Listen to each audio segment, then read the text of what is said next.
Our guy here is on our side. He's an incredibly talented doctor who mortgaged all his assets to open a private clinic. He thought his life was about to take off, but who would have guessed the COVID-19 pandemic would happen? Not a single soul came to his clinic for treatment. He decided to jump into the river for a quick swim to cool off, but who knew he'd end up logging off for good? He was reincarnated into the body of a prince who was about to kick the bucket. But his bad luck came with a silver lining. He received a superlative healing system as a bonus. As long as he heals himself and makes his internal organs cheer with joy, he'll receive HP. HP can be exchanged for God-tier healing skills, and notably he also gets points for healing others. And thus, a capitalist medicine-peddling demon was born. And okay, without further ado, let's get started. The story begins on a quiet, moonlit night. The faint moonlight shines down on a bridge spanning a river. A hand holds a phone displaying strange text messages. From a social media account belonging to Jin Hoo's father, the message read, "I was terrified after visiting the hemorrhoid clinic in Korea." It seems like a lot of infected people are visiting that place. Perhaps it's because of the current COVID-19 situation. Below the status, a storm of mixed comments erupted. "Oh my God, I visited that clinic near my place too. That clinic is full of infected people. I'm never going there again. They probably didn't control the outbreak properly." After reading this, Jaken, with a haggard face, let out a loud laugh. Tears streamed down his face as he stood there, a beer bottle in hand, lost in his thoughts. "But this isn't why I became a medical doctor. I can't believe that after being open for 3 years, I'm drowning in debt. Why did the pandemic have to break out right after I opened my clinic?" he screamed on the bridge. "Why do those people keep getting infected after visiting my clinic? Why do they keep commenting as if my clinic is the source of the infection?" Jaken sat on the bridge railing, dangling his legs, and shouted, "It's not like I wanted this to happen, you know." Suddenly, he tipped head first. He was shocked, not knowing what was happening. Just like that, Jaken began to freefall. Jaken said, "What the why are my feet pointing to the sky?" At that moment, Jaken was falling rapidly toward the river. He reached a hand toward the light on the bridge and thought, "I can't imagine what's about to happen." Then he quickly sank, leaving only bubbles rising to the surface. Jaken's mind flashed, "I, an ordinary Korean medical doctor, have become a medic in a novel." A system voice rang out. "HP system is now ready. You can obtain HP from internal organs through treatment. By investing the HP you have, you can unlock various skills or summon HP creatures." Jaken slowly opened his eyes. He thought, "Where am I?" He glanced around before his eyes landed on a figure. He thought, "Who is this person?" "A rescuer." The figure slowly came into focus. He thought to himself, "He must be here to save me after I fell into the Han River." Without another word, he shot up, thinking confidently, "Shoot, I can start over. As long as I'm not dead, that's all that matters." He trembled, clutching the blanket and thinking, "Living with a mountain of debt is better than being dead." He spoke in a cold voice, "I'll be more careful next time."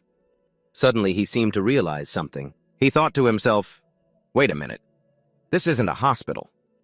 He looked around the room, then out the window, thinking, "What is this? Seriously, this looks too weird. It looks like I'm on a medieval movie set."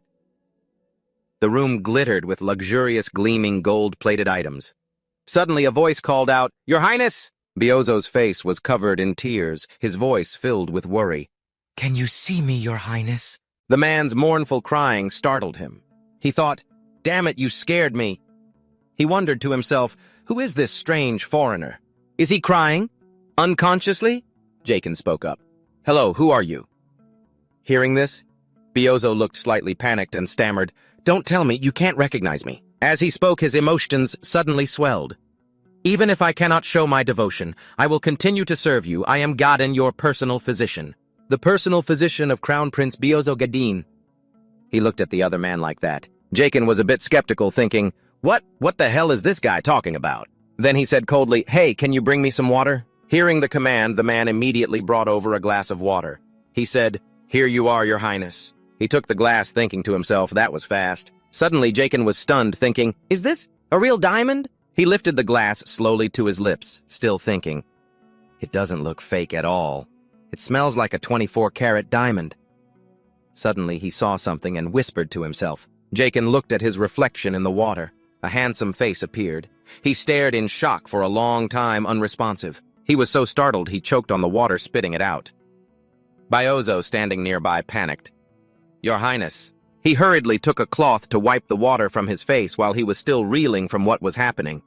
"What the hell? What the hell? What the hell? What the hell? Is this me? But this isn't my face." Then he screamed. Jaken's heart rate began to climb as he thought of something. Jaken Adria Mason Anno. A fantasy novel, The Demonic Sword Emperor. Its cover now displayed on his phone screen. He thought the novel I read the day before I went drinking. Back then, he was relaxing in his clinic. Realizing this, Jaken was shocked.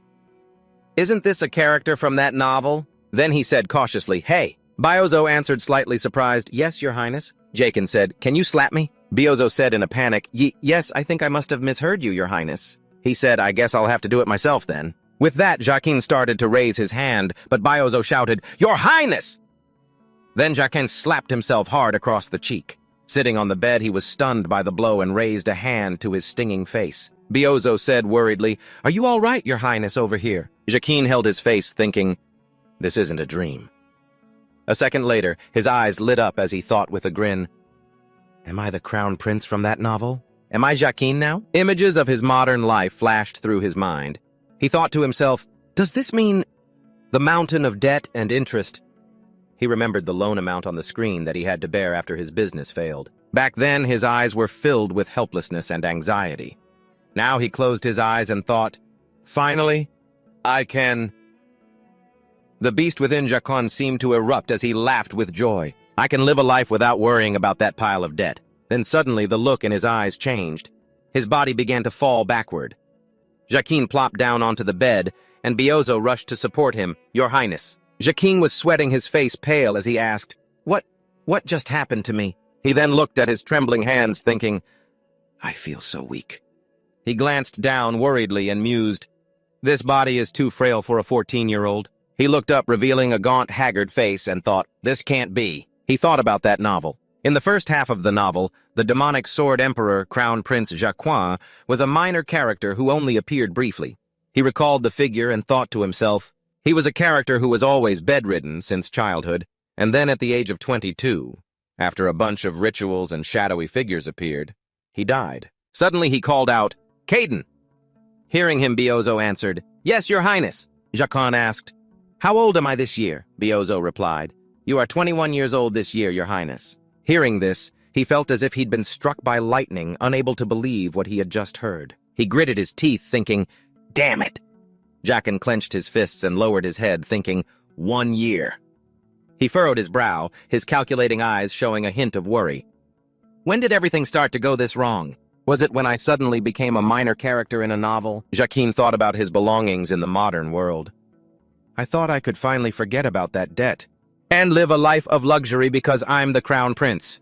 But now I only have 1 year left to live. He placed his feet on the floor and sat there blankly thinking to himself, the crown prince must have received treatment using all the best methods in this world. Jacquin gently rubbed his chin and thought, since that didn't work, he also received blessings from priests many times. But he still died in the first half of the novel because he couldn't overcome the illness. That means I only have one option left now. He then turned to look in the mirror and said, Caden.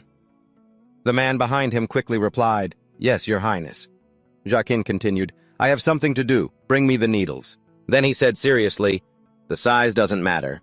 Just bring as many needles here as you can. Next, he thought, I will protect this body myself. Night fell, and under the dark sky, the splendid castle shone brightly in the night. Inside his room, Jacquin's mouth was agape.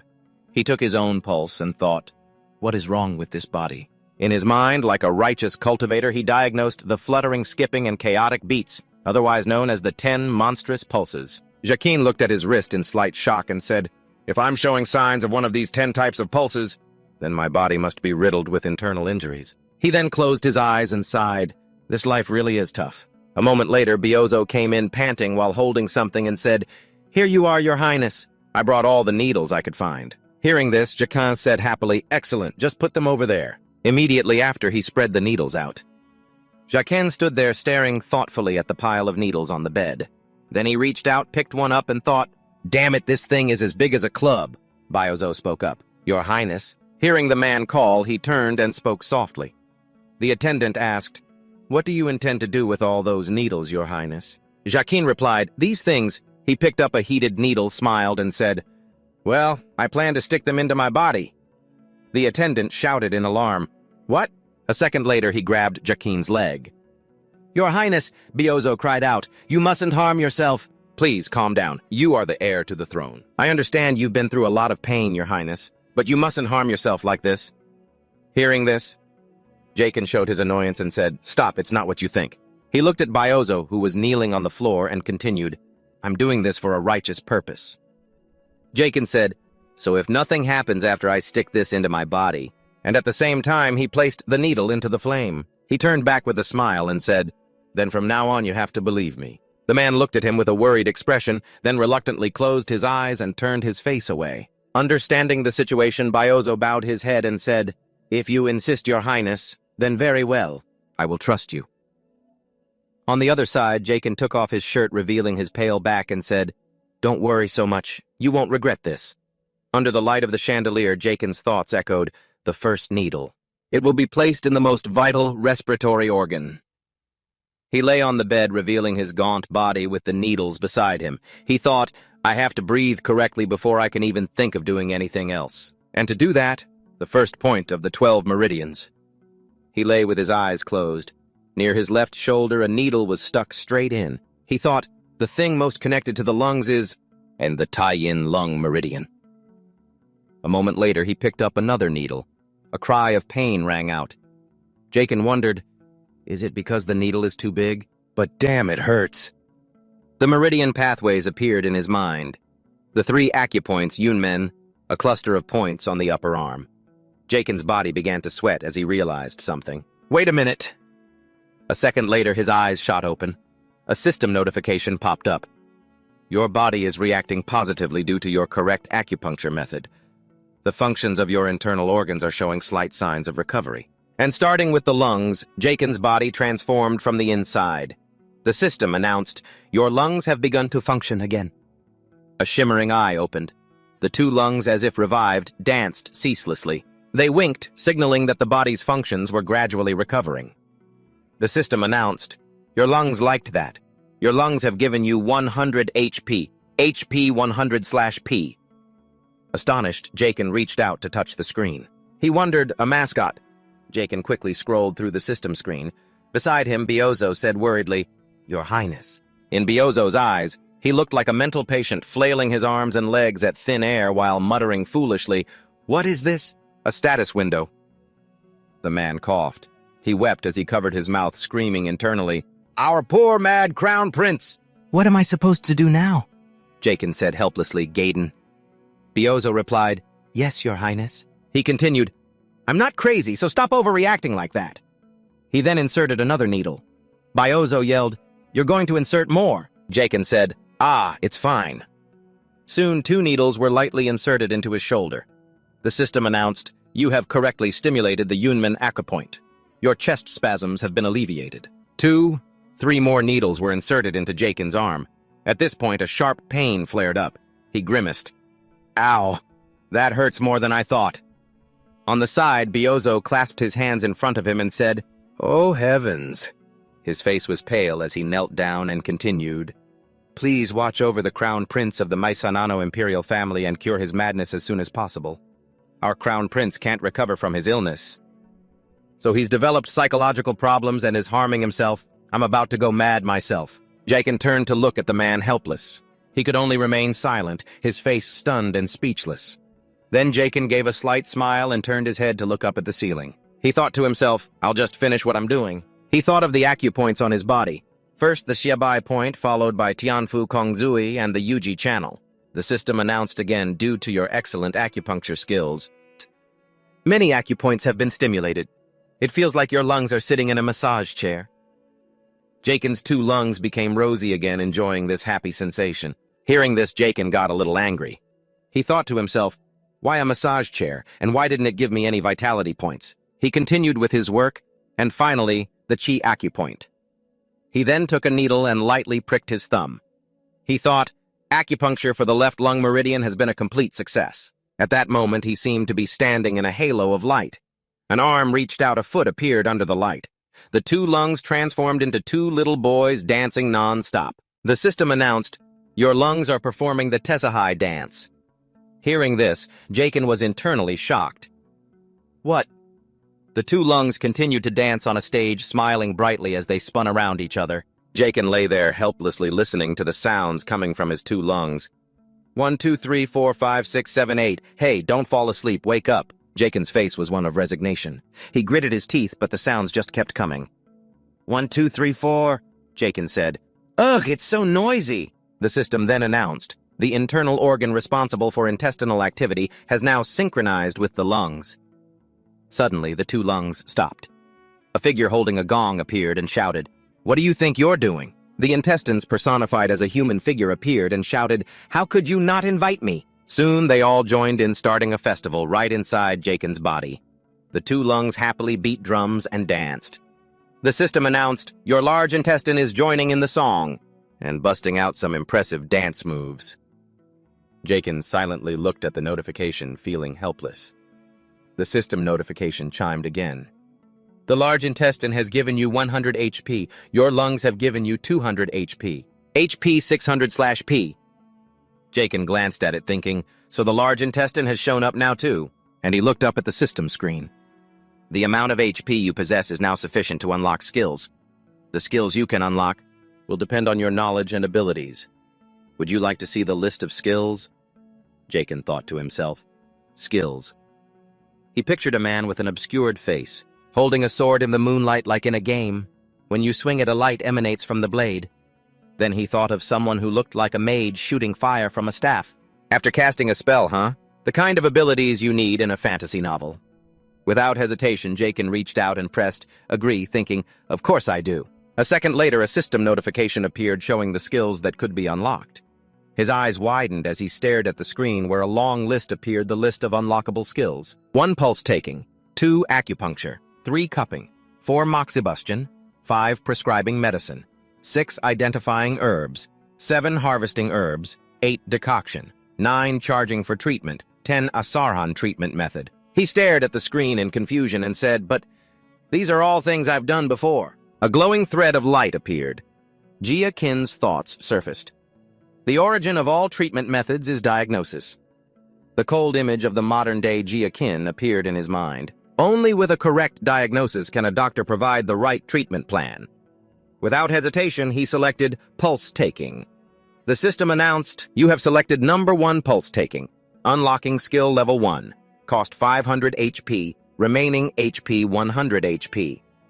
A flash of light appeared and the system displayed another message. Your knowledge and experience have been unlocked. Skill pulse taking level 1. By feeling the target's pulse, you can assess their health condition. You can view the results in the basic general health report.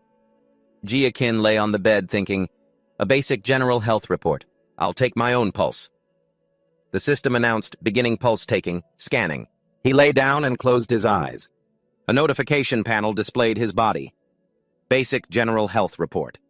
Target, Jia Kin Ajia Mason Ano. Species human. Gender, male. Age 21. Height 176.2 centimeters. Weight 53.3 kilograms. Blood type A. 5 viscera score F. 6 few organs, score F. Overall pulse diagnosis, grade G garbage. Estimated lifespan 91 days. Hearing this, Jia Kin couldn't help but scream, What? He buried his face in his hands and sighed, Damn it. He cracked his eyes open to look at the ceiling. He thought, I had a feeling, but to think this body really only has 3 months left. So what now? He said. Did you really think I was going to die like this? He recalled the times he had inserted needles into bodies. If I perform acupuncture clockwise using a reducing method to rotate them, then remove the needles while exhaling. Yeah, with the support of the respiratory system and the draining method. Then he pulled the needle from his thumb and said, All right. The last thing to do is... He looked at the system. The system chimed, Your lifespan has increased by 1 day. Lifespan 92 days. Hearing this, Jia Kin sat up in astonishment. My lifespan increased. He thought it worked. Then he pulled out another needle. He thought to himself, Let me try the other side too. A second later, he coughed up mouthfuls of blood. Jia Kin said joyfully, This is it. A red system notification appeared. Your body is under stress from frequent acupuncture. Based on your current condition, we recommend acupuncture 3 times a week. Jia, his body gaunt and his face dark, said, "That's right. Acupuncture can't completely heal the internal organs. What felt like a party just a moment ago is now being mercilessly ravaged." Jia thought. The patient needs to be healthy enough to withstand the stimulation of the nerves and meridians, but this body right now... A health bar showed only 1 out of 200. He continued thinking, is in a very weak state. He looked up at the overhead light. The message I just read shows that acupuncture is effective. The problem is that this body is just too weak. Then he looked at the needles on the bed. It needs 3 days of rest to continue with acupuncture. Jia calculated, if I perform acupuncture once every 3 days and my lifespan increases each time, then I'll live for another month. The candle beside him flickered out, leaving a trail of smoke. He thought to himself, but that's still not enough. I'll still die soon. I need a more effective method. He crossed his arms and thought, the fastest and most effective method is still through diet. Jia thought, and images of luxurious items appeared in his mind. He smiled and said, herbs. Biozo, standing beside him, looked at him in confusion. Herbs. Your Highness, are you sure you're all right? Hearing this, Jia turned to look at him. He stood up, got off the bed, and said, let's go. I have a favor to ask of you. Biozo said worriedly, please just ask. Then Jia began to instruct him. There are better ingredients in the medicine storage, aren't there? Biozo hesitated. Better ingredients. Jia replied, poisonous ingredients. Biozo answered, we do have those, but... Hearing this, Jia couldn't contain his joy and said softly, we have them. Then he smiled and asked, we even have aconite root, right? Biozo replied, yes. Although we don't have it in the main palace, we still stock it since this is the Crown Prince's palace. Immediately, Jia beamed and said, excellent, bring it to me. Biozo said worriedly, yes, but what are you going to use it for, Your Highness? Jia gave a mysterious smile. A second later, he pointed to himself and said, to eat. Hearing this, Biozo clasped his face in horror. Jia, with a relentless expression, kept pointing to his mouth. I'm going to eat it. Outside the palace, the sky was still dark. Biozo's loud scream echoed as he fell to his knees on the ground, weeping. You mustn't do that, Your Highness. How could you ask me to bring you poison to eat? Jia quickly explained. It's not like that. It's just part of the treatment. Biozo still protested. But Your Highness, Jia, slightly annoyed, said, stop nagging and bring it to me. I'll give you 5 minutes. Biozo fell silent, his eyes still shimmering with tears as he looked at him. Jia continued, if you don't bring it to me within that time, I'll die. The man still stubbornly worried, but Jia didn't say anything, just sighed and thought to himself, this is the only way to force him. Then he said, Biozo, you know that aconite root is extremely poisonous, right? Biozo, kneeling on the ground, replied, yes, Your Highness. That's why it's often used to make poison. He began to think about the plant. There are 2 types of aconite root, but among them the one I want to eat is the smaller root, also known as the daughter root. Aconitine in the aconite root, Biozo said cautiously, can cause cardiac arrest in those who ingest it. Raken agreed, but then he smiled and said, I know how to neutralize and control the toxins. He continued, in other words, I can turn that poisonous plant into a medicinal herb. Biozo, sweating, said, turn a poisonous plant into a medicinal herb, Your Highness. Jia began to explain the process. In another country, it's called detoxification. Detoxification, Biozo repeated. Jia continued, after being detoxified, the toxic part of the aconite root will become medicine. Then he turned and asked, are you convinced yet? Biozo replied, not really, no. Those words left Jia speechless. He thought seriously. Biozo said, I've never heard of this method before. I don't know where you got this information from, Your Highness, or if it's even reliable. He continued, but if it will help you get better, then I will bring the aconite as you command. Hearing this, Jia was stunned into silence. Biozo walked down the hall with a candle, thinking, His Highness's body grows weaker every day. He reached the medicine room, thinking, we're at our wits' end because no other method has been effective. Biozo searched and thought, detoxification. I suppose it's worth a try. He found a tray of aconite, and a moment later his expression turned serious. When the detoxification process is complete, I will personally try it first to ensure its safety. Jia eyes lit up as he looked at the boiling pot. A row of plates was on the stove, and a large pot was bubbling vigorously. Biozo's voice called out, Your Highness, this smells strange. Raken cautiously approached and said, You still don't think it's safe, do you? Biozo looked at him and replied, "Well, that's because you made it from a poisonous ingredient." At that, his face darkened. He thought poison. A moment later, Biozo fell to his knees, clasped his hands, and cried, "Your Highness, I beg you, please reconsider." "Please, Your Highness?" Jacquin turned in shock. "Damn, you scared me!" He then got an idea. "I'll just have to scare him a bit." Then he said, "If you are so scared, why don't you try it first?" Hearing this, Biozo hesitated slightly, as if to say, "That's a bit much." But then he looked at him with a determined gaze and said, "Very well." Jacquin was completely floored, staring at him in shock. His eyes widened in disbelief. Jacquin remembered, in the novel, Gadin was an incredibly loyal and devoted man. An image of Biozo stood in the distance, looking toward him. He continued thinking, Gadin wasn't the royal physician at first. He was actually the assistant. An image of Biozo appeared. Jacquin thought, to the royal physician. Even the doctors who were once so full of confidence, he thought, as images of raised hands appeared, eventually left. At that time, only a few remained, Jacquin thought to himself. But Gadin was the only one who stayed by Jacquin's side. Biozo's hand was still there, still. After that, he dedicated himself to caring for and treating Jacquin, he thought. That's the kind of man Gadin was. But in the end, his fate, he was ultimately framed for the Crown Prince's death. Biozo was brought to the stand, Jacquin thought, and was executed.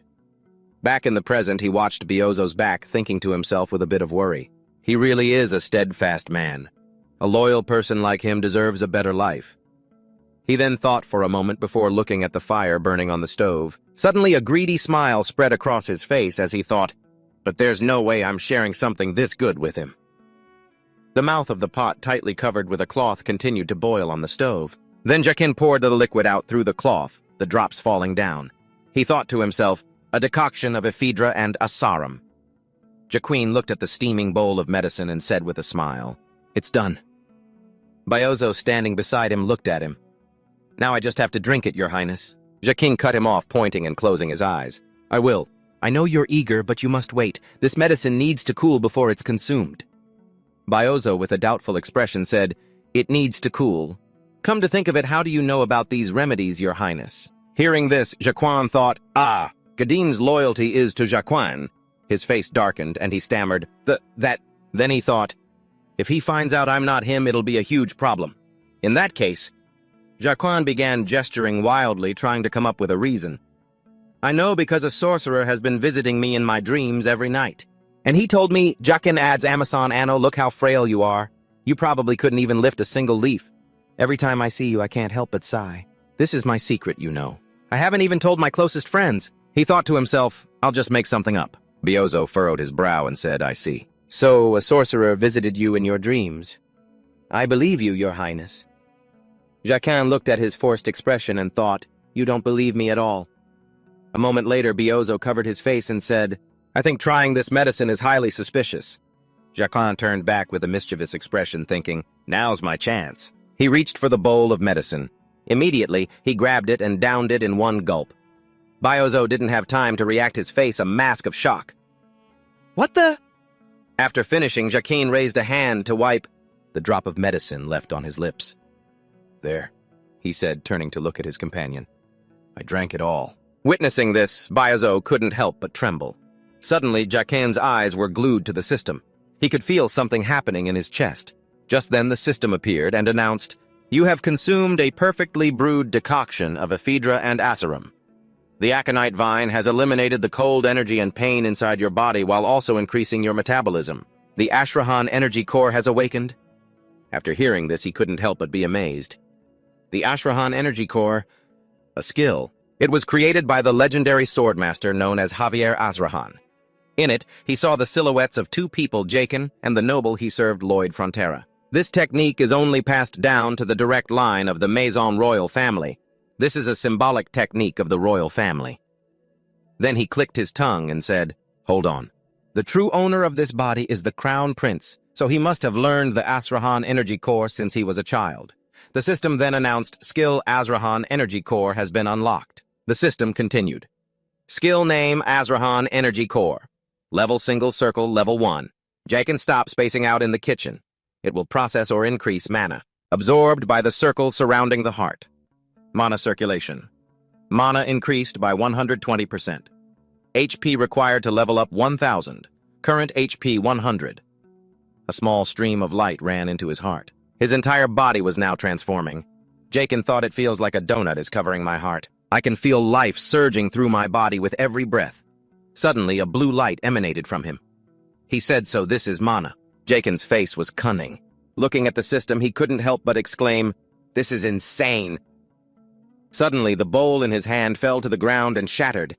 He clutched his chest in pain. My heart. His heart felt like it was being constricted by something. His face was contorted in agony as he clutched his chest, thinking, "It feels like it's going to explode." He thought again of the circle around his heart. Then he trembled and knelt on the ground. Bietso, seeing this, called out worriedly and ran to him. "Your Highness." His face was panicked, and he was sweating so much he was speechless. Jaken's eyes narrowed, and he sighed. What a pain. Red notification messages appeared. Warning. The mana circle is putting too much pressure on your heart. Danger. Warning. The growth balance between the mana circle and your heart is gone. Warning, your heart is in danger of stopping. Jaken's entire body trembled uncontrollably. He panted heavily. The growth balance is gone. That means the size of my heart and the mana circle are incompatible. He then thought of the image of Jaken as a child. The Jaken who had been frail since he was young and never had time to train the mana circle. The mana circle relentlessly tightened around his heart. Jaken thought the mana circle is like an ill-fitting ring strangling my heart. An idea suddenly struck him. If that's the case, then... He clutched his chest. He exhaled, closed his eyes, and thought, there's only one way. He closed his eyes. Since I can't shrink my heart. A surge of power burst from his body. Like a spirit, he delved deep into the darkness and said, I'll shrink the size of the mana circle. His heart was constantly being squeezed by that energy circle. Jaken's shadow stood there blankly. Then he took off at a run, thinking, I'll increase the rotation speed the circle is creating. He reached out his hand, grabbing the circle with all his might. He pulled the circle down and thought, make it spin like crazy. Jaken used all his strength to pull that power circle away from his heart, but the force was too great and he was quickly exhausted. Damn it, I'm about to pass out. Jaken gritted his teeth, his face covered in sweat, his gaze determined as he kept pulling and thinking, but this pain is nothing compared to my failure in Korea. The rumor that my clinic was the source of an outbreak had spread. He remembered the past when he had to close down. I lost all my patients. His career at that time had nearly fallen to pieces. He sat in his office holding a paper, his hands shaking uncontrollably. He even started losing his hair. He thought of even greater hardships. The rent, the debts and interest just kept piling up. The times he was in the red just stacked up on him. I even had to mortgage the house to pay off the debt. Jaken's power exploded. He roared in anger, Damn it! My beautiful house. He turned and used all his strength to pull this circle, constantly encouraging himself. Don't. He gritted his teeth and said, Underestimate me. The veins on his hand bulged as he gripped the circle. His feet held firm against the ground. His heart finally broke free from the circle. Jaken, you can't think about your failures in the modern world. His face, drenched in sweat, said, I'm a self-employed business owner in Korea. Finally, the mana energy circle fell into its proper orbit. His heart, too, was freed from its bonds. His steps faltered. Jaken fell to the ground. Bietso, terrified, scrambled over to him. Jaken opened his eyes, his breathing growing ragged. Suddenly, the system announced, due to receiving beneficial stimulation, the king of organs, the heart, has now awakened. Hurried footsteps. A voice rang out, The king has arrived! A heart was tattooed on the bicep of a muscular man. 3 or 4 burly men carefully carried a palanquin. The door slowly opened and a handsome young man stepped out. He started to perform some kind of demonstration. The young man showed off his firm muscles, followed by his solid body. In a flash, he became even more handsome, crossing his arms and looking forward. That was Jaken's heart. An orange-haired young man hurriedly said, Sir Boss, I'm glad you're still safe. The 2 lungs then said a raggedy human appeared in a shabby place. The young man who was Jaken's heart spoke up. Hello, you raggedy brats. Outside, Jaken said helplessly, All right, I'm sorry for this shabby body, okay? Suddenly, he looked at the system screen. A line of text appeared. The growth balance between the mana circle and your heart has been restored. For the first time in history, you have acquired a mana slot. Slot 10 liters out of 10 liters. He imagined some kind of video game and thought a slot. Like an item slot in a game? Perhaps? Bietzo's voice rang out. Your Highness. Jaikin sat up with a start, surprising the other man. He smiled brightly and said, Yes, Bietzo. Bietzo thought with some concern, he's suddenly bursting with energy. He said, You looked like you were in a lot of pain. Was it a side effect of that medicine? Jaikin tilted his head and replied, I just choked a little. Then he lightly touched his neck and continued, It felt something like this. Bietzo panicked and afraid said, Your Highness, please don't do that. You look to be in critical condition just now. Saying that, Bietzo looked down at the shattered bowl. I knew it. I should have been the one to drink it first. Jaikin sighed a little and said, You wanted to drink the poison that badly, huh? I'll let you drink it next time. Bio panicked. That's not what I meant, sir. He then turned to leave and said, If you don't want it, then clean it up. I'm going to rest now. Oh, one more thing. Jaikin turned back with a bright smile and said, Thanks. Bietzo jumped and shouted, What was that, sir? Jaikin turned back helplessly and continued, If you didn't hear me, just forget it. Inside, Bietzo couldn't stop thinking the poison must have affected his brain. Is he even more sick than he was before? He clutched his chest as he walked back to his room and said, If what I'm thinking is right. Jaikin's eyes lit up. Then I've obtained something incredible. He looked out the window. Mana slot is a technique used to store substances mixed with mana. He sat cross-legged on the bed with his eyes closed, energy radiating all around him. He said, Each slot holds 10 liters. Slot 10 liters out of 10 liters. He looked at the control panel. I can store it by eating it, which means I can fill it by eating. Jaikin set his feet on the floor. He looked around the room and said, Is there anything edible in here? Suddenly, he noticed a water jug nearby. He stared at it for a long time, then said, Water is an absolutely perfect substance for an experiment like this. This must be about 2 liters. He closed his eyes and sat down as a wave of power radiated out. He thought, The average lethal dose, it's a term used for testing. How much toxin a substance contains. It's the amount that can kill 50% of test subjects. Jaikin continued to think, Simply put, there's a 50% chance this will kill me. And if I don't die, I'll either suffer immense pain or become a vegetable. Jaikin began to calculate. With a standard weight of 60 kilograms, the average lethal dose would be about 5.4 liters of water. At my weight, it's about 3.9 liters. He lifted the water jug. So heavy. His body trembled uncontrollably. I'm going to die in this pathetic body. He then poured the water into his mouth, gulp by gulp. Jaikin slowly opened his eyes and thought, I want to store the water I'm drinking. Suddenly, a system notification sounded. Ding, he was surprised. The notification read, Number 1 slot, 1L out of 10L. He was overjoyed. It worked. Ding Jaikin rubbed his stomach and looked at the water jug, saying, I don't feel full at all. Let's try drinking a little more. In an instant, 4 water jugs were empty. He was happy.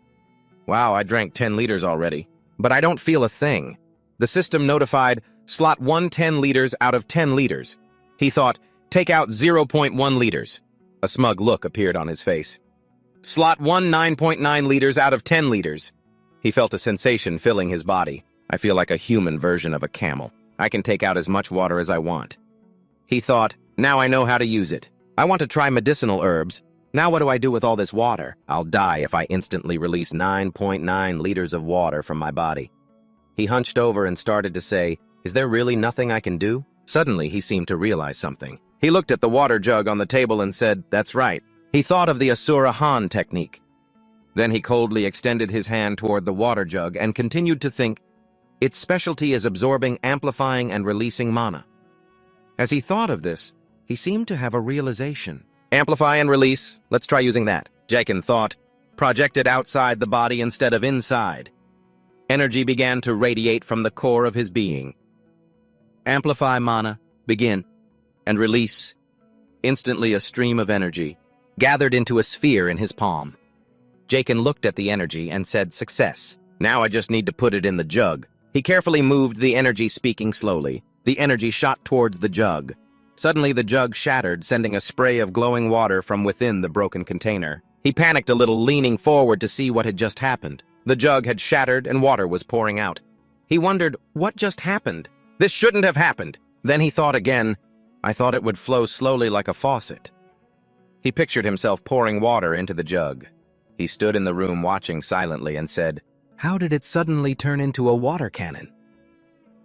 Outside, 3 or 4 sets of footsteps approached. Someone shouted, "There's a loud noise in the Crown Prince's room." A group of soldiers burst in. "Your Highness," Bio standing behind them said worriedly, "Your Highness, are you all right?" One of the soldiers said, "Is it a terrorist attack, sir?" "Who would dare attack your Highness?" Jaken quickly explained, "No, it's not like that."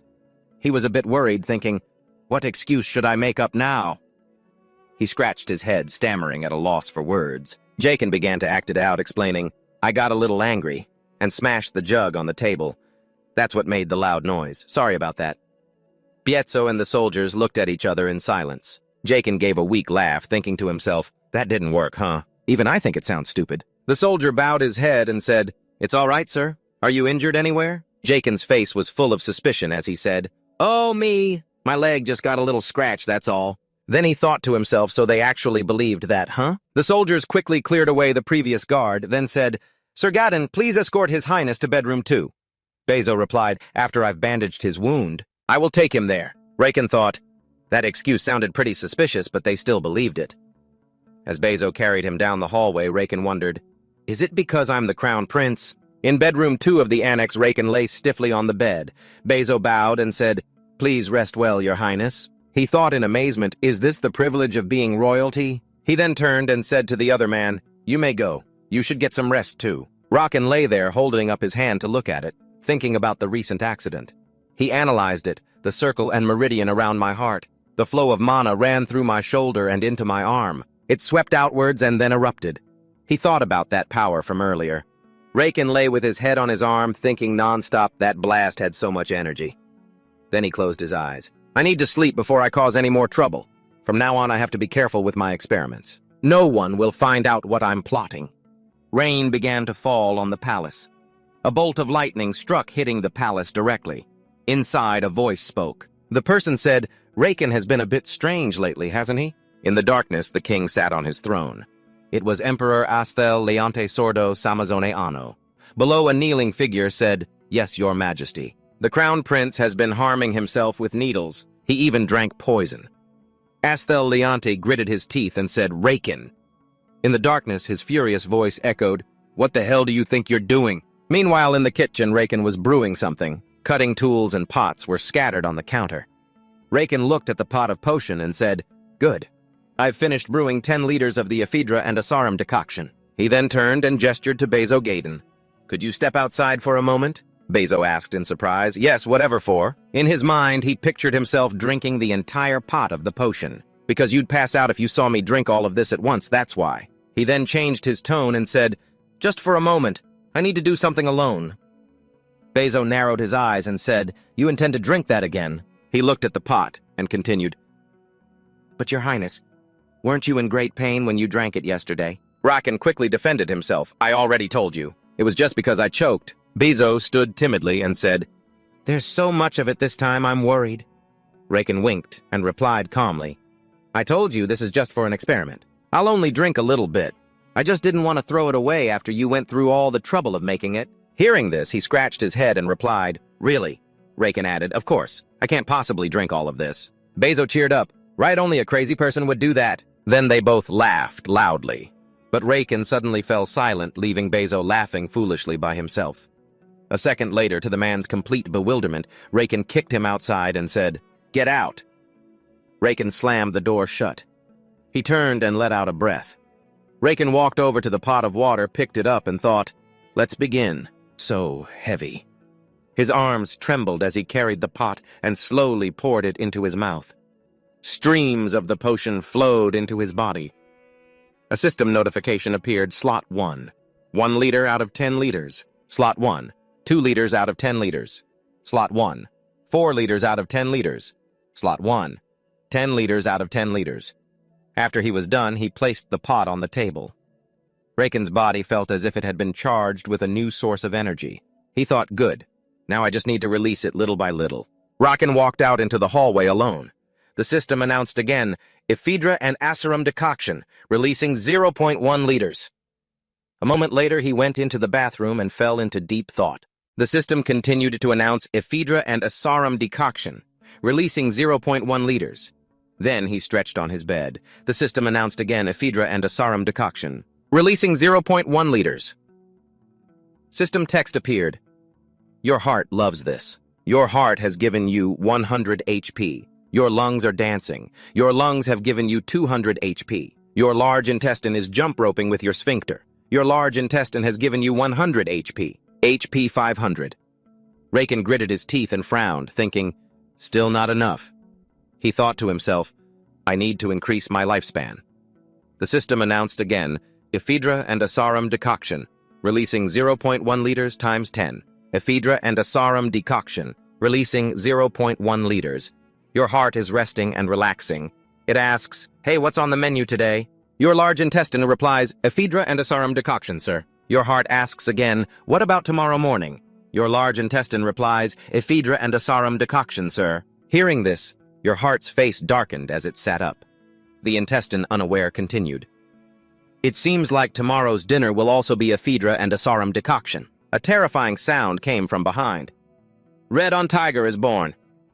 Suddenly the system announced, your internal organs are now brewing the ephedra and asarum decoction. Raken thought helplessly, just drink whatever I give you. System notification, 0.1 liters of decoction from ephedra and asarum dispensed.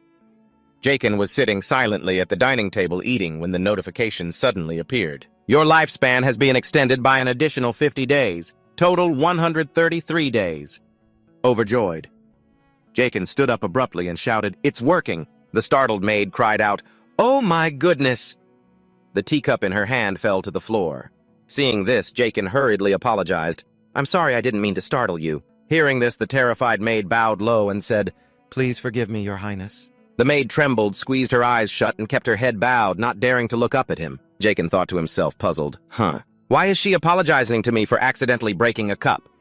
He quickly came over, waving his hands, and said, it's all right. Are you hurt anywhere? This only made the maid even more frightened, and she backed away. Her whole body was trembling now as she said, I'm sorry, I won't do it again. Please don't hit me with the whip. Seeing this, he immediately asked, a whip?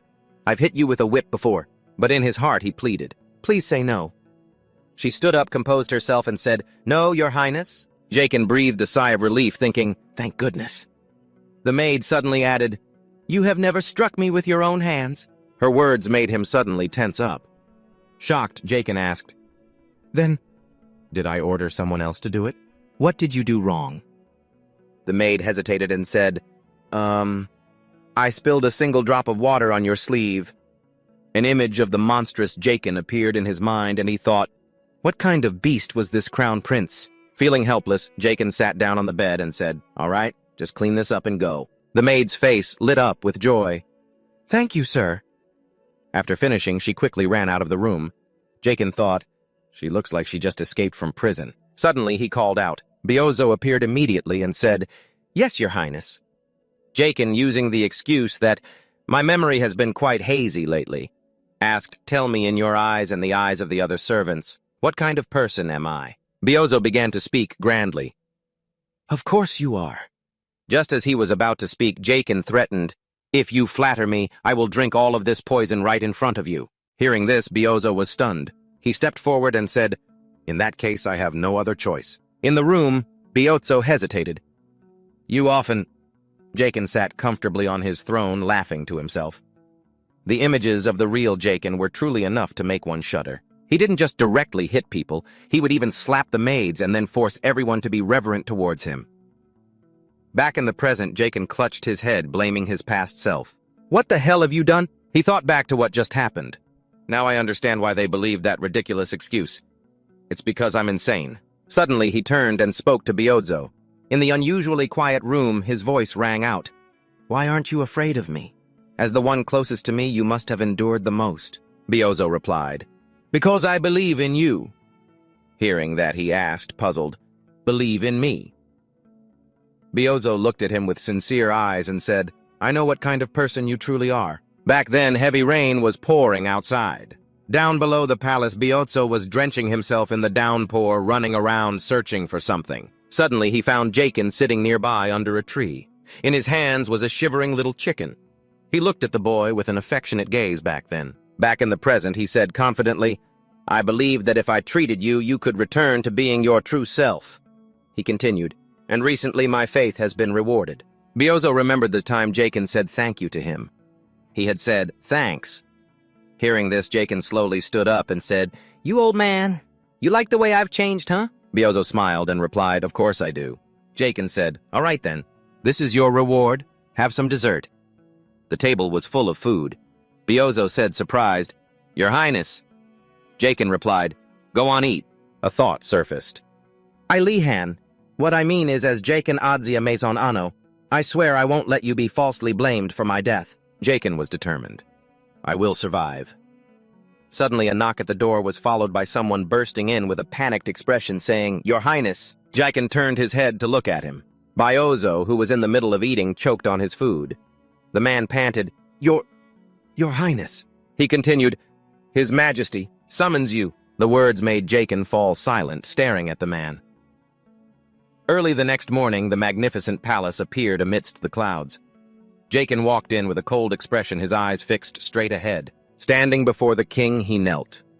I, Prince Jakin Adzia Maison Ano, offer my respects to the Emperor, the rightful ruler of this land. Estelian rested his chin on his hand, looking thoughtfully at Jakin. He was Estelian Tester, du Samazon Ano. Suddenly, his expression changed, his eyes locking onto Jakin as he thought, The Jahan treatment method. How could someone as weak as him succeed with that? At that moment, Jakin's body was trembling uncontrollably. He thought, He seems unsettled by my presence. Estelian was gritting his teeth. Jakin continued to think, Perhaps I've read him right. Then he wearily looked up at him. My legs are numb. Just say what you have to say already, so I can stand up. Just then Estelian finally spoke. Is life in the Annex Palace to your liking? He replied, Yes, Your Majesty. Then he thought, Is he really going to make me talk while kneeling? Estelian continued haughtily. I heard you tried to injure yourself by stabbing yourself with needles and drinking poison. Is that correct? Startled, Jakin looked up and said, That's not true. Estelian furrowed his brow, looked at him and said, You fool! How dare you call yourself a descendant of this royal family? In the middle of the vast palace, he continued, You are a proud heir of my blood. You must not lose your dignity. Jacquin knelt in silence, unable to utter a word. Holding out the crown, Estelian continued his threat. If you can't bear the weight of the crown because of your health, isn't it time you made a wiser choice? Jacquin quickly looked up, disbelieving what he was hearing. He stared at him, puzzled. A wiser choice. You old fox. He must have some scheme for this meeting. Estelian spoke up.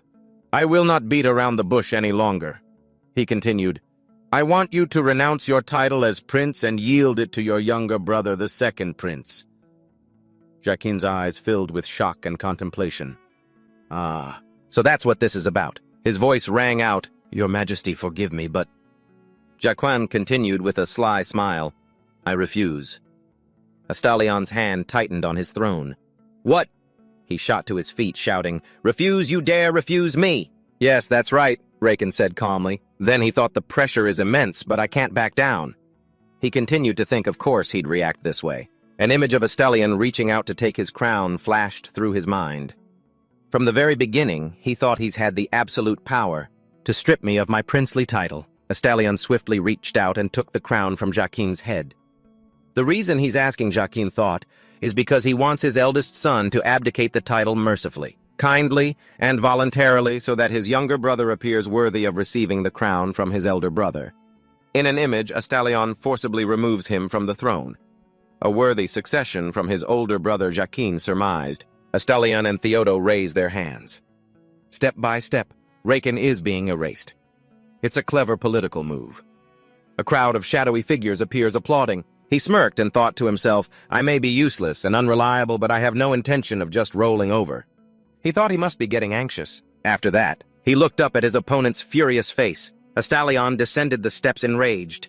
Do you not respect my decision? Does the title of prince mean that much to you? He stood before Jacquin. Are you only satisfied when you've brought shame upon me and the entire royal family?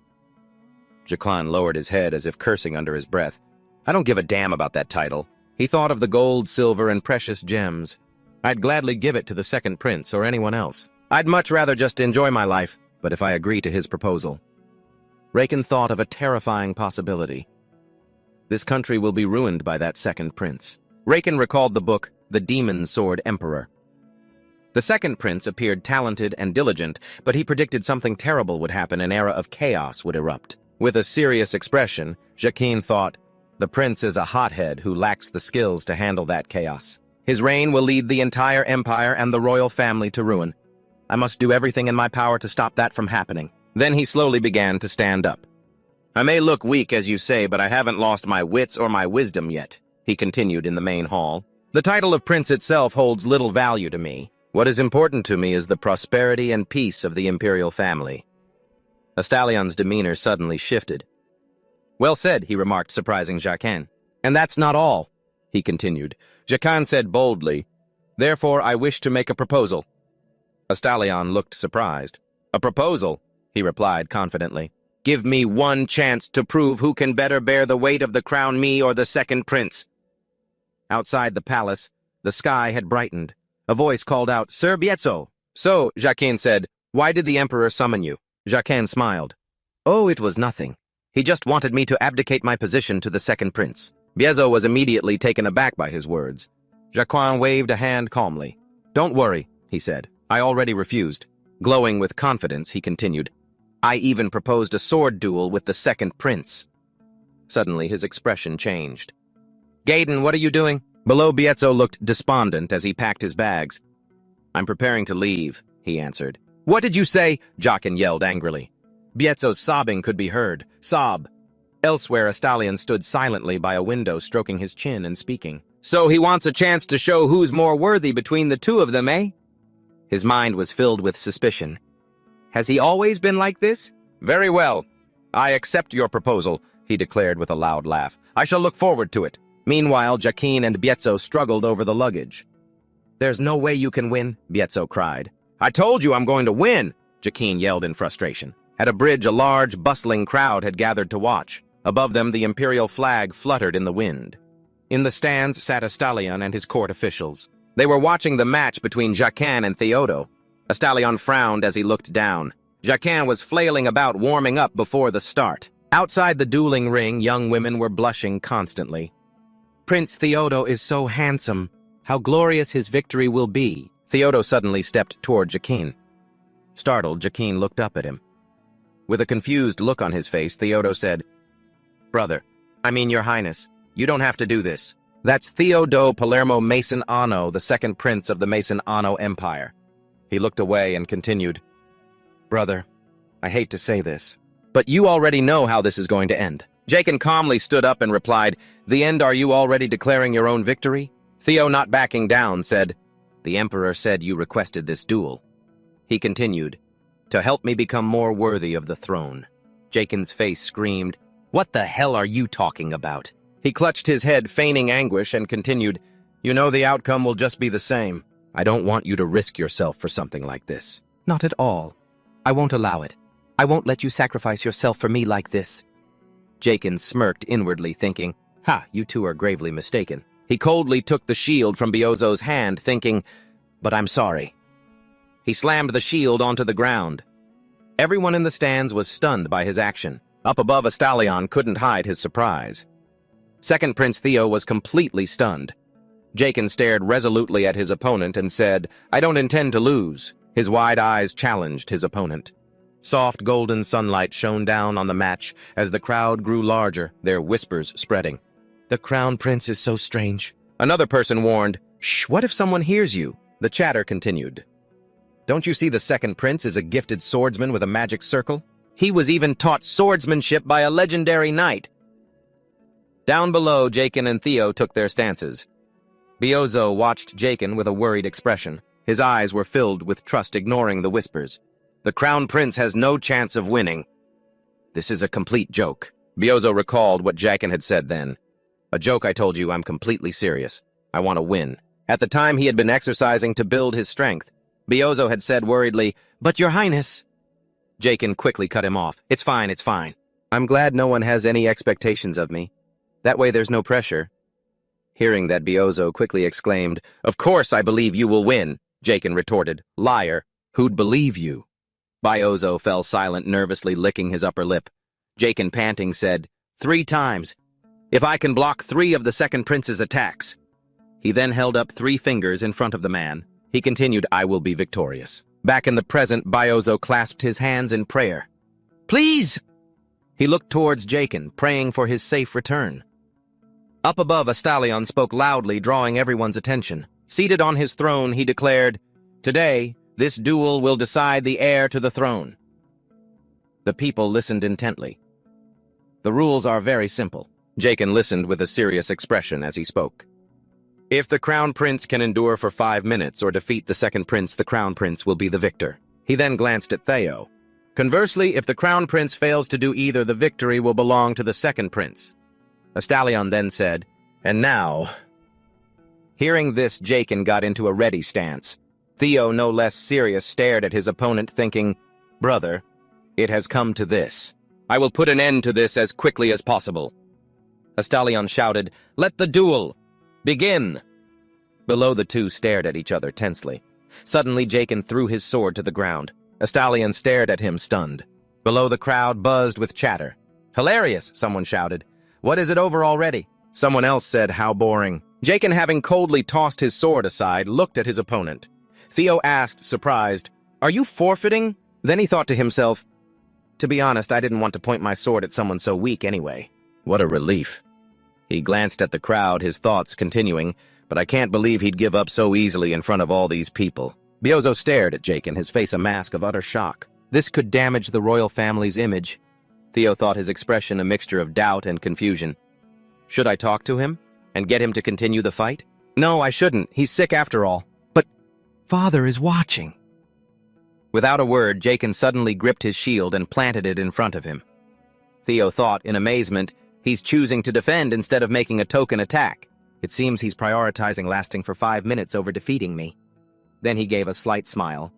A fine choice. In that case, I'll do my best to end this quickly. Theo began to channel the power within his body. A purple aura flared around him as he fixed his eyes on his opponent. He then crouched and lunged. An instant later, he appeared before Jaken, his expression fierce as he thrust his sword straight at him. Jaken raised his shield to block. From the grandstand, a stallion watched the scene unfold. He thought to himself, that attack has weight power and magic behind it. The shield will shatter no matter how he tries to block it. Jaken struggled, leaning back to brace against Theo's attack. A look of contempt crossed Theo's face as he thought, "Brother, please don't just fall flat on your back and make a fool of yourself. Even if you want to lose, at least have the dignity to take a knee and brace yourself. After this, I'll strike from above," he thought. But to his astonishment, Jaken held his ground. Theo froze, thinking he blocked that last attack. Everyone watching was stunned. An unusual silence fell over the arena. A voice from the crowd shouted, "What in the world, the Crown Prince? He blocked the second prince's attack!" Up above, a stallion witnessed it all. He stared down with wide, astonished eyes from behind the shield of energy that Jaken was emitting. From the people's chatter, it was clear the two princes had gone easy on the Crown Prince. "And so nice, it's scary." Jaken widened his blue eyes, his mind racing. That look in his eyes told him it wasn't a coincidence. He gritted his teeth, his hand tightening on his sword, fury building within him. But even so, it wouldn't change a thing. In a flash, Theodo became a completely different person. He gathered his power into his sword and began to attack Jaken. The sword and shield clashed, creating 2 opposing forces. The 2 were evenly matched, neither willing to yield. Suddenly, Theodo swung his sword. He used his power to knock Jaken backward. Jaken was sent flying by his opponent's strength. Bio, standing on the sidelines, couldn't help but shout in alarm, "Your Highness!" He fell to one knee, clutching his shield, cursing under his breath. "Damn it, my head is spinning." At that moment, his arm began to tremble. Jaken thought, "My wrist is completely numb now," but then he thought about his former job as a police officer. All the things that had been thrown at him. He was the Crown Prince now, but his inner voice screamed, "Back when I was a cop, I blocked tons of stuff like this." That last hit was nothing. Jaken ran full speed towards Theodo's shield first. Theodo couldn't react in time. The shortened attack range put him at a disadvantage. Jaken charged right at his opponent using the physical force of the shield along with his own ability. The fighting distance shrank, making it difficult for Theodo to launch a direct attack. Jaken thought to himself, "It absorbs the force of a slash much better than I expected." Then he smirked. "In that case, this thing will be even more effective." With a serious expression, Theodo spoke, "I had no idea you were trying so hard to win." But a second later, 2 determined voices spoke in unison. "Take this!" Theodo suddenly gathered his strength and leaped high. Under the heat of the sun, his shadow nearly vanished. He quickly landed with an attack aimed at Jacquin. Jacquin stood his ground, his entire body radiating a powerful energy to block the attack. His gaze was fixed firmly on his opponent as he thought, "I've been training my lower body just for this." Just then, system notifications rang out. His lungs spoke angrily, "I really thought you wanted to die." The two haggard-faced lungs clung to each other. "Oof, our poor lungs." But we did our best to raise the overall class to this level. And the large intestine chimed in, "Let me tell you, we worked hard day and night, so much so that my sphincter almost let everything out." This shield was specially crafted by the royal blacksmith. A tall, incredibly strong man made this shield, and Jacquin holding a bottle drank non-stop. He smiled smugly. "A delicious treat for my adorable little baby brother." He then proceeded to chug down every last bottle of the sweet drink. System notification. Activating load function. Slot number 1. Please select the load quantity. Mana circles appeared surrounding Jacquin's heart. One held a shield, the other a sword. The two powers clashed against each other. Suddenly, Jacquin's power surged down Theodo's leg, to the astonishment of everyone standing nearby. Even as Theo Leon and Roberto were surprised. Theodo's body started to heat up. His face flushed red as he said, "What?" The distance between Jacquin and Theodo widened. Everyone around them fell silent. Theodo stumbled backward, his face suddenly turning bright red. "What is this?" he said. Jacquin glanced at his opponent, smiling to himself. According to the description in Demon Sword Emperor, Theodo is someone who can't even handle a single cup of alcohol. Then he secretly snickered behind his shield. "I put it in there.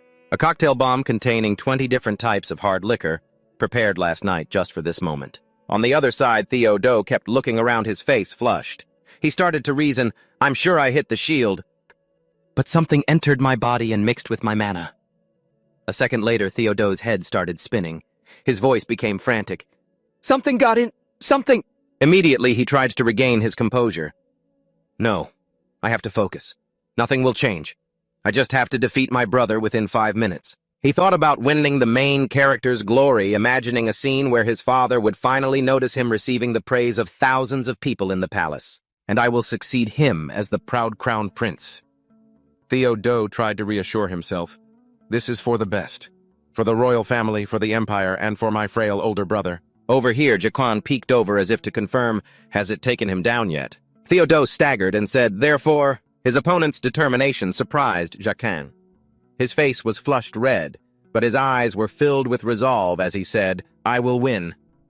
The next second, he gripped his sword. He rushed towards Jacquin and shouted, "Here I come, brother!" His brother watched in amazement as he channeled all his strength into the sword. He struck the shield with great force. Jacquin thought, "He can withstand my cocktail bomb." Theodo's sharp sword pointed upwards, then he gritted his teeth. With a blank stare, he used all his might to slash at Jacquin's weapon. Seeing this, Jacquin thought to himself, "All right then. Time for round 2 of the cocktail bomb. This one's on me, little bro." He began to activate it.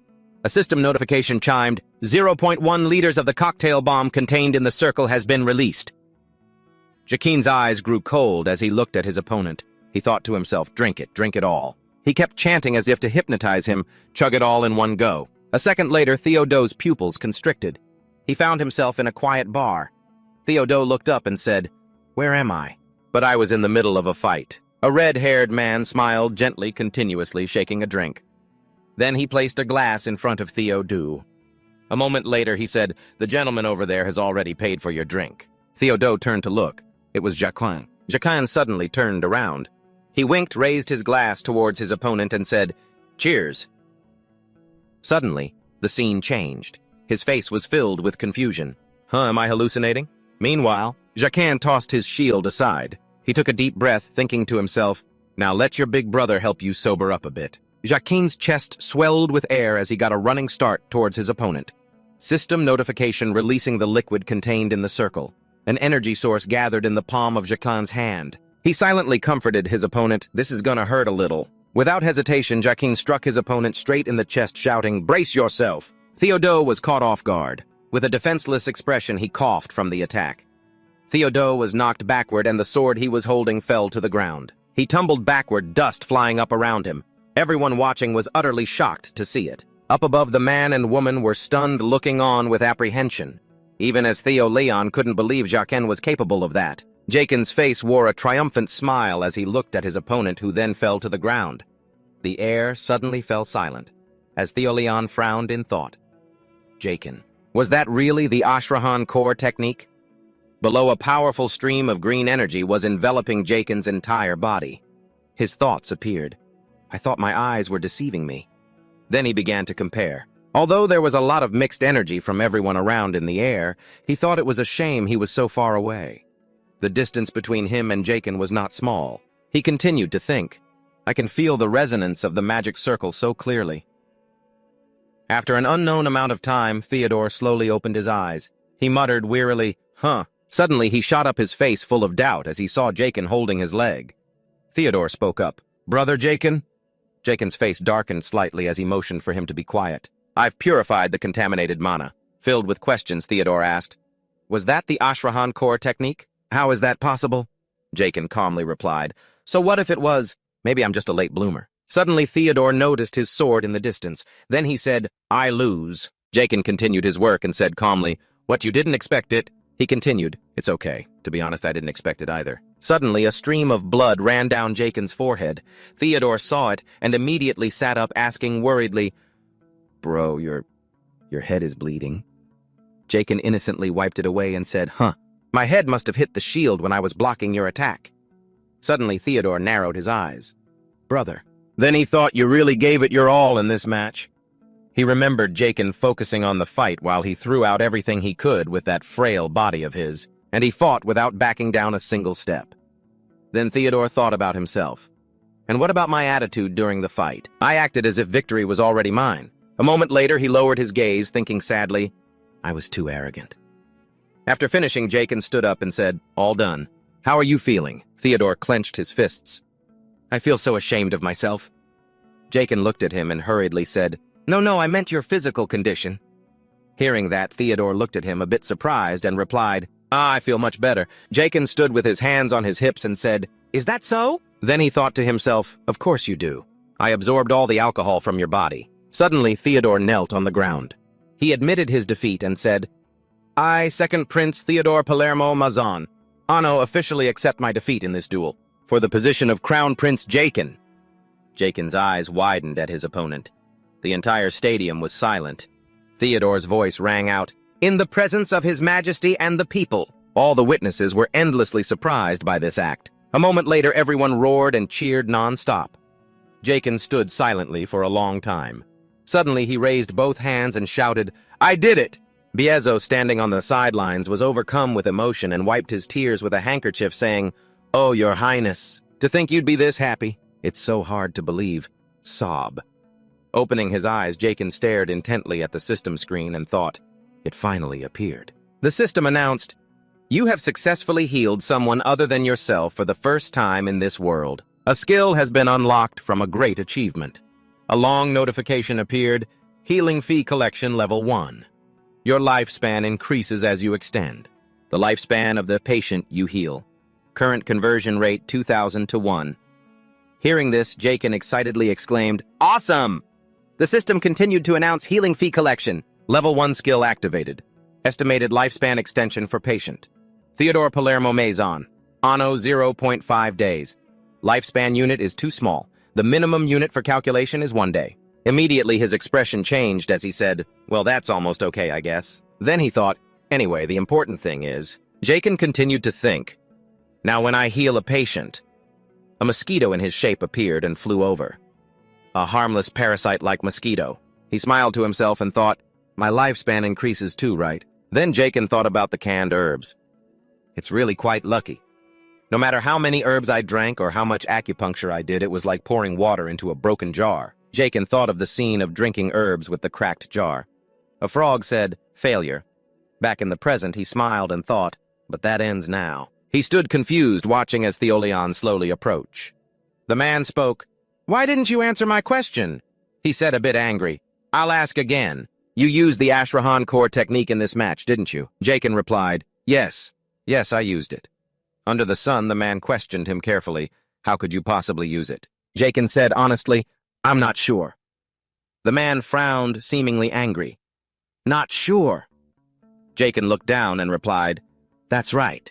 Then he thought to himself, how can I tell him that doing acupuncture all over my body created the skill? As Theolion clasped his hands behind his back and said, that can't be it. On the day you were born, I personally engraved the Asura core technique into your heart. Raken stood solemnly and said, it is my honor, father. As Rathion continued, but your body was weak and could not withstand it.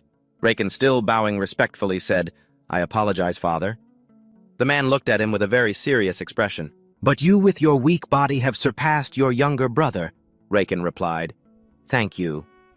But as Rathion, on the contrary, seemed angry and said, you have also ruined my mood and my plans, Raken reluctantly bowed and said, I apologize.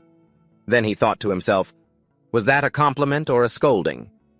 The man angrily turned and walked away. But a promise is a promise and a deal is a deal. Today you defeated your brother. As agreed, I will not strip you of your title as prince. Suddenly he turned back. His voice, however, echoed, pressing down on Raken's back as he said, I will continue to watch you, constantly doubting and testing your abilities. For the right to inherit the throne, do you understand? Raken clenched his fists, remaining silent. As Rathion, as if reaching the peak of his anger, demanded, why don't you answer? Raken replied coldly, Your Majesty. He then continued in a clear voice, I have heard recently that you have been neglecting your swordsmanship training due to matters of state. That is not wise. He continued, you must maintain your training and keep your muscles relaxed. Hearing this, the man's face darkened. Standing in the open space, Raken continued, and you should eat more vegetables more often. If possible, consider quitting smoking as well. As Rathion asked angrily, are you speaking to me like that? Raken looked him straight in the eye and said, it is my sincere concern and advice. At that moment, inside a forest, a royal carriage was passing through. As Rathion, sitting inside, spoke up, trying to avoid what I said with such naive demands. He sat looking outside, and that Asura core technique he used too. He stomped his foot on the carriage floor, saying in an irritated voice, using that technique is too reckless for his weak body.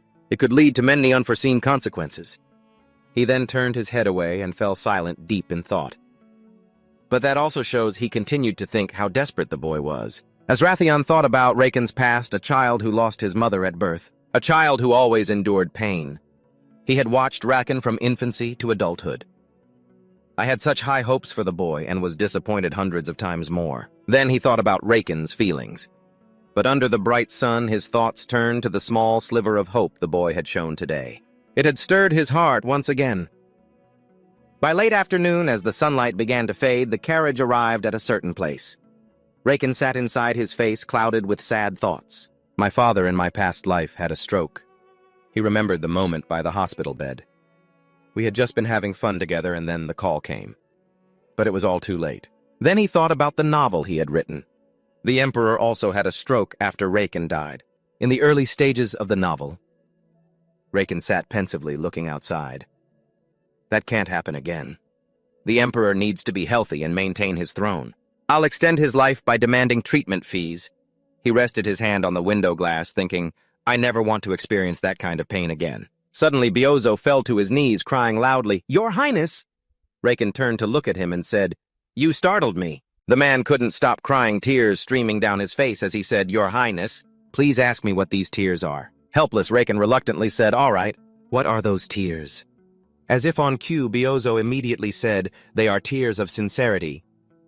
Raken looked at him helplessly silent. He continued, It must have been very difficult for you, wasn't it? So tiring, wasn't it? Before the man could finish his sentence, Raken quickly pushed him away, saying, I appreciate your sentiment, but I need to rest. I have a lot to do tomorrow. Hearing this, Byozo stopped crying and said, You have a lot to do? Raken replied, I need to meet someone. The sky quickly turned to night. Somewhere the lights were still on and people were bustling about. In a luxurious room, Byozo sat across from someone speaking. This is the Sojentino Garden, isn't it, Your Highness? The other person replied, That's right. One of the 10 most famous restaurants in the capital. The person then asked, You know a lot about this place, don't you? Byozo replied, Yes, I'm quite familiar with it. It turned out to be Raken in disguise. Byozo's voice was full of curiosity. Your Highness, why are you in disguise?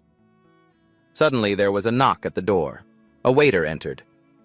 What would you like to order? Raken replied, 8 to no sauce or noodles, salad without vegetables and wine made from grapes. We will be dining until sunset, is that acceptable? These words made Biozo lean forward instantly. The waiter turned his back and said, "In that case, please follow me. I will lead the way." The exchange left Biozo utterly bewildered. The two followed the waiter. Biozo whispered in his ear, "Your Highness, what did you just order?" Raken replied, "You'll see when we get there." When they arrived at the spot, the waiter pushed a wine cabinet, revealing a secret passage, and said, "Please go straight down these stairs." Biozo looked at the long staircase and couldn't help but think, "There's a place like this in this restaurant." He then turned to look at Raken. "Your Highness, how did you know about this?" At this, Jacquin breathed a sigh of relief, thinking to himself, "Good, it's just like in the novel." The two of them walked down the stairs with Pietro following behind, unable to keep himself from asking, "Your Highness, what is this place used for? Why did you come here?" Jacquin replied, "I came to collect a treatment fee." Pietro exclaimed in shock, "What?" The two arrived at a gate. Jacquin spoke up, "I need to meet someone here." Suddenly he asked, "Pietro, have you ever heard of someone named Damien?" Pietro replied, "Never." Jacquin said, "Of course you haven't." Jacquin pushed the door wide open. The two stepped out, and beyond the door was another place. It was a path leading to an underground fighting arena. Down below, two people were sword fighting. A man shouted excitedly, cheering them on. Blood spattered on the walls, a terrifying sight. Pietro said, "Your Highness." Jacquin looked around and said, "This is the place, all right." Jacquin crossed his arms, saying excitedly, "I told you this is a secret spot." Then he scanned the area and said, "Where could he be?" Jacquin noticed a tall man. His muscles bulged with long scars running across his body. Jacquin said, "Is that the guy named Damien?" Beside him, Pietro judged, "He looks very strong." Jacquin asked back, "Are you sure about that?" Suddenly a door opened and the footsteps of a stranger were heard. Jacquin looked down below and said excitedly, "He's finally here." A man with a cold demeanor walked out. Jacquin thought, the main character of this novel. Damien emerged with an aura as cold as ice. His eyes were sharp. Jacquin's voice rang out, "Damien Kane!" A yellow spotlight shone down on him. In the stands, hundreds of people cheered endlessly. The announcer said coolly, "Damien, if you're done, hurry up and get in." The other guy scratched his head and said, "All right." The announcer, holding the piece of paper, shouted excitedly, "All right, tonight's main event. The genius swordsman Damien Kane is participating in the gladiator arena for the first time. He joined at the age of 17 and became the champion, defeating everyone in just 3 months." Yellow spotlights shone on the main character halo around Damien's shoulders. The announcer continued, "And Damien's opponent will be..." As he spoke from the darkness of the gate opposite Damien, a pair of glowing red eyes appeared. A massive foot stepped out, a monstrous giant with razor-sharp teeth. He was constantly letting out heavy breaths, and he let out a huge roar. He was 10 times taller than Damien. Up above, Jacquin couldn't help but be terrified, thinking, "It's a real giant, it's so close." Pietro gripped his sleeve and said, "Your Highness." He trembled as he looked at him. What is this? Where in the world are we?" Pietro continued. "They're feeding people to a giant. What is this place?" Down below, the giant charged ferociously toward Damien. Damien just stood there calmly, then slightly turned his feet to the side. Suddenly, the giant in front of him vanished. "Hey, what?" A huge fist slammed into the ground, creating a rather deep crater. The giant's face showed its anger, its red eyes glowing as it growled non-stop. The giant became even more aggressive, rushing towards him. With his nimble movements, Damien dodged his opponent's attack. A vision appeared behind his head. Suddenly, Damien's eyes became cold and sharp. He slowly reached for his sheathed sword. Meanwhile, the giant was still charging aggressively toward Damien. A moment later, a single sword slash cut the giant in two. The giant's body was split in half. Damien's face appeared cold and emotionless. He had defeated the giant in an instant with just one move. Everyone in the stands witnessed the scene. They were utterly shocked. The crowd gradually erupted into excited cheers. They roared his name with enthusiasm. Damien, Jacquin, and Pietro witnessed it all from above. He couldn't help but be amazed. His eyes were glued to the man as he thought, "He can take care of that thing. He's more of a monster than I thought." Damien, still cold, walked step by step toward the inner door. Jacquin watched his back, thinking to himself, "I guess that's why he's the main character." Jacquin's thoughts surfaced a man who could rival Javier, a master known as the strongest in history, a genius swordsman. Damien slowly walked inside. Then Jacquin turned and said to Pietro, "Let's go. Stay on high alert and follow me." Pietro, still stunned, stammered, "Yes, Your Highness." The two continued inside. In a room, a burly man was standing guard. Jacquin and Piezo slowly approached the man, then stopped in front of him. The man shouted disrespectfully, "Who are you, halt?" A second later, his expression changed when he saw the gold bar in Jacquin's hand. His voice became gentle. "Ah, you may pass now." Jacquin quickly pushed the door open. He stuck his head in and said, "Pardon me." Inside, Damien was coldly wiping blood from his face with a towel. Jacquin's entire body froze, but he still stepped in cautiously, reassuring himself, "Don't be afraid." The system chimed in his wise old turtle, covering its mouth and laughing. "Are you scared?" Jacquin reached out and grabbed a bottle of pills from the table. He held it up to inspect it and said, "You poor thing. Why are you taking such cheap painkillers? Can you even sleep after taking this?" Damien narrowed his eyes, glancing at him coldly, and said, "Who are you?" Jacquin, standing in the middle of the room, replied, "Me, I'm the one you need." Damien, sitting on a chair, said, "Are you here to sell medicine?" Jacquin replied, "Yeah, something like that." Damien closed his eyes, waving his hand dismissively, and said, "Get out. I already have enough medicine." Suddenly, Jacquin turned around and threw the bottle of pills away. "Taking a bunch of cheap painkillers like this? It's not going to do anything." At that moment, Damien became highly alert. His face darkened, and beneath the table his hand tightened on the hilt of his sword. Suddenly, Jacquin spoke up, "If you keep taking these, you'll never get rid of that pain in the back of your neck." Jacquin's words left the other man astonished. He glanced at the man, inwardly celebrating. "Got him! Now it's showtime!" A second later, he began his speech. Now listen here." He started by pointing to a diagram of a human brain and said, "The aching symptom usually appears at the back of the neck." Then Jacquin moved closer to the man and continued, "Your head and neck are tense. It must be painful and uncomfortable." The other man remained cold. He stepped forward and squeezed his shoulders. "The back of your neck and your shoulders. Don't you feel how tight they are?" Jacquin's wide, round eyes stared into Damien's cold ones as he said, "What's with that look? You must be wondering how I know all this, huh?" He continued his performance. "When the pain gets worse, it spreads to one side of your head and your forehead, even between your eyes." Jacquin put on a pained expression. "When the pain peaks," he continued, "you get goosebumps and start sweating constantly. Your eyes ache so much it feels like your pupils are about to pop out." Then he described the pain as waves. The interesting thing is the pain rises like waves and then subsides. That process just repeats over and over. Jacquin maintained his look of discomfort. "It's enough to drive a man mad. Just when you think it's over, it starts all over again. It feels like hell." Damien, his face expressionless, sat silently listening to what the other man said. But instead of getting to the root of the pain, he depended on this pile of painkillers. Damien asked, "Are you saying painkillers aren't medicine?" Hearing this, Jacquin quickly refuted, No, that's not it." Damien's eyes began to narrow as he thought to himself, "He's talking too much. Should I just kill him?" Jacquin kept rambling on. "You have a mouth, say something, you poor fool." Damien sat with his arms crossed, looking somewhat helpless as he thought, "Are you even giving me a chance to speak?" Under the dim light of a torch in the room, Damien's voice rang out. "So who the hell are you?" Jacquin excitedly introduced himself. I am the Crown Prince." Hearing this, Damien could no longer hold back. He drew his sword and said, "Die." Jacquin, startled, said, "Wait." He looked the other man straight in the eye and said, "I'm not lying. Kuzman sent me here." Damien asked, doubtfully, "Kuzman sent you here?" The image of a man appeared in Jacquin's words. "Yes, your sponsor, the middleman at the Colosseum."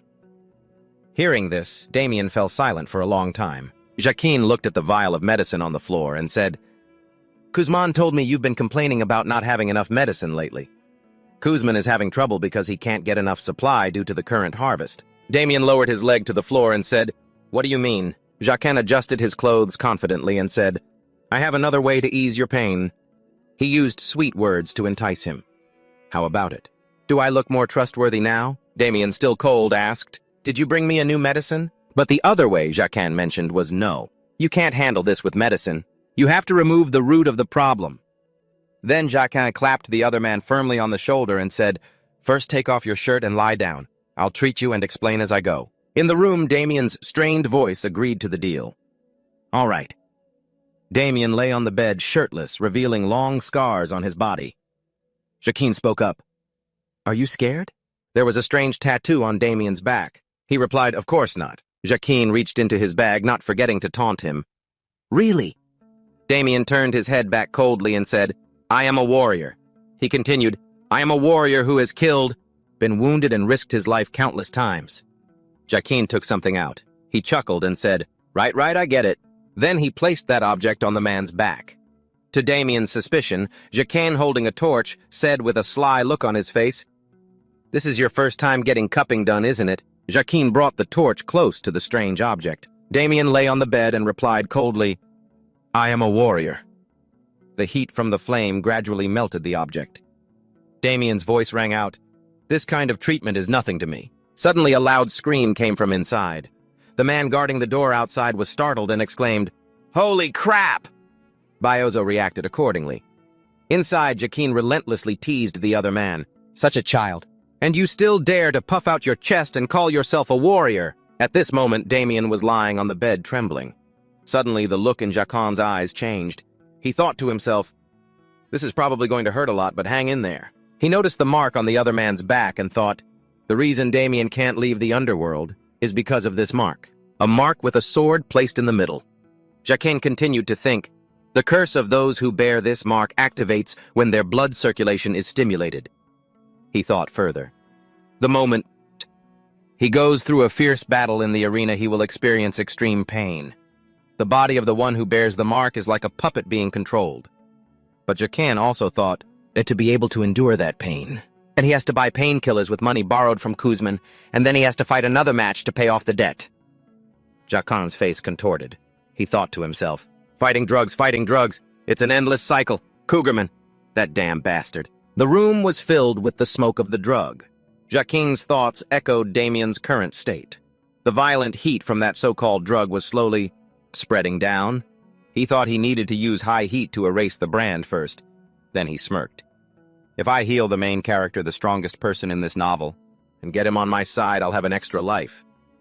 Jacquin's expression grew more and more sinister. Things would be even better if I treated that other gladiator too. On the bed, Damien was in constant pain from the heat of the drug and the agony of the brand. After what felt like an eternity, the treatment was over. Jacquin said, All right, it's all done. You can sit up. Damien's body was trembling uncontrollably. A patch of his back was red and raw, and that strange brand had almost faded. Seeing this, Jacquin was a little pleased. Excellent. It's faded a bit, he said proudly. How does it feel? Better, right. The pain's gone, isn't it? You're feeling refreshed, I bet. Damien checked his back in astonishment. His voice rang out, It really is better. I feel much better. Damien's cold expression had warmed up. He said, It's been a long time since I've felt this comfortable. Jacquin swiped a finger under his nose proudly as if to say, No need to be so formal. Then he spoke, But you're not fully recovered yet. You'll need to have it erased a few more times. Treated a few more times. Damien sat up straight and said innocently, Is that so? Jacquin replied enthusiastically, If you get any blisters on your back, don't touch them, okay? Don't overexert yourself and avoid greasy foods. Hearing this, Damien couldn't help but ask curiously, Overexert? Jacquin got angry at the other's innocence. It means stop fighting. How could you not get that?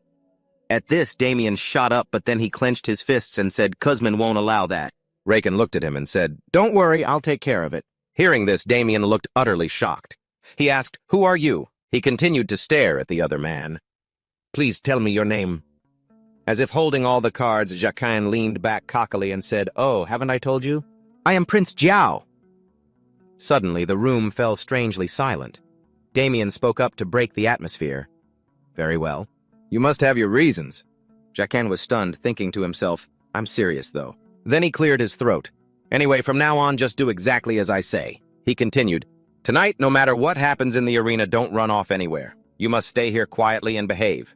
Damien's face was full of questions. Why? Jacquin pointed at him irritably and said loudly, Don't ask questions! Then he turned to leave. It's safer for you here. A second later, he turned back and added, Only then will you be able to see me again. Hearing this, Damien fell silent. Suddenly, he knelt down and said, I understand, sir. Once outside, a relentlessly curious Bezo chased after him, saying, Your Highness. He asked worriedly, Why did you seek him out and even treat him? This place isn't safe, nor is it legal. Bezo followed behind, still rambling, I really don't understand what happened today. Jacquin explained, You'll understand soon enough. For now, just do what you need to do, and that is to serve me. Bezo asked blankly, What must I do? Jacquin said carefully, Find a man with black hair and a ponytail. He's quite large and has a fierce-looking companion. With that, the two of them looked toward the arena. Down there, people were still cheering. Next to it was a bar with people coming and going. Bezo looked around, thinking to himself, ponytail, fierce eyes, ponytail, fierce eyes. Suddenly, a man caught his attention. He then turned back and said to Jacquin, "I think I've found him, sir." Jacquin quickly went to see. A man with a fierce face and hair tied in a ponytail was sitting at a nearby table. He looked over and thought, he looks a lot like the description. Without another word, he pulled a chair closer, thinking, let's see. The man's pupils contracted as his guard went up. Seeing this, Jacquin thought, those really are ferocious eyes. He quickly sat down and said, Kuzman. The man replied coldly, who are you? Jacquin looked him straight in the eye and continued, then you must know Damien, right? Just one question. Then he shouted, I want to buy Damien. Tell me how much do I have to pay for his debt and his contract? Hearing this, Kuzman silently stared at him. He chuckled and said, 9 quadrillion Magan. Besides the Prince of Kojao, probably no one else in this world. My aunt could afford that. Raken looked at him and calmly replied, is that so? What a coincidence, because I am the Prince of Kojao. How wonderful. He burst out laughing and said, if you're the Prince of Kojao, then so am I. I'm the medicine-selling Prince of Kojao, Raken said coldly. What? The medicine-selling Prince of Kojao? Kuzuman roared in anger. If you're not buying, then get lost. At this moment, Kin slowly stood up. The man silently watched his retreating back. He narrowed his eyes, thinking to himself, I've never seen this guy before. Then he snapped his fingers. A person appeared out of nowhere and said respectfully, yes, sir. Kuzuman arrogantly said, that message from earlier. His eyes were glued to Raken's back as he continued, find out who he is. See if he's a worker in the arena or if someone hired him. He added, torture him if necessary. He burst out laughing and added, and in the end just chop him up and throw him in the river like always. An hour later, the large door swung open. Kuzuman was startled and shouted, what the hell? The footsteps of his subordinate staggered in. He stood up in shock. It was Jalix, one of his men covered in wounds. Lying on the ground, he frantically said, what happened to you? The large door opened again. Raken appeared with a few soldiers behind him. He took off his wig, holding a royal token in his hand. The soldiers behind him shouted, the secret royal inspector has arrived. After that, Raken arrogantly held the token in front of Kuzuman. 1 hour earlier at that luxurious building, Raken and Biozo were walking out. Biozo glanced back and Raken said to him, just walk naturally, you're being too obvious. Biozo scratched his head and chuckled awkwardly. Yes, your highness, it's just, I've never been a secret guard before. Suddenly, Raken noticed a dark figure behind them and thought to himself, I knew it. One of Kuzuman's men was following them. Raken thought coldly. Once Kuzuman feels threatened, he continued his thought. He'll have anyone who worries him followed. Just as I predicted, his subordinate is tailing me. I planned this from the moment I spoke to Kuzuman. That's why I intentionally approached him, Raken thought. How could he be so predictable? Kuzuman's subordinate relentlessly followed him. He pulled a dagger from his pocket. As soon as he turned to give chase, he ran right into a soldier. The soldier looked at him with a stern face. The man shouted, you have committed the crime of attempting to assassinate a member of the royal family. The voice made the subordinate terrified. Back in the present, Raken had a triumphant look on his face, holding the royal token. The soldiers shouted, this is the royal secret agent! Kuzuman was stunned as he witnessed the scene. Biozo gave Raken a proud look and said, but what's with this royal secret agent thing? Raken scratched his neck and quickly made an excuse. Oh, it's nothing. I just wanted to try saying it once. Then he turned and patted the chest of the soldier standing next to him, praising him. Good job. The soldier with a blank face replied, yes, sir. On the other side, Kuzuman was fuming, thinking, what is this situation? Then he noticed the emblem on the soldier. The Royal Guard.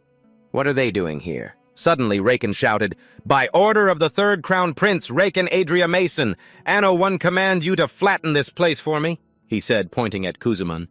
Then he added, especially that one, don't let him escape. Hearing his name, Kuzuman became terrified and looked for a way to flee. The soldiers received the order and shouted, yes, sir! They quickly charged forward, weapons in hand. Biozo stood behind, jaw dropped, thinking to himself, I can't believe everything is happening exactly as he said it would. He looked at the chaos in front of him and continued his thought. The Crown Prince has changed completely these days. Biozo's thoughts flowed. Now he's even taking down underground organizations. Group after group of people were being arrested by the royal soldiers. Then he turned to look at Raken, thinking, and he's also very concerned about the nation's security. On the other side, Raken was as happy as could be. You guys are so professional. This is great. He thought to himself, with this I'll gain a large amount of life force. Meanwhile, in a corner somewhere, Kuziman was hiding in terror. Outside, Raken's voice rang out, "Oh, medicine-selling prince, where did the medicine-selling prince go?" His mocking tone echoed, "Where could he have gone?" At that moment, Kuziman was terrified. If he got caught, it would be all over. He immediately chose to run for the back door. Kuziman gritted his teeth in anger. How can he really be the crown prince? And why would the crown prince buy back Damien? What's the point? The back door came into view. He ran for his life towards it. Kuziman figured he just needed to hide for now and wait for things to calm down. With that thought, he quickly pulled the door open. Suddenly, 5 or 6 sword tips were pointed straight at Kuziman. He froze, breaking into a sweat, thinking, how are they here? Raken appeared smiling and said, see? I told you he would definitely come this way. Raken and Biozo had made a bet. Raken laughed and held out his palm. Now give me the 500 from our bet. Biozo reluctantly handed over the money and said, yes, sir, here you go. Kuziman was filled with doubt. What the hell is going on? Jakin puffed out his chest, walked over and said, you're pretty confused, huh? Racking your brain and you still can't figure it out, can you? He said confidently, to be honest, I believe that paying for one's medicine is a very important matter. Cougarman had no idea what he was talking about. A second later, his expression suddenly changed. Paying for medicine? I despise those who skip out on their bills. That's why people like you need to be punished. Cougarman's face darkened, still not understanding what was going on. What nonsense are you spouting in the wine cellar? His voice twisted. I asked you about the painkiller bill for Damien. I asked you how much he owed. How much did it cost, don't you remember? Hearing this, the man fell silent. Jacquin continued, in any case, I made that offer in good faith. You were the one who decided to throw it all away. Cougarman pulled out 2 daggers, lunged at him, and yelled, cut the crap! Suddenly, a fist slammed into his face, knocking a molar clean out of his mouth. One of his daggers followed, clattering to the ground. A soldier had moved in to strike him. Cougarman clutched his mouth in pain as the soldier said sternly, you'd better get on your knees. Cougarman refused to give up. He glared at his opponent thinking, damn it, it's come to this. He used his tongue to push out a tooth and a pill fell out with it. Cougarman bit down hard on the pill. He calculated that it would detonate in 5 seconds. Cougarman envisioned the scene it would cause a huge explosion and a violent shockwave. Anyone exposed to the poison would be paralyzed or if they were unlucky killed. That was his escape plan. No, Cougarman thought on. I'll survive by rolling on the floor and escaping the moment I spit the pill out. And after that, I'll take that damn prince's head. He envisioned the surprise attack, smirking to himself. A perfect plan. He began the countdown. 5, 4, 2. Cougarman's cheeks puffed out. 3. Just as he mouthed the word 2, Jacquin's hand clamped over his mouth. Jacquin appeared menacingly behind him and said, what's this? Are you trying to spit something out? Cougarman's face went pale. He thought, this little punk, does he know about my secret weapon? Jacquin grinned and said 1. Instantly, the pill exploded inside Cougarman's mouth. He collapsed to the ground, cursing inwardly. Damn it, I'm paralyzed. I have to stay conscious. I'll pass out in 3 minutes. Cougarman struggled, thinking, I will survive with this antidote, as he thought that his trembling hand reached for his pocket. But suddenly, Jacquin's hand darted in first. He pulled out a small vial of blue liquid, looked at it, and spoke. You're curious how I knew, aren't you? He stared at Jacquin in shock. Huh! Then he uncapped the vial. Jacquin said teasingly, take a guess. With pleading eyes, Cougarman reached out for the vial. Jacquin downed the entire antidote right in front of him. You bastard! Cougarman cursed internally. After finishing, Jacquin wiped his mouth and spoke. That's bitter. Below him, Cougarman trembled uncontrollably, his face dark with rage as he silently screamed, my antidote! Give it back, you bastard! Suddenly, Jacquin tossed the vial aside and said, no. The vial hit the floor and shattered. Jacquin's voice rang out, I was the one who poisoned you, you know. Jacquin looked down with a sinister grin, thinking, I need to complete this mission to get the treatment fee skill. A system notification appeared. Dose number 1, 0.01 out of 10L. At this point, Cougarman was losing consciousness, foaming at the mouth. He couldn't take it anymore. A second later, he collapsed. Jacquin's lips curled into a smile. He held up his hand in a modern-day thumbs-up sign. Are you ready? Below the fifth thoracic vertebra? About 1.5 inches to either side. The Jueyin Shu point. Jacquin pressed the spot on Cougarman's back. He suddenly jerked awake and vomited violently, the stream splashing around Jacquin. Jacquin grinned and said, "Time for the antidote," injecting 0.01 liters. His two fingertips released a surge of energy. Cougarman screamed in excruciating pain. A moment later, he fainted. The system chimed again. Treatment mission level 1. Skill activated. Patient Cougarman. Therapy detoxification. Lifespan increased by 21 years, 2 months, and 1 day. The system notifications continued to pop up. Additional lifespan gained 3.81 days, rounded up. Bonus lifespan 4 days. Total lifespan 118 days. Jacquin shouted with joy. That's what I'm talking about. He then turned and ordered, "Seize him." His eyes grew firm as he added, "Now that I have what I came for, it's time to return to the palace." Meanwhile, Damien and the gladiators were fighting the soldiers. One of the soldiers stared at his opponents with a grim look, his eyes fixed on Damien. He thought, these gladiators, how can they be this strong? Fortunately, Jacquin appeared just in time. He called out, "Halt, I told you all to stand down." Jacquin walked between two of the soldiers. They were both stunned and exclaimed, "Your Highness!" Seeing this, Damien was shocked. Jacquin slowly approached him and spoke. "Do you believe me now that I'm the crown prince?" Damien remained silent, his expression cold and unreadable. He slowly lowered his weapon. A memory from the past flashed through his mind. A time when he stood by coldly watching his own mother. Damien's voice echoed, "Mother." His face was void of emotion. This was how his mother had looked before she passed away. Damien's thoughts continued. "I'm dreaming of that day again." Outside the window, rain poured heavily. His mood plummeted. The day I was left all alone in this world. That was the day his mother died. From then on, it was as if his emotions were blocked. Everything shattered. He remembered his own cold silhouette back then. No, that's not right. It was the day I was abandoned. "You fool," Jaken's voice rang out. "Snap out of it." Damien's eyes shot open. He sat bolt upright, glancing at Jaken and Biozo standing by the bed. Biozo cheerfully extended a hand, smiled, and said, "Allow me to formally introduce myself. I am the Crown Prince's physician, Biozo Gaiden." Damien, his expression still cold, shook the man's hand and said, "I'm Damien Kane." At that moment, Jaken turned to leave. "That's enough with the greetings. Follow me. We have a busy day." Damien, still on the bed, watched them go. Biozo asked, "Your Highness, what are you planning to do now?" Jaken replied, slightly annoyed. "What do you mean? Are you implying you don't trust me?" After witnessing that exchange, Damien remained silent for a long while. In the therapy room, many other gladiators were being treated. Damien spoke up. "Where are we?" Jaken replied cheerfully. "The therapy room, of course."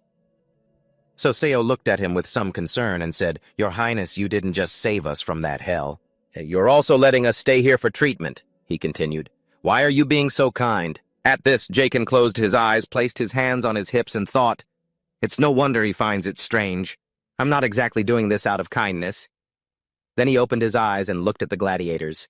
Most of the gladiators were in their 20s. The oldest was just over 30. If I can break their curses, I'm sure to gain more life force. But if I tell them the truth, they'll think I'm insane. Then, with a determined gaze, he said to them, "Nothing in this world is free. Do you really think I'm doing this just to be kind? Don't get the wrong idea." Jaken then announced loudly, "I am extremely frail. To be precise, I suffer from all kinds of ailments." Suddenly, a voice from the back called out, "Everyone in the kingdom knows that, sir." Jaken struggled to suppress his anger, thinking to himself, "I'll save the most painful treatment for you." He composed himself and continued, "But as it stands, the royal physicians have been unable to cure me." He went on, "Despite trying numerous therapies, my illness has only grown worse. Therefore, I've decided to find a cure for myself." With that, he turned to look at Damien. "Damien, you probably know what I'm here for, don't you?" Damien answered calmly. "You likely brought us here to test a new treatment." Jaken replied, "Precisely." The answer stunned the entire room, making everyone anxious. Jaken said enthusiastically, "Damien, how do you think you were cured?" He replied, "After the first session, my nerve pain has almost completely vanished." Soseo glanced at the person beside him as if to say, "See, even Damien says it's effective." Jaken asked the group, "Did any of you feel discomfort during the treatment?" The room fell silent. No one answered. At that moment, he broke into a triumphant smile. "Excellent," he thought. It was a success. No more holding back. Time to go all in. Then he announced loudly, "All right, let's begin the treatment immediately. All of you take off your shirts and get on the beds." Following that, plumes of smoke drifted out the window and agonizing screams echoed. 6 days later, each man was lying on a bed, with hot poultices on their backs. Jaken watched the scene thinking non-stop. This is horrific. They're vomiting and breaking out in cold sweats. He grit his teeth and began to think, damn it. These are painkiller withdrawal symptoms. It's going to be hard to continue with the cupping therapy. Suddenly, he noticed Damien sitting perfectly straight on his bed with a cold expression. Jaken approached and called out to him. Hearing his name, Damien replied, "Yes, Your Highness." Jaken inquired, "You're not feeling dizzy?" Damien replied, "I am." Jaken pressed on, "What about nausea?" Damien answered coldly, "I'm holding it back." Hearing that, Jaken was stunned. This must be why he's the main character, he thought. He stared at him wide-eyed. "Regardless, I'll have to use a different treatment for the time being." After that, Jaken turned and announced to everyone, "That's all for today's treatment. Go back, get some rest, and drink plenty of water." Then he looked toward Soseo and said, "Soseo, you stay behind." Jaken approached him and asked, "Are you struggling with the withdrawal symptoms?" Soseo, his face pale and his body trembling uncontrollably, replied, "It's nothing. I'm fine." Jaken smiled and said, "Lie down. You look completely worn out. Let me help you." He then took out a small needle. "Like this." Jaken looked at the man with a determined gaze and thought, "Truthfully, I have no idea if this acupuncture will actually work." Jaken then thought to himself, "But he's been using painkillers longer than any of the other gladiators, so his withdrawal symptoms are the most severe. That makes him the perfect subject for this experiment." Jaken began the experiment on the man's body, starting with an acupoint near the solar plexus, then moving on. A small needle was inserted into the tip of his toe. Gradually, the man's entire body began to react. While Jaken stood there holding the needle lost in thought, Soseo's hand shot up. A second later, he screamed and shoved Jaken down. He grabbed him by the throat and squeezed. "Help!" Jaken screamed in his mind. Soseo's large frame pinned Jaken to the floor. Jaken's face was turning red when suddenly Soseo's expression went slack. A moment later, he collapsed. It was Damien who had saved him just in time. He said, "Your Highness, are you all right?" Jaken took his hand and said, "I'm fine." He suddenly looked back at Soseo and thought, because of the withdrawal symptoms, even a tiny stimulus can trigger a seizure. He looked at Soseo unconscious on the floor and thought, his nervous system must be incredibly sensitive right now. Even a small stimulus like the tip of this needle could make him... I feel like he's being stabbed with a sword. He continued to think, to deal with this condition, I'll need a much, much smaller needle. His face grew pensive as he looked at Soseo. That evening, Jaken stood by his desk and picked up a letter. It read, "Your Highness, I am the blacksmith from the letter. To follow up on your order, it is feasible to forge a needle as thin as a thread, but I'm not confident that I can actually produce it. Not that many needles, at least, with consistent thickness. And I'm not sure they'd work as you intend." The blacksmith continued, "I think it would be extremely difficult, if not impossible, unless you were a dwarf. My apologies." Reading this, he let out a long sigh. "This is driving me crazy. I don't have much time. The withdrawal symptoms will only get worse." He ran his hands through his hair, thinking, what am I supposed to do? Suddenly, the system issued a notification. Your internal organs have detected stress. Stress is the source of many illnesses. Your internal organs advise you to resolve this stress. Hearing this, an idea sparked in his mind. Inside his body, the 2 lungs and the large intestine were trying their best to comfort the heart. The heart sighed and said, "How pathetic. I suppose I could give you a hint." The 2 lungs cheered, "We're the 2 lungs! We're the 2 lungs!" The intestine casually remarked, "Wouldn't it be great to hear the hint before the sphincter completely opens?" What was that? Hearing this? Jaken asked in utter surprise, "What is this?" The system notified him again as a line of text appeared before him. By investing the HP you have received, you can unlock countless skills and summon beasts. Seeing this, he immediately thought, oh, I can summon beasts. This was mentioned in the novel too. He then pressed Continue. The system chimed with another notification. You have chosen Random Beast Summon. A summoned beast possesses a strong ego and is absolutely loyal to its master, and provides the use of various skills. Random summon one time costs 300 HP, current HP 500. Do you wish to perform a random summon, yes or no? He then reached out and pressed the button, praying, "Please let it be something good." The system chimed once more. Commencing random summon. Cost 300 HP, remaining HP 200. Before the summoning begins, please state aloud the skill you wish for your summon to possess. The summoned beast will possess the desired skill. He then declared loudly, "I want a ton of micro-needles. I want a summon that can provide 1,000,000 of them with high consistency." The system displayed request recorded. Beneath the sparkling lights, 3 gift boxes gradually appeared before him. Box 1, Candidate 1, the 1,000,000 happy oinking summons. Candidate 2, a blue-colored roll of iron feces. Candidate 3, the cactus that likes to poop out other cactuses. Witnessing such strange names, he couldn't help but think, what the hell is wrong with these names? The system displayed a notification the candidates can satisfy 100%, 50%, and 0% of your request respectively. Once a choice is made, you cannot exchange, return, or undo the summon. Please choose carefully.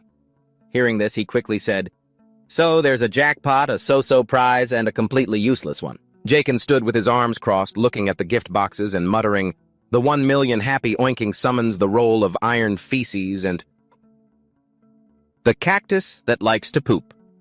He started to scratch his head, wondering, which one should I choose? He still hadn't chosen by the time dawn was breaking. As the sun rose high in the sky, he remained there silent and motionless. Suddenly his heart leaped up and yelled, "My heart is about to explode from frustration. Just pick the damn pooping cactus already." He reluctantly agreed. "All right, fine." The system announced, "You have selected Candidate 3, the cactus that likes to poop." The gift box quickly opened, and rays of light shone from within. Jaken stood beneath it, praying, "Please let it be something good. I don't have much HP left." A moment later, the box flew open. A little Goseum appeared in the palm of his hand. It said, "Goseum," Jaken said in surprise. "It's spiky." He looked at it and said, "It's a hedgehog." It was still squeaking, "Goseum." The system displayed a notification Goseum user guide. Goseum's size can be changed by feeding it the accompanying sunflower seeds. He then noticed a small red pouch under its belly. Where did that come from? The system began displaying the guide's notifications. Red sunflower seed. Makes Goseum large. Form duration, 12 hours. Blue sunflower seed makes Goseum tiny. Please feed Goseum before the time limit expires. Goseum's skills. Infinite quills. Level 1. When a quill is plucked, a new one grows back in its place. Chestnut. Attack level 1. Goseum transforms into a chestnut and attacks. Tricolor explosive quills. Level 1. Goseum shoots out white, brown, and black quills. The level of pain depends on the color of the quill that hits. He then looked at it and said, "Just what I'd expect from a hedgehog. Its attacks are mainly based on its quills." Jaken leaned in closer to get a better look.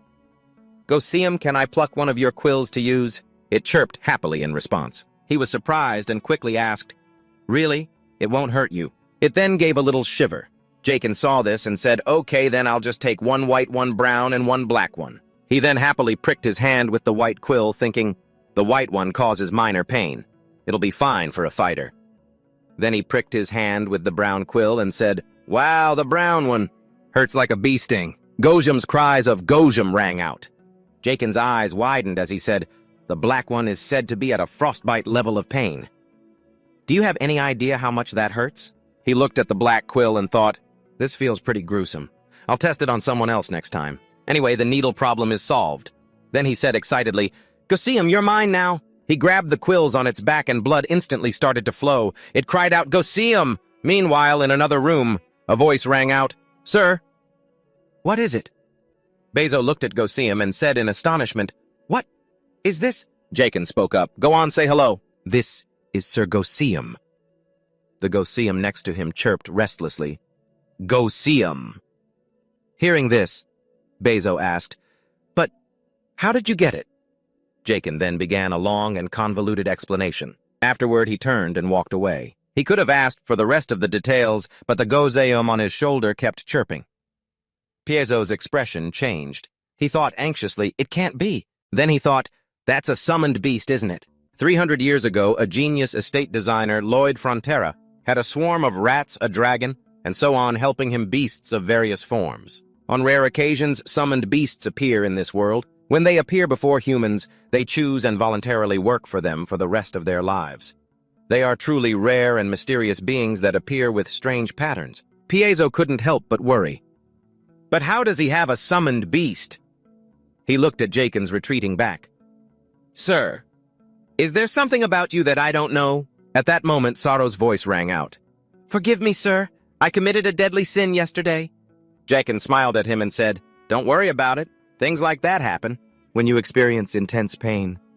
But now you won't feel a thing no matter how many needles I use.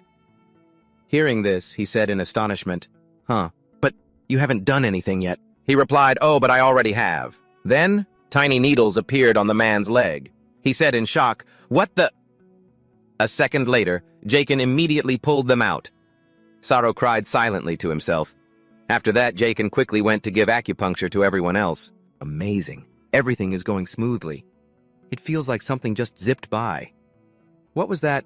Just my afterimage. Jaken thought, if I keep operating at this capacity, ding, the system's sound rang out. He was overjoyed. There it is. Request treatment fee. Level 1 skill has been activated. Patients Damien and 13 others. Treatment, Mark Curse. Total lifespan received, 80 days. Estimated lifespan, 171 days. The level of request treatment fee has increased due to receiving a large amount of lifespan. Skill. Request treatment fee is now level 2. Conversion rate, 2,000 to 1,951. Jaken was ecstatic. My skill leveled up too. He jumped for joy like a child. Damien, standing behind him, watched in dead silence, clenching his fists slightly. He looked at Jaken and thought, He's the Crown Prince. What did we do to make you so happy? Your Highness, why are you so happy about our recovery? Jaken excitedly looked at the system. Good, now I'm done with the gladiators. Then he turned to look at everyone but suddenly burst out laughing. Elsewhere, a hand reached out and gripped a teacup tightly. Steam rose from it. Astelion sat silently in the room. A man came to report. Your Majesty, I'm here to provide the regular report on the Crown Prince. The person continued. 2 days ago, all 14 gladiators were appointed as the Crown Prince's bodyguards. Astelion, slightly surprised, asked, Bodyguards? The person replied, Yes, Your Majesty, they are now called the Royal Guard Special Task Force, and they've been ordered to be by his side at all times. Wherever Jaken goes, he takes them with him. Astelion asked, So what did Jaken give them? The man replied, A contract.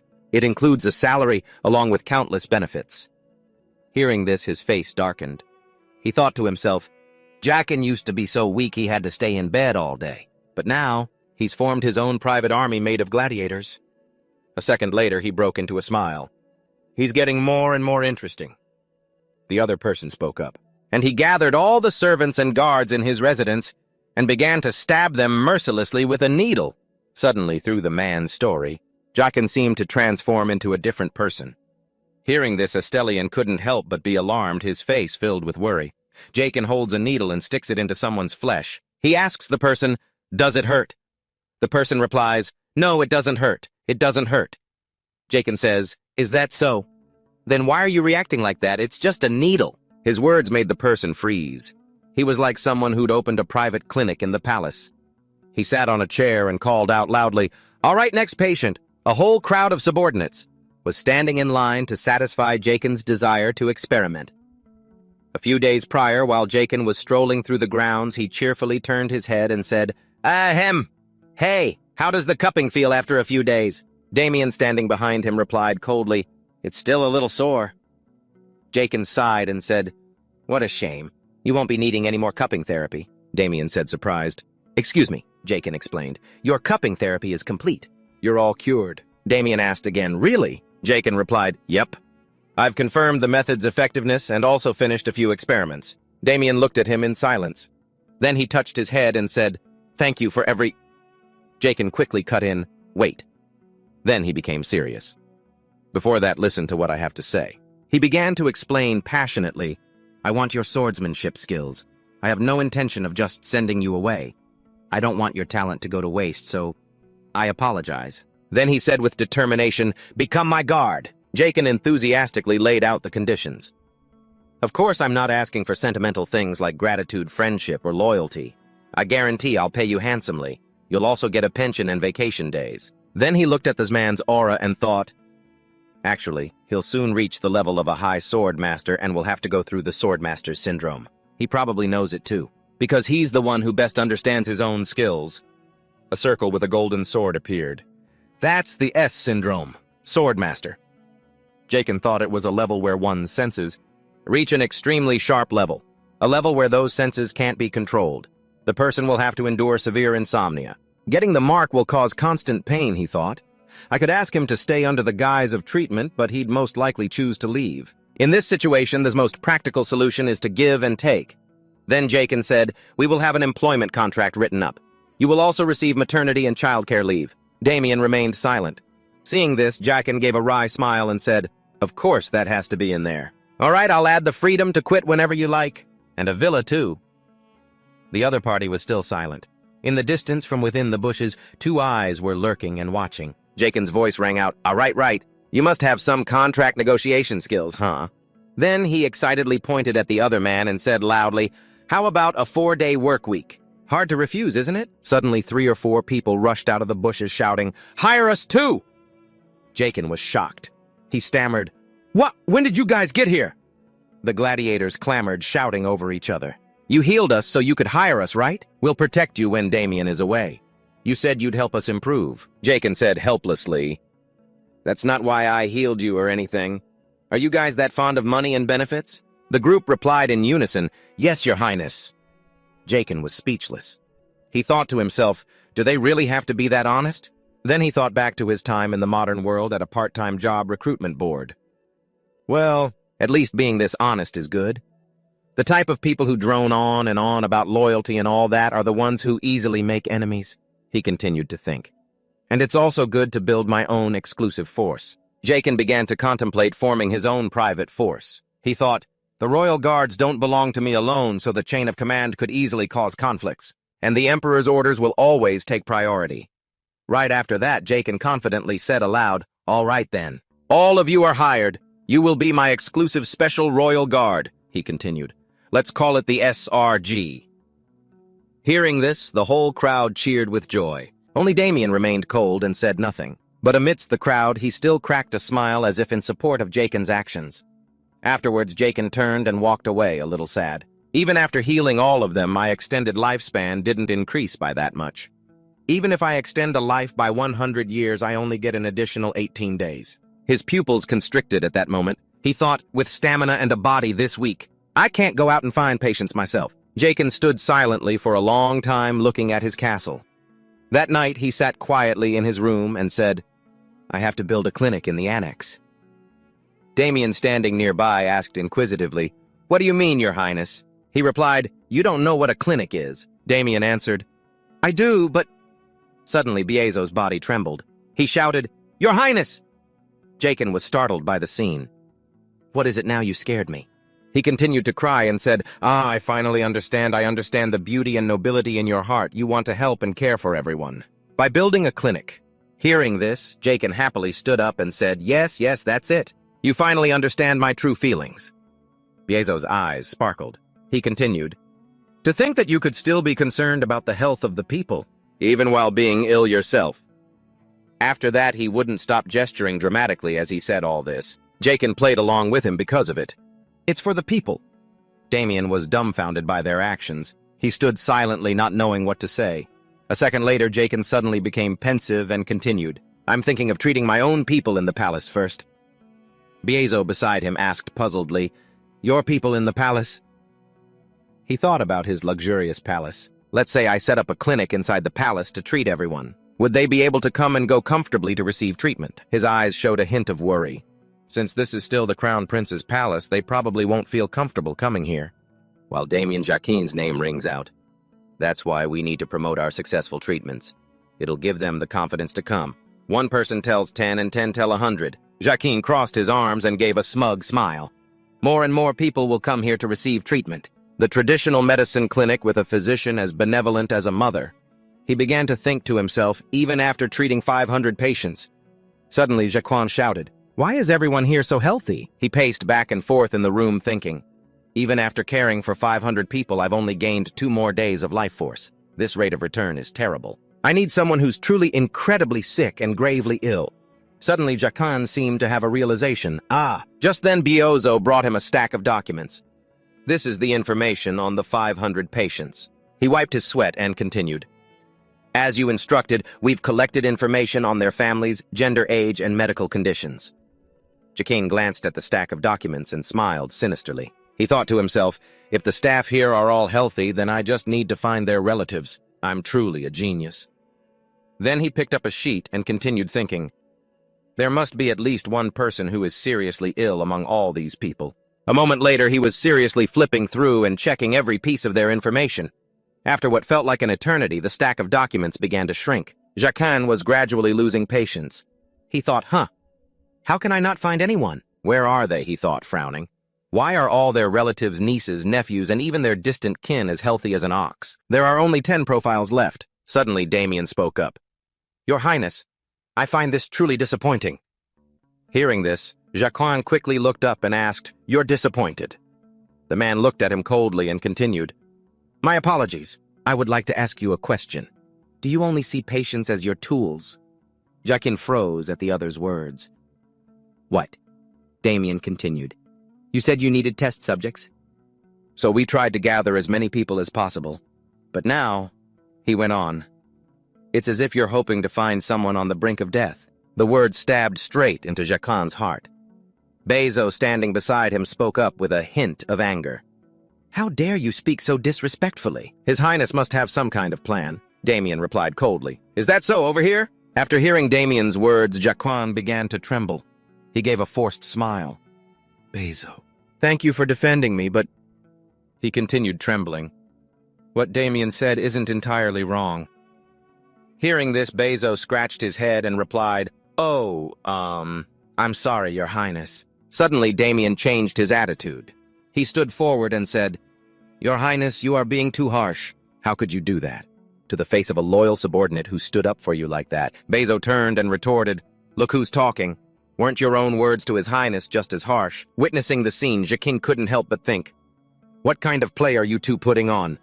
Then he shouted angrily, Both of you get out! A second later, Biozo and Damien were thrown out. Now alone in the room, he was tearing his hair out. Honestly, there are only 10 pages left. Suddenly, a line of information caught his eye. The information read, I don't know if I'm allowed to say this on the survey form, but I will muster all my confidence. The person continued on the form, I have an 8-year-old brother. In a dimly lit room, a girl with red braided hair sat at a table writing. But once or twice a month, his entire body will shake uncontrollably, and then he'll foam at the mouth as if possessed by a demon. The girl worriedly touched her brother's forehead. I've asked several doctors to examine him, but they couldn't find the cause. The priests also prayed a lot, but they said they did their best to expel the evil spirit from his body. Hearing this, Jaquan's face became more joyful than ever. He said, I've found it. Jaquan had the maid summoned. Upon arriving, she immediately said, Sir, this child... She pointed to the boy standing beside her and continued, is my brother Zio. Without much ado, Jaquan immediately tried to befriend the boy. Hello. Zio shyly and softly said, Hello, sir. He looked at the boy with a gentle gaze. Just call me Jaquan. Seriously. Then he thought to himself, not only is this his first time at the palace, but he also has to meet the crown prince. He's probably more terrified than curious. Then, Jaquan reached into his pocket to pull something out. He thought to himself, this is the best way to help a young patient. He secretly placed a handkerchief over his hand and held it out for the boy to see. He quickly opened the handkerchief. Underneath the cloth was a small piece of candy. The boy's eyes lit up when he saw it. Jaquan offered the candy to Zio and said, Here, a gift for you. But suddenly the boy's expression changed as if he was afraid of something. Jaquan asked, What's wrong? Zio looked down and replied, You're not supposed to touch me. Jaquan pressed, Can you tell me why? The boy turned away, his face darkening, and said, I'm cursed by an evil spirit. Zio continued with low self-esteem. That's why the other kids always tease me. They say I'm a freak. Jaquan looked at him with a gentle gaze and comforted him. That's not true. You're not a freak at all. I got into a fight with them yesterday because they tried to imitate me and make fun of me. Gio still had his hands clasped tightly, but in the room filled with his self-conscious voice, he said, I lost. I felt strange and everything suddenly went dark. Jacan asked, Everything went dark. He recalled the boy trembling then. Yes, there are times when I feel strange things. All of a sudden, my body starts to tremble. My whole body shakes and becomes paralyzed. It feels as if I'm being lifted into the air and then dropped. Gio recalled every time that sensation came. It's like you're being tossed up and thrown down. He continued, The sky grows distant and I hear strange noises. With a sad expression, Gio said, Then when I wake up, I've lost almost all of my strength. Hearing this, Jaquin gently replied, I understand. He went on, Even so, you still managed to endure all of that, didn't you? Then Jaquin suddenly pulled the boy into a hug and praised him endlessly. Gio, you're so brave. Hearing this, he was incredibly moved and said, Jaquin, you really shouldn't touch me. I'm possessed by evil spirits. A hint of sadness was in Jaquin's eyes as a light energy emanated from his body. He gently comforted the boy. There are no evil spirits at all. That's when the system's notification chimed in. Beginning pulse reading, scanning. Overall patient assessment possesses a healthy body. However, irregular brain waves detected. Symptoms of a seizure disorder have been found. This may cause severe generalized seizures. Hearing the system's words, Jaquin couldn't help but look at him in shock. Gio looked back at him with a bewildered expression. A thought echoed in Jaquin's mind. This is also known as epilepsy. Normally, it shouldn't be an issue, but Jaquin started to recall what he knew about the disease. Because the brain waves become chaotic for an unknown reason, it causes the entire body to convulse and the patient to lose consciousness. Jaquin slowly stood up and said, No matter what it is, even if you really were possessed by evil spirits, you're not exaggerating one bit. Hearing these words, Gio's mood brightened. He asked, Really? Jaquin looked at the boy with excitement, pointed a thumb at himself, and said, Of course I am the crown prince after all. And if not, I'm always right anyway. The sunlight from outside streamed through the window, illuminating the entire room. His thoughts echoed once more. It's a good thing I found out. He has epilepsy, but even if I try to treat him, I have no way of finding the cause right now. This is driving me mad. I don't have any instruments to perform a scan, something like an MRI machine. Suddenly, Gio's stuttering voice called out, Jaquin. Hearing his name, Jaquin instinctively glanced down. Gio's condition was relapsing. His entire body began to convulse and shake violently. He said, I feel strange. Witnessing the scene, Jaquin was shocked. A seizure! Why now, of all times? Everyone turned their eyes toward Gio. Bezo cried out in alarm. The child! Gio's sister collapsed to the floor. Bezo said worriedly, He really is possessed by an evil spirit. Damien drew his sword and said coldly, Your Highness, please step away from it, over here. Jaquin continued to observe the boy's condition, clenching his teeth as he tried desperately to think of a treatment method. Suddenly he shouted, Stop it! His body radiated anger. This has nothing to do with an evil spirit. This is a medical condition. He's just sick. Patients are people who need to be cared for and protected, he continued furiously. This child is in incredible pain. Someone get me a pillow now. Seeing this, Gio's sister immediately replied, Yes, Your Highness. After placing the pillow, Gio continued to convulse as everyone gathered around him. Bezo asked worriedly, The kid's foaming at the mouth. Should I wipe it with my handkerchief? Jaquin quickly shook his head, stopping him. No, don't do that. His jaw is clenching uncontrollably. If you're not careful, he could bite the handkerchief and swallow it. Everyone fell silent as Jaquin's voice rang out. There's nothing we can do right now. We can only help him after the seizure passes. Suddenly, he detected a yellow energy coming from Gio's body. He was startled. He looked at the boy's thrashing body and thought, Why am I sensing mana from him? Suddenly, it was as if he had discovered something. Ah, the Asrahan core method, he began to think. It's highly sensitive to the flow of mana. A blue energy enveloped his crest. Jaquin's thoughts continued, Mana is fundamentally the circulation of energy. If I can see it clearly and precisely, Jaquin thought to himself, I might be able to pinpoint the cause of his epilepsy. He immediately used his power. He touched the boy to feel it. Then he closed his eyes. I can see it. A moment later, he was inside Gio's body. He looked around inside. The flow of mana was everywhere. It was moving wherever it pleased. Jacquin reached out his arm to touch a flowing stream of mana. I need to concentrate. An opportunity like this won't come again. I have to find the root of this epilepsy. He then followed the flow and thought, I think these are the spinal nerves, and those are the cranial nerves. His body grew tired and he began to sweat. He steeled himself. I can't get tired now. I still haven't found any information. Suddenly his heart began to pound abnormally. He pushed himself. Just a little further. Jacquin dragged his exhausted body deeper inside down a path with many nerves leading to the brain. Jacquin discovered a powerful, brilliant light radiating from one of them. He realized it was the vagus nerve. This is the source. His face showed his astonishment. A faulty signal originating in the vagus nerve is causing the seizures in his brain and his entire body. Is that it? He turned to the others and said, Bring me a blanket and cover him. This child needs to rest now. Do not wake him up. Just let him sleep. Then his face grew weary as he continued, Don't make any noise. And no strenuous activity either. A moment later, he started to lose consciousness and collapsed. Byozo cried out in alarm, Your Highness! His body was still. A voice cried out, Oh my God, he's fainted. Your Highness, are you all right? Your Highness, please wake up. Now he no longer felt tired. What a relief. Now that I've found the root cause, I can treat him. Night fell and the dim moonlight illuminated the palace. Jacquin slowly opened his eyes, waking up. He touched his forehead. Ugh, my head hurts. Then he thought, Did I pass out? It seems the Asgardian core method was activated at maximum efficiency while I was unconscious. Damien appeared from the shadows and said, You're awake. His words made Jacquin jump. Damn it, you scared me! I thought you were the Grim Reaper. Damien said, You've been asleep for half a day. In the dimly lit room, Jacquin's voice was filled with worry. Is that so? How is the child? Damien replied, Geo woke up this evening, but he's still very tired. Jacquin nodded. That's to be expected. His seizure was quite severe. Damien added, Indeed. He went right back to sleep after having some dinner. Jacquin carefully got out of bed, thinking to himself, I suspected this was possible, but I never thought that I could get such a precise diagnosis just by using the Asgardian core method. It's so much better than an X-ray or an MRI. Jacquin turned to get his coat from the wardrobe, his thoughts racing.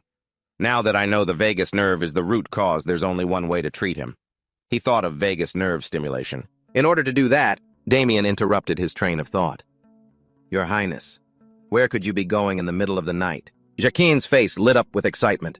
As he put on his coat, a mad look came over him as he said, To get struck by lightning, what else? Jacquin stepped outside. 2 guards at the gate saw him, blocked his path, and shouted, Who goes there? They immediately stopped when they recognized him. Jacquin raised a hand in greeting and said, Thank you for your hard work. Please take me to Lord Duntus. The 2 guards led him away while Damien went back inside the palace. They stopped before a door that was radiating a blue light. Jacquin said joyfully, This is it! Without another word, he threw the door wide open, jolting the sleeping Duntus awake. The old man yelled, What the? He stared at Jacquin in astonishment, stammering, The prince is here. It was the royal sorcerer, Lord Duntus. Jacquin approached, scratching his head. Lord Duntus, please forgive the sudden visit, but I have a favor to ask of you. The old man immediately turned away and said, Pardon me? Jacquin put on a friendly expression and said, Excuse me, could you please cast lightning magic on my back? Hearing this, the old man stared back in utter disbelief and said, What? The day before, during an audience with King Astalion, the king had remarked, Jacquin has changed so much recently. He's been doing so many strange things. Indeed, he's been behaving very oddly. Astalion continued with his eyes closed. It's gotten to the point where I'm worried about what he'll do next. Then a small smile played on his lips. Duntus looked back at him somber and silent. Then he thought, Yes, your majesty, everyone becomes a fool when it comes to their own children. I have served you my entire life. I know what your deepest thoughts are. Back in the present, Duntus felt helpless against the prince's plea. Jacquin begged, Come on, just hit me with your lightning. Duntus's thoughts echoed, your majesty. He certainly has changed a great deal. Then he gave the prince a perplexed look and thought, He's becoming even more insane. In the room, the candles stuck in a skull cast an eerie glow. Duntus tried to argue, Why would I want to harm you? If anything were to happen to you, I would be executed. Jacquin quickly cut him off. Now hold on. I'm not asking you to do something strange like kill me. I'm just asking for a small electrical current that won't kill me, Jacquin said plainly. I just need you to do it. It's for a very important matter. Please maintain it for 3 hours straight. Duntis, still in his night clothes, felt a wave of helplessness. But that's an absolutely bizarre request. He thought about lightning magic, which possessed immense destructive power.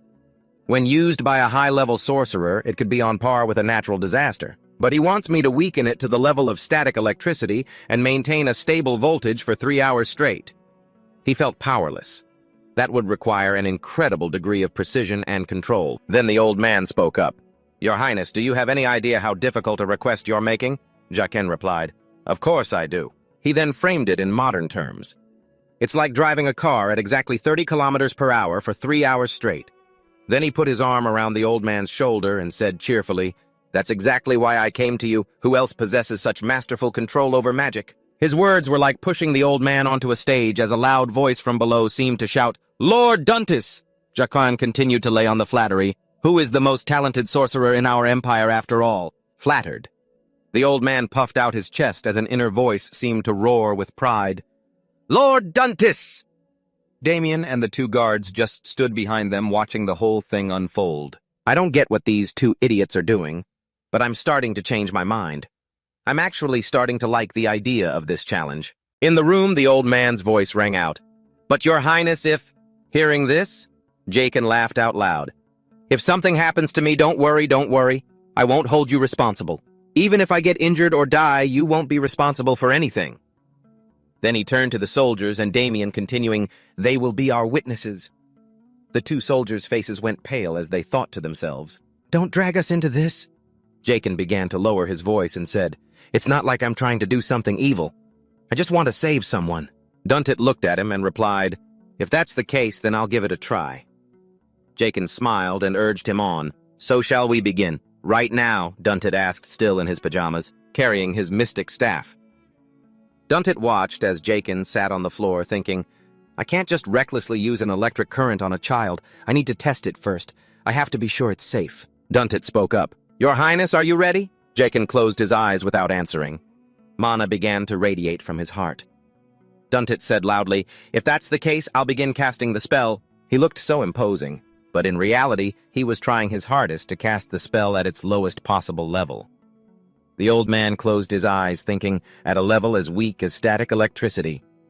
As the current entered Jaqen's body, he couldn't help but shudder as if to say, "Ah," like an ant bite. Afterwards, his expression softened as he thought, "Perfect, just as I'd expect from a palace mage. I knew he could do it. Now it's my turn. I'll absorb the current and convert it into electrodes." His body was enveloped by massive neural pathways as his thoughts echoed. "I will generate a direct electrical signal symmetrical to the faulty neural signal in the child's vagus nerve and completely control these neural signals." Jaqen raised his hand, feeling the neural signal flowing through his circuits. Then those neural pathways transformed into electrodes. Jaqen smiled and slowly opened his eyes. "The A.S. Rahan core technique. It's so powerful. It can control so many things. I didn't think I'd succeed on the first try." Then he turned back and said, "That's enough." Duntit, his face filled with amazement, asked, "You want me to stop because that was enough?" "No, I can keep going. I could do this all day." Inside the room, his scream echoed. "It hurts." I said, "Stop right now." At Jaqen's palace. In front of the room, a large crowd had appeared. A curious voice piped up. "I wonder why he's gathered so many people again. What is he planning to do?" Another person replied, "I heard he wants to gather people who like to spread rumors to help him." Dior's sister was stunned. "What, I really don't understand what's going on in his head." Inside the room, Jaqen was sitting opposite Dior with a large crowd standing behind him watching. Jaqen smiled, held up a needle, and said to Dior, "I'm not going to tell you to relax. Bitter medicine is the best cure, and medical procedures are always painful. I'm not going to lie to you." Dior asked timidly, Will it hurt a lot?" He replied, "Just a tiny little pinch." As Jaqen brought the needle closer, Dior's voice trembled. "It sounds like it's going to hurt." Jaqen comforted him. "Ah, this won't hurt. I promise." Dior started to believe him and asked, "Really?" Jaqen said, "That's right, I've already done it." "You couldn't even feel it, could you?" His words made the boy jump and look down at his neck. Then Jaqen turned to look at Duntit and gave him a signal. Jaqen thought to himself, the real pain is just beginning. At the signal, Duntit began to cast his spell. A stream of electricity went straight into Jaqen's heart to Dior's amazement. Jaqen could feel it in his heart. Good. The electrical energy is gathering smoothly, he thought. Watch closely, everyone, and spread the word. Spread the good word about this breakthrough treatment. Meanwhile, Biozo couldn't stop panicking. He looked like he was about to faint. I can't believe it. The prince is being fried by lightning. But strangely, while everyone else looked terrified, Jaken's thoughts echoed, this is what's known as viral marketing. And now to transfer the processed electric current. Jaken removed the needle from Dior's neck, now carrying the electrical charge, and slowly moved it into the boy's body. In the dark space, a powerful light suddenly began to shine. That light caught his attention. Suddenly, his expression changed. Wait a minute. This feels very wrong. Suddenly, he realized, oh crap, the mana flow was instantly disrupted. Jaken hurriedly chased after it, thinking, it's going to explode soon because of the blockage. He sounded an internal alarm.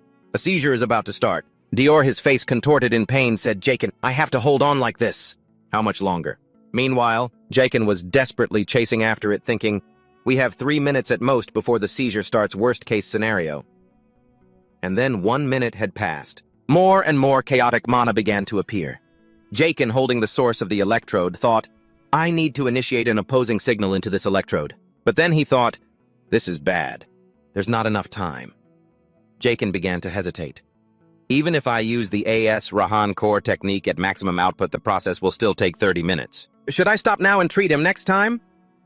But then he changed his mind. No. If I let the boy have a seizure, they'll spread terrible rumors about this. I also don't know how much longer Sir Duntit can maintain this. Damn it.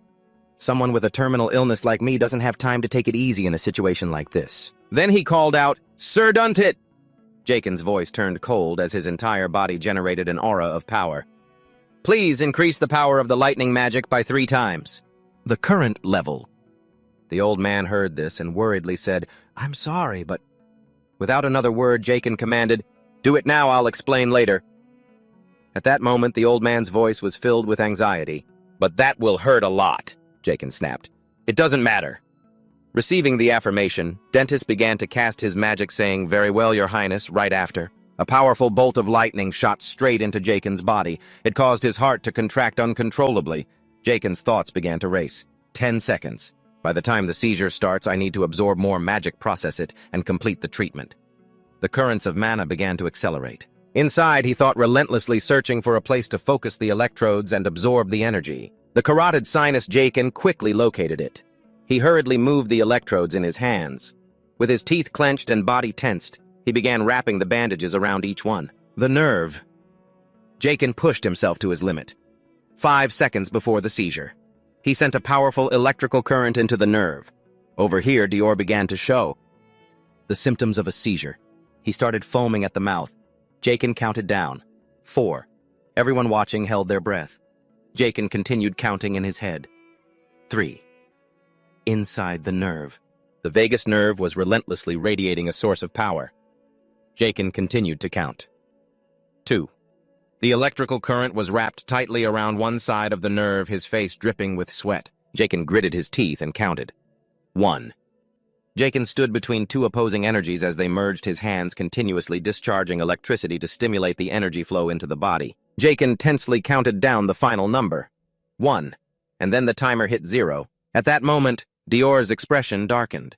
He clenched his teeth tightly to endure the pain. A second later, he opened his eyes. Dior was no longer convulsing. He looked at the other man and called his name. Jaken. Jaken, his face pale and drenched in sweat, asked wearily, Are you feeling any better? Over here, Dentist also let out a sigh of relief. Dior's sister stared at the two of them in astonishment, unable to stop thinking. Nothing happened. He usually loses consciousness as soon as the pain begins, and yet now, Jaken's whole body was exhausted. He sighed and thought, phew, that was lucky. So close. My body is still numb. The system chimed. Ding requesting level 2 treatment fee. Activated. Patient Dior. Treatment method. Vagus nerve stimulation surgery. Lifespan. Gained an additional 3 days. Projected lifespan. 161 days. Hearing the system's announcement, Jaken couldn't contain the sudden joy in his heart. Yes, I've gained more days to live. Once again, the system's notifications rang out. You have utilized the core technique Azrahan to its maximum potential to withstand the body's high-intensity stimulation. By doing so, you have surpassed your limits. A brilliant notification flashed. Core Technique Azrahan has leveled up. A description panel appeared with the content Skill Name Core Technique Azrahan. Level Bustle. Rank 1 Level 2. Greatly increases mana. Mana increased by 130%. Stat required for next level up HP 1200, current HP 200. Seeing the system's latest notifications, Jaken was endlessly joyful. All his fatigue was completely forgotten. Jaken thought to himself, the core technique leveled up, and my mana has increased by so much more. Just then a notification sounded. You have successfully withstood the stimulation of the electrical current. The lungs and large intestine have received metal energy and now possess resistance to wood energy. Metal overcomes wood. The internal organs have gained wood energy. The liver has awakened. The scene changes to a well-dressed, handsome young man. With a cold expression, he kicked the door open.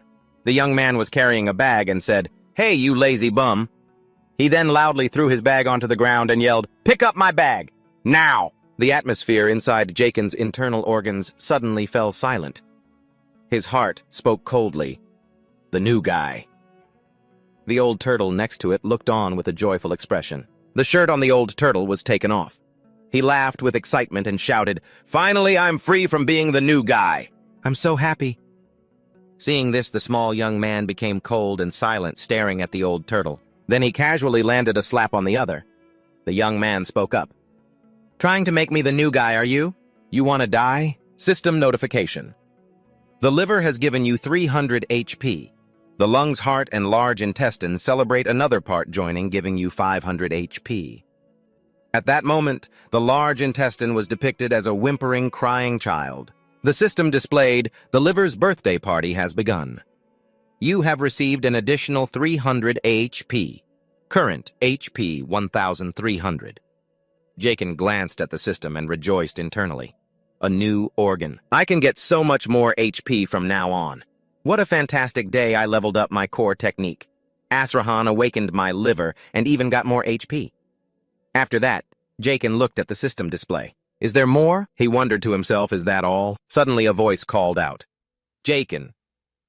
He was startled and looked down, replying, "What is it?" Dior asked innocently.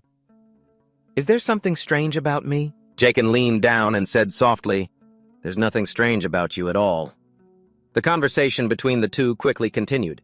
Dior said, "Normally when I feel an episode coming on, my vision goes dark and I lose control." Jaken said, "So you're surprised because it didn't happen this time?" He replied, "Yes." Jaken looked at him and said, "You'll be stable like this from now until the end of your life." Dior's eyes widened as he looked at him, a flicker of joy in his heart as he asked, "Really?" Jaken smiled and replied, "Yes. You won't have to suffer in pain anymore. If I'm lying, you can have my title as prince starting tomorrow." Hearing this, Dior's sister couldn't help but be moved. She said, "Dior." Dior looked at his sister happily and said, "Oh, sister."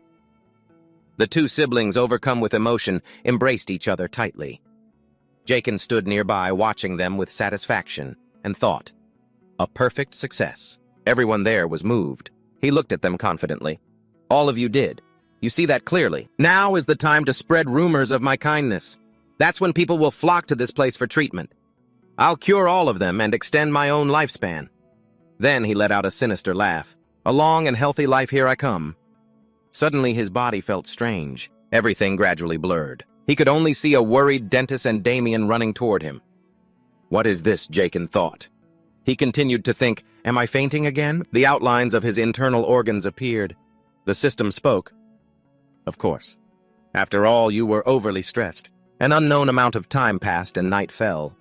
Zaken lay exhausted on the bed. Then he slowly opened his eyes. He stared at the ceiling and thought, how long was I out? My body's so stiff. Byozo stood beside him, his face grave, and said, Your Highness, you're awake. Zaken, looking weak, turned to them, smiled, and said, Why are you all standing here? Don't you have anything else to do? Byozo's tone was a little strange. I'm tired of watching you sleep. Then he started to cry. That's why I was hoping you'd wake up sooner. I prayed so much, Your Highness. Zaken looked at him in astonishment. What are you talking about? Why are you crying again? Hearing this, he cried even harder. Damien had to speak up. Your Highness, you've been asleep for 2 days. Hearing that, he shot up in shock.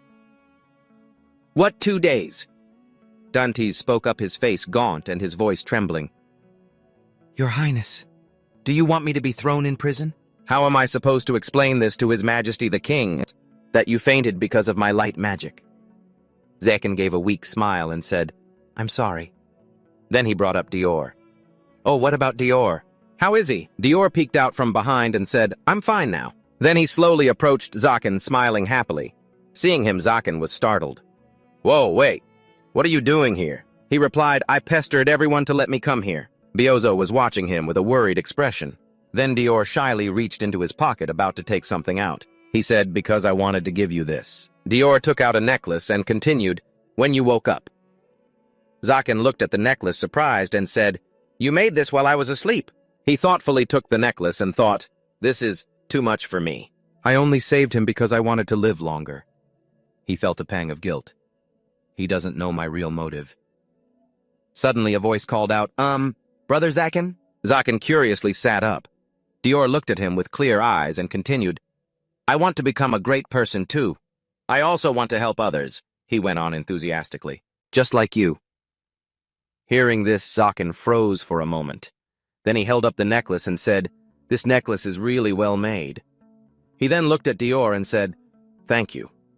Zaken continued, but the best reward I could receive is seeing you healthy, Dior. Biozo and Dantes glanced at him. In the quiet room, only Zaken's voice echoed. Then he faked a cough and said, I want to rest a little more. I still feel tired. Immediately everyone left. We will leave now. Please get some rest, Your Highness. Everyone moved quietly towards the door.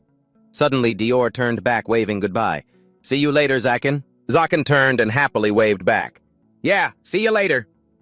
The door was quickly closed, leaving him alone in the room. He looked thoughtfully at the wooden necklace in his hand. Zaken held it up high and said, who would wear something like this? It looks so simple and there aren't any jewels on it. Then he said, but I like it. Time to sleep. Zaken put the necklace on and began to drift off. Early in the morning in some other land, a voice called out, Mom, I'm home. A woman stood up from inside the house and called out, Son, why are you back? A young man stood at the door and said cheerfully, what else, I got a vacation, so I came home. He was carrying a document at his side. The mother asked, puzzled, a vacation? The young man replied, yes, a special vacation. At the dinner table, the mother asked, the prince suddenly gave you a 5-day vacation. The young man calmly replied, yes, most of the people at the palace got time off. The father asked with concern, how is the prince's health these days? He replied, I think he's much better than before. The father, slightly pleased, said, really? That's fortunate. But the son added, I think it's because... The young man's face turned serious. He's been doing some strange things lately. In a small corner of the room, the father's voice echoed, strange things. The young man replied, he said he wants to provide treatment to other people. He then pulled out a piece of paper from behind his back. Look at this. Next, he slowly spread the paper out on the table. The whole family leaned in to look. The mother said curiously, huh? A light breeze came and blew the paper out the window. The papers were all scattered by the wind. A voice shouted, what? In the bustling town, the papers rained down. Many flyers related to Zaken were also posted on the notice board. People couldn't help but gather around curiously to see. What's this above was information about Zaken. It read, of grand opening celebration at the palace. Traditional medicine doctor is now open, free treatments. Everyone is welcome. Back pain, joint aches, acupuncture, orthopedic correction, obesity, direct treatment by Prince Zaken. A.D. Giamison, Ano expert. Chief Royal Physician Biozo Gaiden specialist in difficult and incurable diseases. People murmured curiously, he even treats spines. Back at the palace? Zaken stood happily by the window and said, the rumors must have spread everywhere by now, huh? Bio suddenly pushed the door open and said, Your Highness, it is time to go out. Hearing this, Jockin quickly turned to look at him. All right, shall we go? The two of them stepped out into the hallway with Bezo following behind, who said, You're up early, Your Highness. He replied, Well, it's the opening day of the Royal Clinic of Traditional Medicine after all. Hearing this, Bezo let out an, Oh, I've brought all the medicine you requested, sir. Jockin asked, Including the licorice. Bezo replied, I have already sourced it, Your Highness. Jakin praised him, Excellent. We need a lot of it, so even if it's expensive, I want to buy as much as possible. Suddenly, Bezo spoke up. Understood, but your highness. Hearing him, Jaqen stopped and turned around.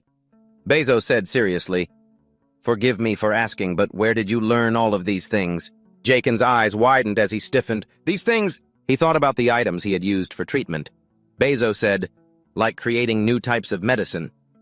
The two stood facing each other as he continued, or relieving joint pain by sticking thorny plants into people.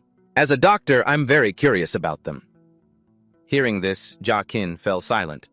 Bezo, standing by the window, began to explain, To be honest, I haven't been sleeping well lately. I'm very curious as to where you learned these techniques, but no matter how hard I try, I still don't understand how they work. I'm a little... Bezo lowered his head and hesitated. Sad.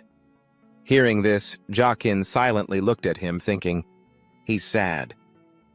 Then he thought more deeply. He must feel like a failure, because he can't understand the nature of the techniques I use. I get why he feels that way. I'm a doctor, too. His expression turned cold. He began to speak. Actually, I come from another world. Bezo replied with some doubt. Yes, he continued, in that place. I wasn't a prince, just an ordinary person named Li Han. I made a living using the same traditional medicine techniques that I've used here. Bezo, his heart full of doubt, said, Your Highness? His mind was now spinning. I'm telling you this after giving it serious thought. Then Jaqen scratched his head, smiled, and said, That's why I'm telling you the truth. Bezo, who still seemed unconvinced, pouted and said, I would be very sad if you did this. In the room, his voice laced with disbelief echoed, Could you please stop joking with me and tell me the truth? Jaqen replied, I already told you. And besides, why do you want to know? Bezo said, Because I want to become a better doctor. I want to feel the same sense of satisfaction that you felt. Jaqen replied, You already are, aren't you? His words left the other man stunned and speechless. He could only quietly reply, Yes. After that, he turned to leave and said, That's enough talk. Time to work. Jaqen's eyes glanced out the window as he rejoiced inwardly. To think I could come this far. It's because you have always been by my side helping me. He continued to think, I hope we get some patients on our opening day, and not just a few flies. I hope people don't stay away because this is where the prince lives. Jaqen used his own gate as the clinic's entrance, complete with a sign, This way to the Royal Clinic of Traditional Medicine. But reality hit him like a slap in the face. He even started biting his nails anxiously and thought about closing up shop. It seems I'm overthinking this. Unable to stay still, he paced around the room. Please, please, please. Can't I just get one patient? He threw the door wide open and shouted, Welcome to the Royal Clinic of Traditional Medicine! His voice rang out, but he was met with only empty space. Jaqen's face fell in dejection. I'm doomed. He slumped down as if he'd turned to stone. Suddenly, Bezo called out, Your Highness! Jaqen let out a long, frustrated sigh and said, What is it, Bio? He pointed. Please look down. The scene below left him astonished. He thought to himself, I'm saved. Below, thousands of people were pushing and shoving. People shouted, Hey, stop pushing! Don't cut in line! I was here first. What are you talking about? Outside the clinic, a massive crowd of patients was waiting. Jaqen looked at the sheer number of people and thought, That's right. The first day is always the busiest. He began examining them one by one. He said, I will examine you now. A subordinate, looking a little worried, interrupted, Your Highness, I apologize for bothering you while you're busy. He stood behind him and said, But what should I be doing? Jaqen started to instruct him, You can walk around and see if any of the patients need help. He paused. Wait a minute. That's not how you prepare medicine. His expression changed as he thought, The nursing system is still terrible. It's going to take a while for it to become a complete system. A moment later, a system notification chimed. You have received enough experience points while treating many patients. This experience? One will become your foundation, and the pulse diagnosis skill has leveled up. Another notification appeared. Pulse diagnosis level 2. Feel the subject's pulse. You can diagnose their health condition. You can assess risks as well as negative signals from the body. You can receive the results by checking the general health checkup report. And you can see more information about the patient's internal organ symptoms if you awaken them in your own body. Hearing this, he couldn't help but exclaim, What? Inside his body, his heart, dressed smartly, stepped forward and said, Everyone, it's time for our date. Let's see how things are going. The two lungs couldn't hide their excitement, saying, I'm so excited, so many people. The heart spoke arrogantly. I told them we're the best ones here. Anyway, there are plenty of people we can get acquainted with here. The old large intestine excitedly chimed in, "This really is the best." The small liver glanced at him and said, "Snap out of it, you guys."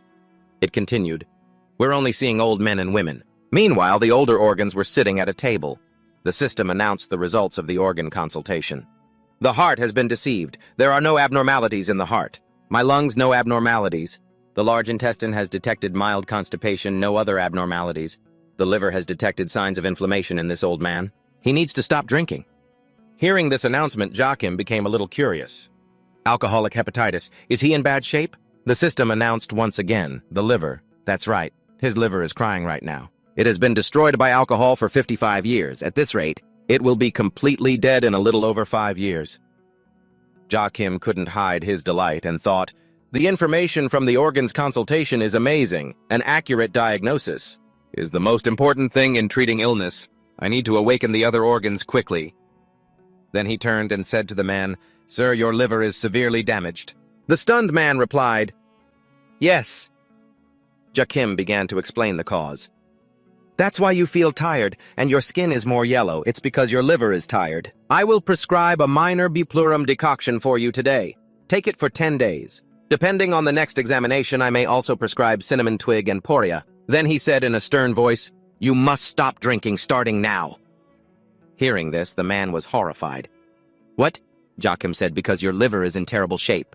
You won't live another 5 years if you continue like this." The man stammered, "But I—" He shook his head and asked again, "I can't eat if I don't drink alcohol." As the prince, he commanded, "I order you not to drink, not in my capacity as a doctor, but as the prince.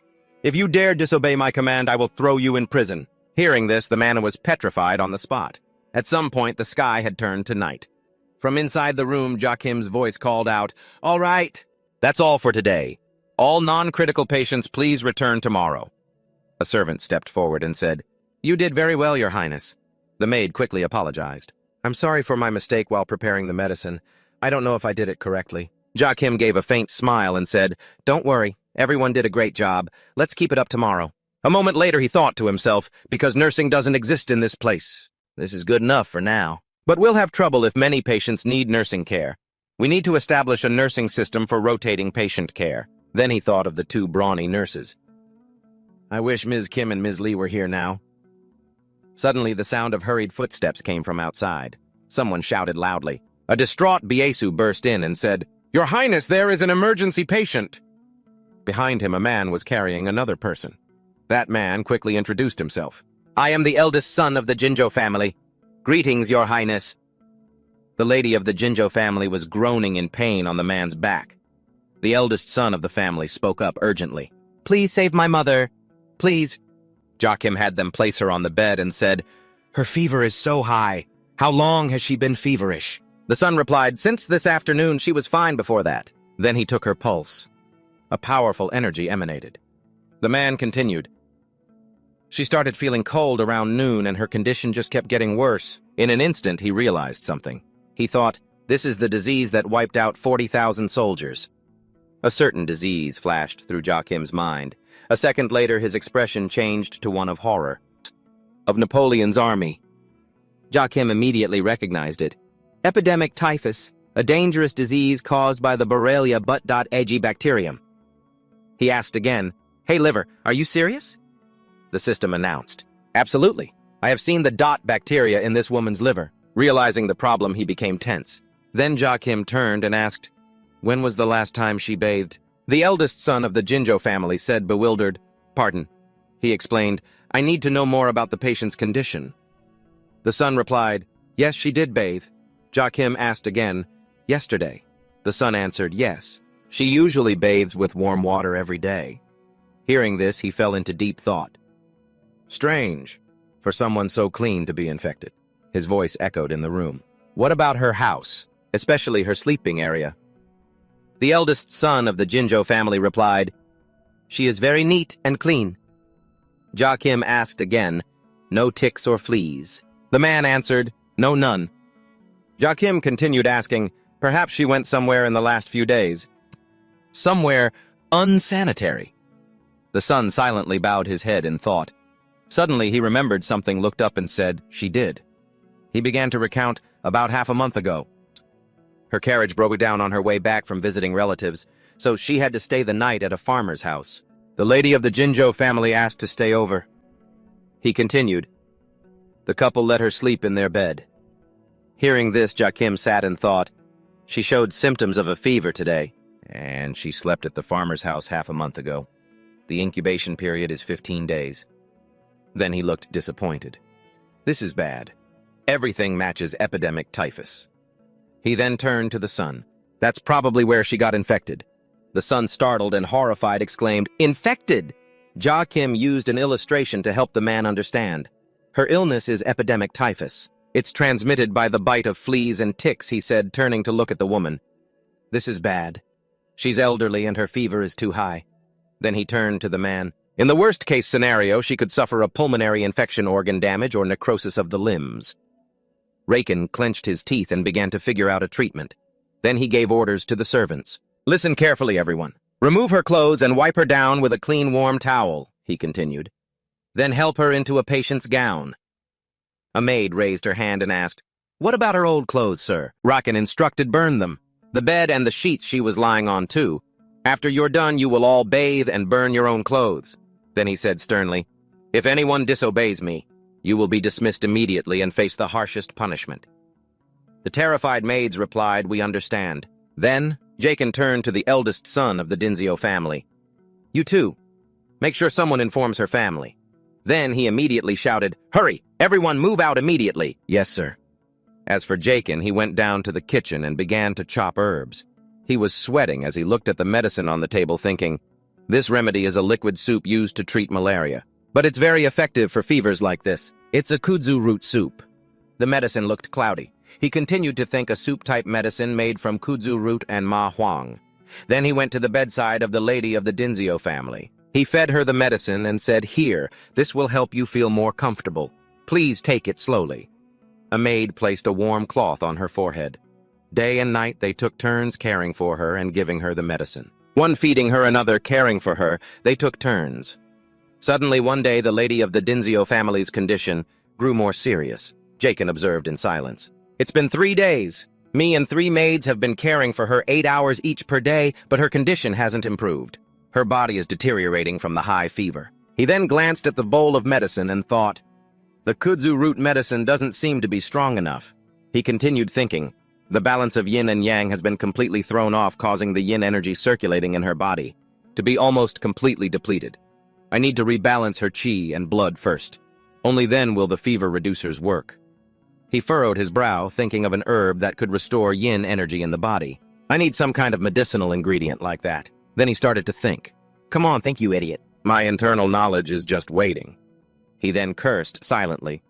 Ugh, this brain is so useless when I need it. Suddenly he realized something. Ah, that's right, that place. He then turned and said loudly, Sir Gaydon, please prepare a carriage for me. Raken thought of the secret place that held countless precious treasures and luxury goods. He thought, I'm not sure, but I might be able to find the herb myself in that place. Only the royal family can enter, because security there is extremely tight, he thought. But I am a prince. I have to use that to my advantage. I'll go ask father for help. Immediately, Jakin's carriage set off into the night. It arrived at a place where Damien stood guard outside. Inside, a stallion and another person sat looking at him coldly. Below, Jakin was on his knees saying, Your humble son, Prince Jakin, Adria Mason. Ano greets the wise and powerful royal father. A stallion frowned, looking at him with confusion. Why have you come to see me at this hour? Seeing him respond like that, Jakin felt a bit anxious. Royal father still gives off such a terrifying aura. The room was silent. Jakin's voice rang out, The reason I have come here. He raised his head and spoke clearly, is to ask for your permission to enter the secret vaulted dome tonight. A stallion questioned him. The vaulted dome. What for?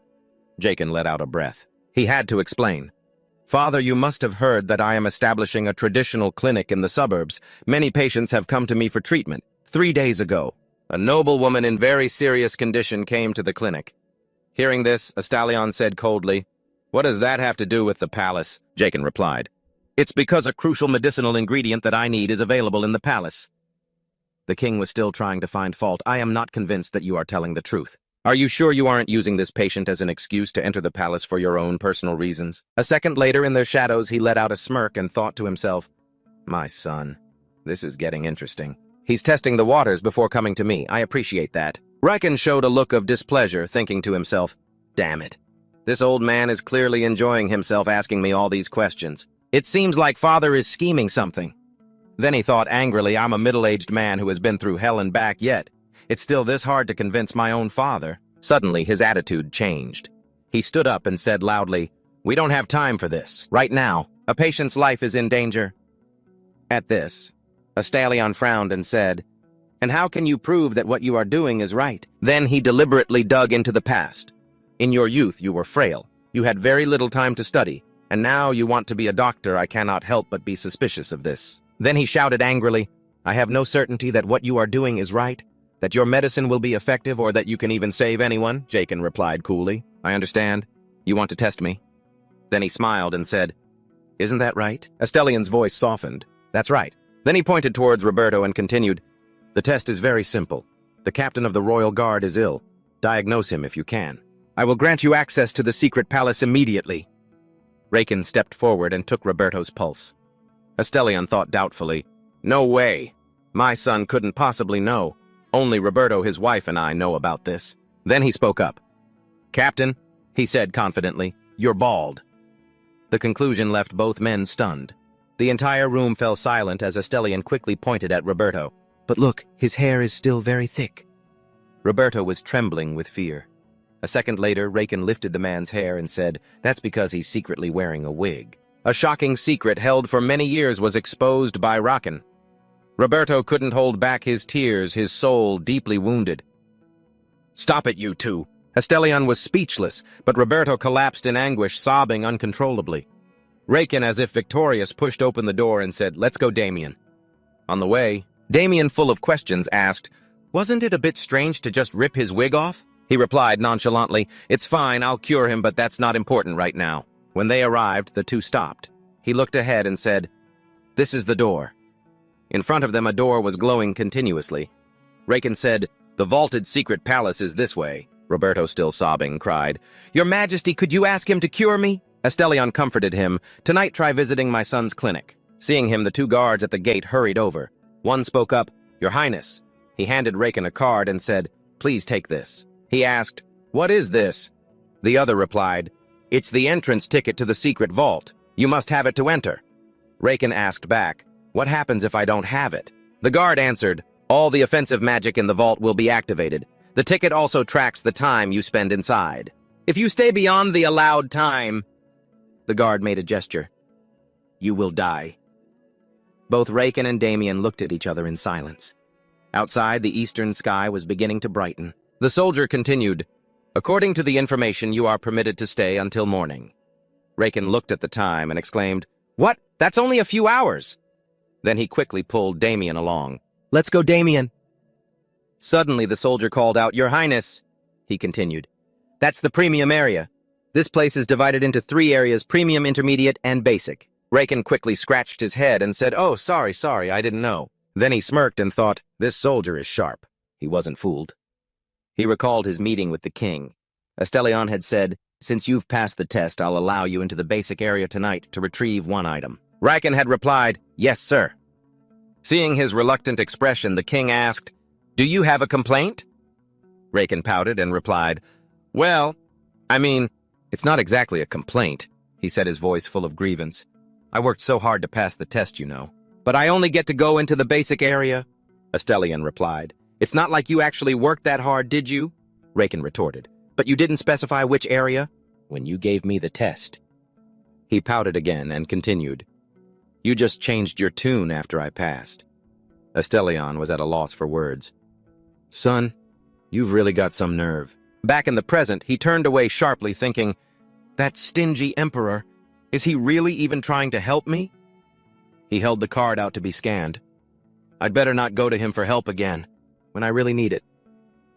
Immediately after the machine recognized the card, the soldier behind him quickly said, Your Highness, we'll see you later. Riken opened the door and stepped inside. Once inside, the light was as bright as day. He looked at the vast space and said, "This is going to take all night." The countdown timer on the card began to run. Raken turned back to Damien and said, "Damien, we need to find the item we need in here." The other man asked, "How will we find it?" Raken said, "Something cold that looks like a sword or a crystal." Damien replied, "Yes, sir." Damien continued, "An item. A potion bottle. A magic bridge covered in ice or something similar." He handed a piece of paper and a pen to the other man. "If you find anything like that, write down its location and we'll go check it out later." Then he began to divide the work. "We'll split up, each taking half. I'll go this way." Damien pointed to the right and said, "Then I'll go this way." Raken replied coolly, "All right." The two began to search separately. At the same time, the hourglass began to run down. On his side, Damien was also engrossed in the search. His timer had also started. An unknown amount of time passed. Raken was still so engrossed in his search that he didn't notice the time. He looked at a pile of items and thought, "I wonder if it's because this is the basic area, that I can't find anything. I hope Damien's side isn't like mine. I know I haven't found anything special at all." At that moment, Damien was staring intently at something. Later, the two met up. Raken took the paper and asked, "Did you write down the locations like I told you?" He replied, "Yes, sir." He had written the locations on the paper. After looking at it, Raken thought, "What the hell did he write?" The space suddenly became very quiet. The two spoke as they walked. Raken spoke up. "There aren't many items with an ice attribute here, huh?" Damien replied. "That's right." Raken continued. "Is this our only hope? Let's see." Then the two of them stopped in front of something. Its name was Perennial Snow. Type Shield. Origin unknown. Class Basic. Description: when the user channels magic into the orb at the center, the shield will convert the magic and create an ice shield. Raken said aloud, "Perennial Snow." He began to examine the item, and he couldn't stop thinking, "It's like the service bell at a coffee shop." Then he noticed a detail. Written on it was, "The orb in the center will convert mana and create an ice shield. The ice shield will break if it takes too much damage. The part that breaks off when it takes damage is a product of pure mana." He reached out to touch it, murmuring, "So cold." He then lifted the object and began to examine it by feel. An ice shield will form when mana is infused into it. After he channeled his power into the shield, it began to react. Suddenly, a powerful energy radiated from it. He thought to himself, "Wait a minute, is this really the call bell from a coffee shop? I feel like I should go pick up the coffee I ordered." Raken looked at the shield in his hand and thought, "All right then. Seeing how it dings every time I increase the mana, I probably shouldn't channel too much into it. There just needs to be the minimum amount of mana necessary for the ice shield to appear. So that's why it's a basic grade item," he said. "I'll try it out slowly." He then thought of it like adjusting a shower head. Too cold. Now it's too hot. It was just like trying to get the water temperature right. I just have to adjust it to a certain temperature. He thought to himself, "There it is, this is the feeling. I'll just keep it like this." The shield then began to continuously generate a cold mist. He couldn't contain his joy and exclaimed, "I did it." He then swung it around, celebrating inwardly. This shield is huge, but it's not heavy at all. He continued to think, "And it's cold too. This will work. I can cure Lady Dinzio." The cold mist from the object gradually spread out. He then turned to Damien and said, "Damien, I think I'm going to need your help again." A thought popped into Damien's head. I really have no idea what he's thinking. He asked aloud, "What do you need my help with, Your Highness?" Raken replied, "I'll tell you later. Let's go. It's about time." Damien asked confusedly, What do you mean about time?" He answered, "I mean it's time to go treat the patient." The two of them quickly left the area. At the exit, a guard said, "Your Highness." The guard continued, "The item you've chosen is—" Just then Damien walked out holding a sword. The guard's eyes were glued to the sword as he spoke. "You chose that sword." Jacquin stepped out towards Damien. "What do you think you're doing?" Jacquin said with irritation. "I am deeply disappointed in you." Seeing all the gold Jacquin was wearing, the guard immediately said, "You need to leave those here." Night had fallen. From outside the window, a voice could be heard. "Me? Why me?" Biozo was awakened by the noise and looked out his window. Seeing two people talking to each other, he called out, "Your Highness, you've returned." He then smiled towards Jacquin. "The prince has gotten quite close with Damien lately, hasn't he?" The two men below were talking non-stop. Bio thought Damien, I always considered him to be crude and stubborn, but he has done an excellent job protecting the prince. He then went to prepare some tea for Jacquin. It's so good for the prince who has always been sick to finally have a friend he can comfortably play with. Damien. He happily walked downstairs. I guess I can put more trust in him. Meanwhile, Jacquin was laughing cheerfully with Damien like they were old friends reuniting. As the early dawn began to break, Jacquin held the mist-emitting shield up towards the sun. Bezo's eyes widened in shock. What in the world? At that moment, Damien coldly drew his sword. Bezo wondered with suspicion, why did he draw his sword? The very next second, Damien launched himself into the air and swung his sword down on the shield. Jacquin braced himself and blocked the blow. The powerful blow landed. The tea tray in Bezo's hands went flying out of his grasp. His face was a mask of sheer panic as he witnessed the scene. He frantically screamed, "Assassination!" A few minutes earlier, Jacquin and Damien were talking. Jacquin had said, "Listen to me carefully." Damien replied, "Yes, Your Highness." He looked at Jacquin and thought, "You sincerely just want to help the patients. I will follow your every command without question." Jacquin then said with an almost kitten-like innocence, "Is that so? Then could you strike me with your sword?" His words were met with silence. Damien thought, has he actually gone mad? Jacquin said, "I want you to strike me until the ice shield shatters." Damien hesitated. "Are you being serious, Your Highness?" "Yep," Jacquin replied cheerfully. Damien was silent. Damien's respect for Jacquin dropped a level. The sound of their conversation was what woke Biozo. Damien's voice echoed, "Me, why me?" As Biozo went to the window, Damien's voice carried over, "Are you trying to get me killed by framing me for treason?" Jacquin explained his plan, "You have to strike me so that I can save her." "Lady Dinzio, it's the only way for all of us to survive." He then pointed at the other man and said, "You too." He then laughed and said, "Me too." Damien was silent, thinking, what in the world is going through your head? Damien said, "I'm going to need a better explanation than that." Raken replied, "You saw what was written on the perennial Snow of Thirst Thinabosian in the secret vault, didn't you? It described how to use the shield. Specifically, when the user channels mana into it, the core in the center will convert the mana and form a layer of ice. The ice shield will be destroyed when it takes too much damage. The fragments of ice that fall off when it's destroyed are products of pure mana, and they will naturally disappear over time. But try to avoid touching it or using it recklessly," Damien replied. "That's true, but what does that have to do with me having to hit you?" Jacquin explained. "Right. We'll use the ice shards formed from hitting the shield to make medicine." Damien fell into thought, then he spoke up. "Then you could just put the shield down and let me hit it. That'd be the end of it." Jacquin shook his head, rejecting the idea. "That won't work." Then he raised the shield and said with a laugh, "Now you see it." Then the shield stopped glowing. He whined, "Now you don't?" He continued, "To maintain the ice shield, I have to constantly channel mana into it, but I want to be safe." Damien looked at the shield as if to say, "So in short, you want me to destroy the ice shield without injuring you, right?" Jacquin pointed at him and said, "Exactly." Damien was still a little worried. "Your Highness, this could be considered an act of rebellion. How could I possibly do such a thing?" "I would never do such a thing," Damien said tensely. "I can't afford to be dirt poor." Then he continued, "Please reward me for each time I strike your shield." Rule number 1 of negotiation, make the first move to win. Jacquin made a face and said, "So you want to get paid to hit me, huh?" "Yes," Damien replied. Then he placed a hand on his chest and bowed respectfully, saying, "Your Highness, I consider you my sponsor. I have the utmost respect for how you take care of everyone." "Without asking for anything in return." Jacquin watched him as Damien's voice continued, "But this time is different. I must be paid for my work."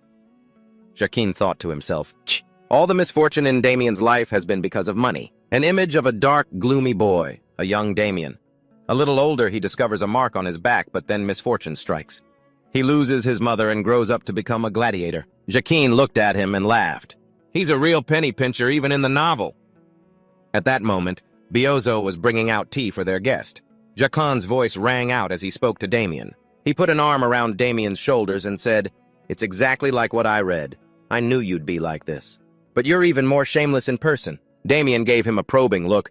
"What exactly did you read?" As the sun began to rise, Jacquin raised his shield and said, "All right then, I will pay 1 day's wages for each of your strikes," Damien said coldly. "I hope you'll pay on time." Then Damien's sword struck Jacquin's shield with great force. He struggled to block the incoming attack. The teapot in Bezo's hands was flung into the air by the force. He cried out in terror, his voice trembling on the verge of tears. "This is rebellion." He immediately fainted on the spot. Gaiden has fainted. Dust billows everywhere and the ground is dented from Damien's blow. Jacquin's arm trembles as he tightly grips his shield. Damien raises his sword and says, "It seems this much power isn't enough to destroy it. I'll try again." Jacquin grimaces, enduring the pain. Seeing this, Damien says, "I haven't even swung my sword yet." Jacquin, trembling all over, says, "Hurry up and do it." Damien quickly attacks a second time, replying, "Yes." The sword slams into the shield again. Jacquin grips it tightly, preventing himself from giving up. The powerful blow. He doesn't know how many times they've tried. Jacquin looks at his own trembling arm. Damien looks at him coldly and thinks, "Should I hit it harder?" Jacquin shouts, "You bastard! You're just trying to get more money, aren't you?" Damien's pupils suddenly contract and he speaks. "This time I'll be serious." Damien quickly uses all his strength to strike the shield on Jacquin's arm. The ice on the shield quickly cracks, then shatters into 100 pieces. Jacquin watches with delight, then cheers happily. "Success, you did it! A long, disease-free life. A royal life." Then he turns back and says, "Let's collect the ice shards and go." And at that moment, the two of them see Bezo passed out. Jacquin speaks up. "Why are you sleeping outside?" Kudzu root, ephedra jujube seeds, peony root, licorice root. All the ingredients are put into the pot along with ginger root and Chinese cinnamon bark. This is a normal kudzu root soup. Jacquin is focused on cooking the soup. Then he thinks to himself, "Now I'll add the ice shards."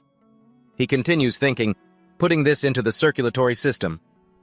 Suddenly a system alert sounds. Your experience has grown exponentially by using a new method, a new skill. Tonic brewing has been unlocked. Tonic brewing skill level 1. The tonics you brew will be 10% more effective than normal tonics. And through analyzing the ingredients, you can find detailed information on their effects, side effects, and any toxins present in the tonic. Then Jacquin looks at the pile of ice in the bowl. The system announces you must find a new recipe based on traditional tonics. Kudzu root tonic. His mind suddenly opens up as he says, "Oh, Sir Jacquin, this is the kudzu root tonic with added ice that you ordered." The system alert sounds. Tonic brewing skill analyze ingredients. Would you like to activate it? Yes or no? Jacquin looks at the system and smiles, thinking, "Excellent. Of course the answer is yes." The system notification sounds. Ice-infused kudzu root tonic.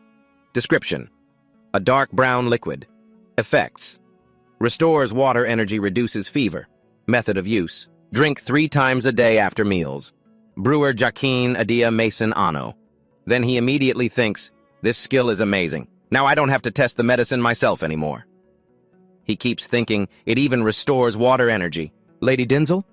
Then his eyes become determined. Now I can save her. A moment later, he carries a bowl of medicine into the room. The eldest son of the Denzel family hurriedly says, "Your Highness." Jacquin asks about her condition. "How is she?" The man bows his head and says, "She's still not well, sir." Then he glances at her. Dark energy emanates from her entire body and her face is contorted. He thinks, her energy level is dropping lower and lower. From this medicine, he scoops up a little with a spoon and thinks, "I hope this works." Then he carefully brings the medicine to her and says, "All right, milady, please drink. It's going to be a bit cold." The lady of the Denzel family speaks, "It's so bitter." Jacquin smiles and says, "The more bitter the medicine, the more effective it is." After that, he takes the opportunity to do his medical examinations. At night, Jacquin again sits by the lady of the Denzel family's bedside to conveniently observe her condition. Next, in the early morning, he brews medicine for her again. 10 days later, the palace servants are deeply moved. They watch his silhouette as he looks through the window. Is he always like this? He's completely different from that sensitive bastard from before. Your Highness, I have so much respect for you now.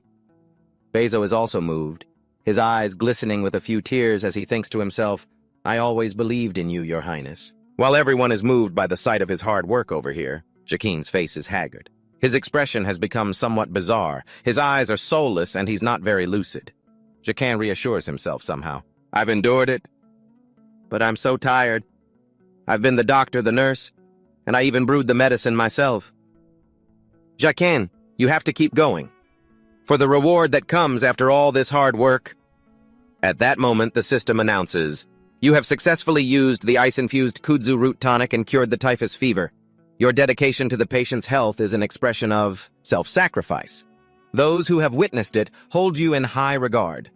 They praise why The system even includes celebratory music. More than any reward, you have earned respect. The effectiveness of the medical bill request skill level 2 has increased by 1.5 times. Jakan looks at the system stunned. What? He is filled with joy. A title reward. The skill's effectiveness increased by 1.5 times. That means the system notification appears. Patient Lady Dinzel's lifespan has increased by 27 years and 3 months. The amount of extra life received will equal 5.03 days. Before the title reward disappears, the lifespan reward, 5 days. Updated lifespan, 146 days. Hearing this, he can't hide his smile and thinks to himself, if everyone around me respects me, he thinks to himself, then I'll get to live even longer. Immediately after, he puts on a truly bizarre expression as he imagines it. Along with all the praise and admiration for me, he laughs loudly. I'll make you all misunderstand even more. One afternoon, as the sun began to set behind the palace, just then a horse-drawn carriage appeared. Inside was Jaquan along with several young ladies from prestigious families. Jaquan stared blankly out the window, resting his chin on his hand, and thought, somehow I managed to get through this difficult time. But running the clinic by myself is just going to get harder and harder. He then realized, I need a professional nurse. The romantic late afternoon sun shone down on the carriage. Upon reaching the town, the carriage suddenly stopped. A foot stepped down. The lady of the Dinzio family got out, smiled, and said, Your Highness, I can't believe it. You even went to the trouble of taking me home after treating me. I don't know how I can ever repay this kindness. Hearing this, he chuckled to himself. Don't worry, I've already received plenty of benefits from this. The system's information panel appeared. The heart, lungs, large intestine, and liver have gifted you 200 HL to celebrate the successful treatment. Current HP 1,500. He then turned and said with a smile, Don't worry about it. Seeing you recover is enough for me. Everyone there, including the Dinzios, couldn't help but look at him with emotion as if they wanted to exclaim, How touching! The 2 members of the Dinzio family bowed respectfully and spoke. Then we shall take our leave. Seeing this, Jaquin quickly interrupted. Wait. Jaquin stood up and said frankly, I want to speak with you. The eldest son of the Dincio family was astonished. He looked at him with some anxiety and said, What meet Jaquin said, Get in the carriage first. He quickly got into the carriage as ordered. The 2 sat in silence far apart from each other.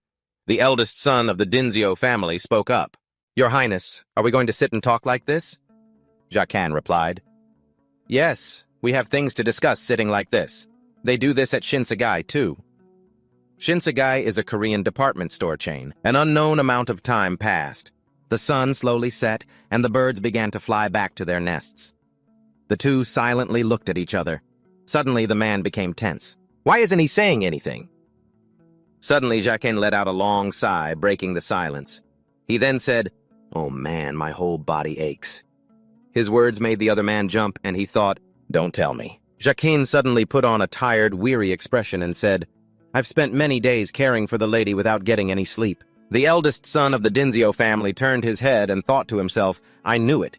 He then spoke up, Your Highness, I was thinking about how to compensate you. Jaquin replied, Don't you know that I don't charge for medical treatment? I'd lose patience if I went back on what I said in my advertisements. The other man replied, But Your Highness, I want to repay your kindness. Hearing this, Jaquin was overjoyed and said, Really, but you're not my patient. I don't take anything from my patients. The man was stunned and replied, Yes, you're right. Something seemed to have just shattered. Then Jaquin lowered his voice, turned to an information page and said, From what I've heard, he stopped at the other man's information and continued, You're a painter, aren't you? He replied, Yes, but I'm just an amateur. His eyes became unusually sharp as he said, I want you to do a few things for me. A few days later, sunlight once again shone down on the town at Florent-Teger Square. A bald man appeared and said, Have you heard? A man buying fruit nearby spoke up, What is it? The bald man said, The prince is looking for servants for the palace. The other man asked, Why are you telling me? The bald man walked over, patted him on the shoulder, laughed, and said, I thought you might be interested. You've been unemployed for 5 years now. The man was both startled and angry. Hey, landlord! Why do you care whether I'm unemployed or not? Please don't say another word. It's not like I've skipped out on the rent. The bald man's face darkened. He awkwardly held up 2 fingers and said, You've been late twice. Hearing that, the man's attitude immediately changed. I'll go earn some money right away. He quickly ran off. He didn't notice a person in a black cloak holding an apple standing nearby. The mysterious figure held the apple, observing it for a long time. It was unclear if they were male or female. They seemed very cold. Meanwhile, at the exhibition of the eldest son of the Dinzio family, people from all over the Dinzio territory were flocking to see it. There were old and young men and women.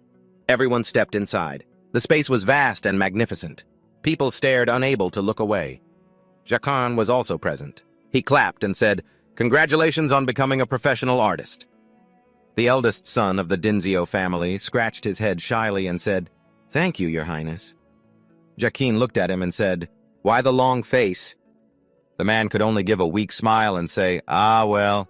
The paintings he had made were all of Jacquin. The voice of the Dinzio family's eldest son echoed, "I feel like..." Another painting hung on the wall titled, "The Trio of Life." Another one appeared with Jacquin's face titled, "Life Returns to You." Next was another painting of a person crying. It was called, "I Sometimes Cry Too." Damien stood before a painting and drew his sword as if to say, "I don't know why, but I really want to slash this painting." The eldest son of the Dinzio family continued, "It feels like such a scam." Jacquin clapped the man on the shoulder, laughed, and said, it's fine. People use Photoshop all the time." He looked completely puzzled. "What's Photoshop?" Then he continued, "Your Highness, will my paintings really help with your advertising?" "Of course," Jacquin replied. He continued, "This will be useful later." Then he pointed to the painting in the center titled, "Show me the Ganyo," which means "Bring the nurse here." Jacquin continued, "Damn good, so good, this is wonderful. The nurse is here." But the reality was different. Everyone was stunned by the painting. "I came because I heard admission was free. What is this painting?" Suddenly, someone noticed the information plaque beneath the painting. On it was written, "Bring the nurse here." Oil on canvas. You can become one of them. These angels in white gain experience and happiness in life by becoming nurses. What's more, you'll be paid by a handsome boss. Who is a prince, register now immediately. A voice rang out. "Sir, I have to be honest, my dream is to become a nurse." The man, startled, said, "What?" At the nurse registration office for the entrance exam, Bietzo was busy with the applications. From the crowd, a voice called out, "Is the salary really that good? I heard that 1 month's salary can pay for 2 years of rent." A man in the crowd cried out, "Mom, I'm going to become a rich nurse and repay you for raising me." Next to him was a mysterious girl in black and another girl holding a piece of paper. She was reading the information about the job. The details included working hours dependent on the prince's health and mood. Requirement: relocate to the capital. How to register: fill out the form and submit it to the office in Frontier Square. The girl paid attention to the test and the registration requirement. A second later, she suddenly clenched the paper. Elsewhere, Jacquin was standing there silently crying tears of joy. Damien saw this and immediately asked, "Your Highness, are you that happy?" Jacquin's eyes sparkled endlessly, thinking about the future prospects. Then he composed himself and said, "Of course. Why wouldn't I be happy?" He looked at the long line of people and continued, "If we can attract talented individuals to the palace, we can cure even more sick people." Then he held out his hand and said loudly, "That is why..." His spirits soared, and he began to sing, "Why Wouldn't I Be Happy?" Then Jacquin thought, "My lifespan will be extended." Damien looked at him with admiration, thinking to himself, "He is so amazing, and he pays so generously, too." 6 days later, near the palace fence, strange footsteps were heard slowly approaching from above. Jacquin hung up a banner, "Bring the nurse here." Outside the gate, thousands of people were lined up waiting. A mysterious shadow approached from behind, looking at the bustling crowd ahead. A mysterious girl coolly looked up. It was Anis. With her hands on her hips, she smiled and said, "It's time." An announcer appeared holding a spoon in his hand. He said loudly, "Everyone, your attention, please." Wearing his intellectual-looking glasses, he continued, "We will now begin the first part of the selection test." Thousands of people looked up at him. He spoke with even more confidence. "Organized by the prince, bring the nurse here." The first part. The man used all his strength to shout, "Will be!" He continued to build the suspense, "Will be." Then he pointed forward. "Revealed next week at the Comic Museum, the announcer would like to inform you. Organized and sponsored by the Crown Prince, the nurse selection competition. Show us what you've got." He shouted, "The first task is to get to the interview site." Everyone immediately started murmuring, "That's weird. I feel like I've been hearing this all week. You're overthinking it." They were instructed that everyone would be divided into 5 groups of 50 people for the test starting here, and they were to move quickly to the main building of the Annex Palace. Only the first 10 individuals from each group would be interviewed. A guide map was quickly drawn up. From the Annex Palace, the main building, the interview site. It's a total run of 3 kilometers past the fountain back to the current position at the outer gate. They panicked. Wait then. What about the other 40 people? He stated that anyone not in the top 10 was disqualified. Immediately, they started sprinting with all their might. This is ridiculous. All right, group number 1, start. They shouted in exhaustion as they ran, having to move a whole 3 kilometers. Bietzo, strictly following the rules, stood formally monitoring the participants for signs of fatigue. He quickly moved to stop them and said, "Those of you in the back are disqualified." They collapsed to the ground, panting from the run. He praised them. "Good job," but Bietzo announced, "We will begin the next task right now." On a dining table, an array of tempting foods was laid out. Task number 2 will be, he continued, to identify the medicinal herbs among the 6 items on the table. The participants took turns tasting them. One person picked an item up to taste. Bietzo said, "It has been affected by improper storage." Suddenly, a figure in a cloak began acting strangely. Nearby, he cried out in pain, shaking uncontrollably. A moment later, the man in the cloak fell. He collapsed to everyone's utter shock and confusion. This made them tense with surprise. The atmosphere became eerily silent. The participants whispered back and forth, "That person just collapsed. Are they okay? Why isn't anyone helping? Should I help? What should I do?" They continued to complete the test despite someone having collapsed. "There's no time. The test is almost over." Meanwhile, Jakin was nearby, having been observing all the contestants for who knows how long. Bietzo approached where he was standing, but then quickly took a step back to a safe distance. Bietzo raised both hands to get their attention and announced to them, "All right." He smiled and said, "I'm very pleased to see everyone so focused. Successful candidates will be notified at a later date." While they were all being so indifferent, I couldn't find that medicinal herb. Did I fail? Only after all the participants had left could the act finally end. Jakin approached and said, "You can get up now." It was Damien disguised as the collapsed person. With their act over, they stood up. Damien dusted himself off and replied, "Good thing we fooled all of them." Jacquin said, "And here I was worried it looked too over the top." "What do you mean?" Jacquin continued. "Look at this." He performed just like a professional actor. The scene where Damien collapsed, his makeup at the time was so detailed it looked like a heart attack. And look, you can't forget the headache part. Then he successfully acted out a final convulsion before having a stroke from the pain. It was so realistic that a drop of syrup still lingered at the corner of his mouth. Bio would give his performance a 10 out of 10. "Your Highness, is there truly nothing you can't do?" Jacquin said, "Doesn't this look more natural? Want to take an acting class?" The 3 of them were just chatting. Well, whatever works. Thanks to Damien's acting, we were able to assess them accurately. "So, what are the results for the 9 remaining candidates?" Jacquin announced solemnly. "All of them are eliminated." He said, "Skills can always be learned, but..." Damien replied, "You mean to say that character is more important?" Jacquin agreed. "Exactly. That's why they have to meet our standards, especially a future nurse. Now on to the next group." It was the same with the next group. But the results for Group 2, no one passed. Group 3, no one passed either. They were even more apathetic than the previous 2 groups. Group 4 continued the trend, no one passed. Surprise and despair were written all over his face. "Are you serious, Jacquin?" he thought. Not a single one of them cared about the person who collapsed. Then he spoke up. "Damien, let's go for a walk." He agreed. All right. The 2 of them walked in silence, each lost in their own thoughts. Meanwhile, Jacquin couldn't stop wondering, "I don't think there are any more candidates.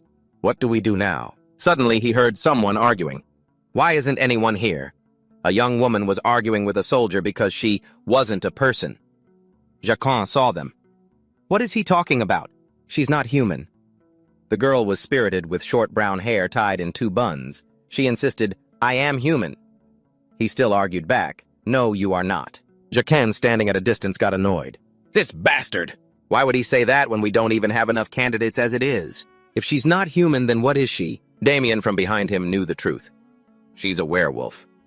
This confused Jacquin. "A werewolf, but she doesn't have a tail." He said, "You can't see it because of those baggy pants. They just hide it." Hearing that made Jacquin reconsider. "I see. Normally, with werewolves, I guess even the Crown Prince has a pretty negative view of them. All werewolves have special abilities, the most distinct of which is the ability to shapeshift. Like in the story of Little Red Riding Hood, where one impersonated the little girl's grandmother. They also have physical strength that few can match with their powerful bodies, as well as a keen sense of hearing. With a nose as good as a dog's? Jacqueline's hopes were rising, captivated by her. She's perfect for a nurse of traditional medicine. Damien felt a sense of helplessness, thinking, I was worried for nothing. Anissa still tried to get in. I am also a citizen protected by the laws of the Empire. The guard replied, but you lose control and sometimes turn into a beast. She was still fuming about that. That's just a prejudice, Anissa dared to say. That won't happen. He didn't seem to care and just teased her, ooh, so scary, but right now?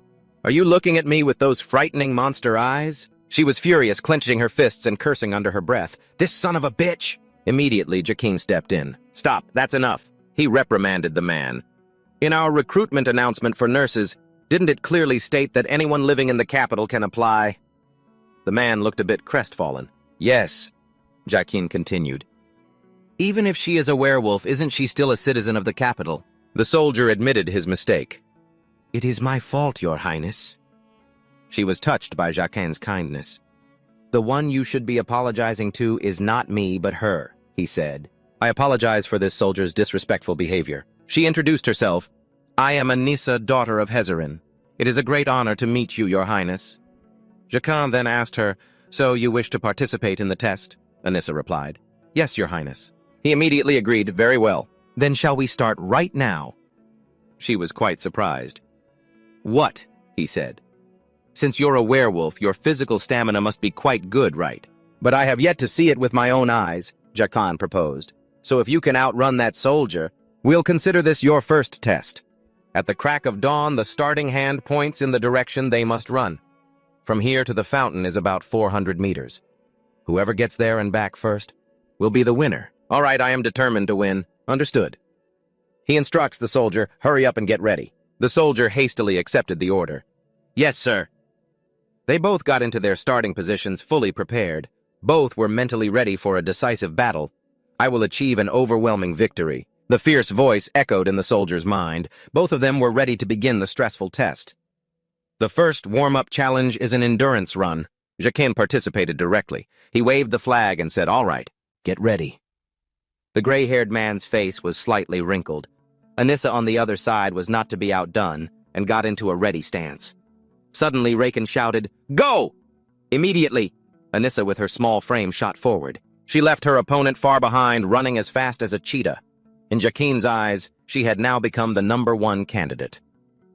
Nearing the finish line, Anissa accelerated like a gust of wind. Anissa ran straight for the target. Then she gained momentum and leaped high, landing firmly on a nearby pillar. With her nimble body, Anissa quickly used her momentum to swing around it. Her face was calm, without a trace of emotion. The sunlight shining on Anissa made her body seem to glow. Next, she landed gently and small pebbles flew up around her. She didn't stop there. She gained momentum and continued to run. Anissa dashed forward face to face with him. Her speed astonished her rival and struck fear in him. The man's body was covered in sweat, and he panted non-stop.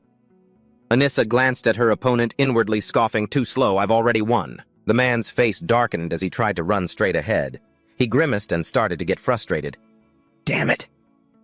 Suddenly, he unfortunately twisted his ankle. He let out a cry, huh! A second later, he tumbled to the ground with a loud shout. Seeing this, Anissa's attention was suddenly caught. She turned back to look at her opponent, who was in pain from his sprained ankle. Then she thought, did he dislocate his shoulder? Her running rhythm was thrown off. Anissa became hesitant. She clenched her jaw. A second later, she tried her best to stop saying, damn it. Anissa immediately turned around, to the surprise of Jacqueline and Damien, just like that. She dashed straight towards the man and said, damn it, I wanted an overwhelming victory too. That's just life for you.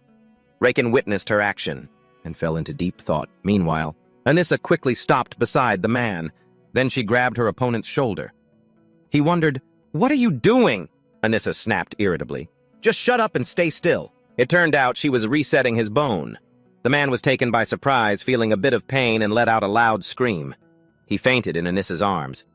Suddenly, Raken walked over and said, well done. That's enough. He took out the wooden necklace Dior had given him and said cheerfully, "You're hired." He handed her the necklace that proved she had passed.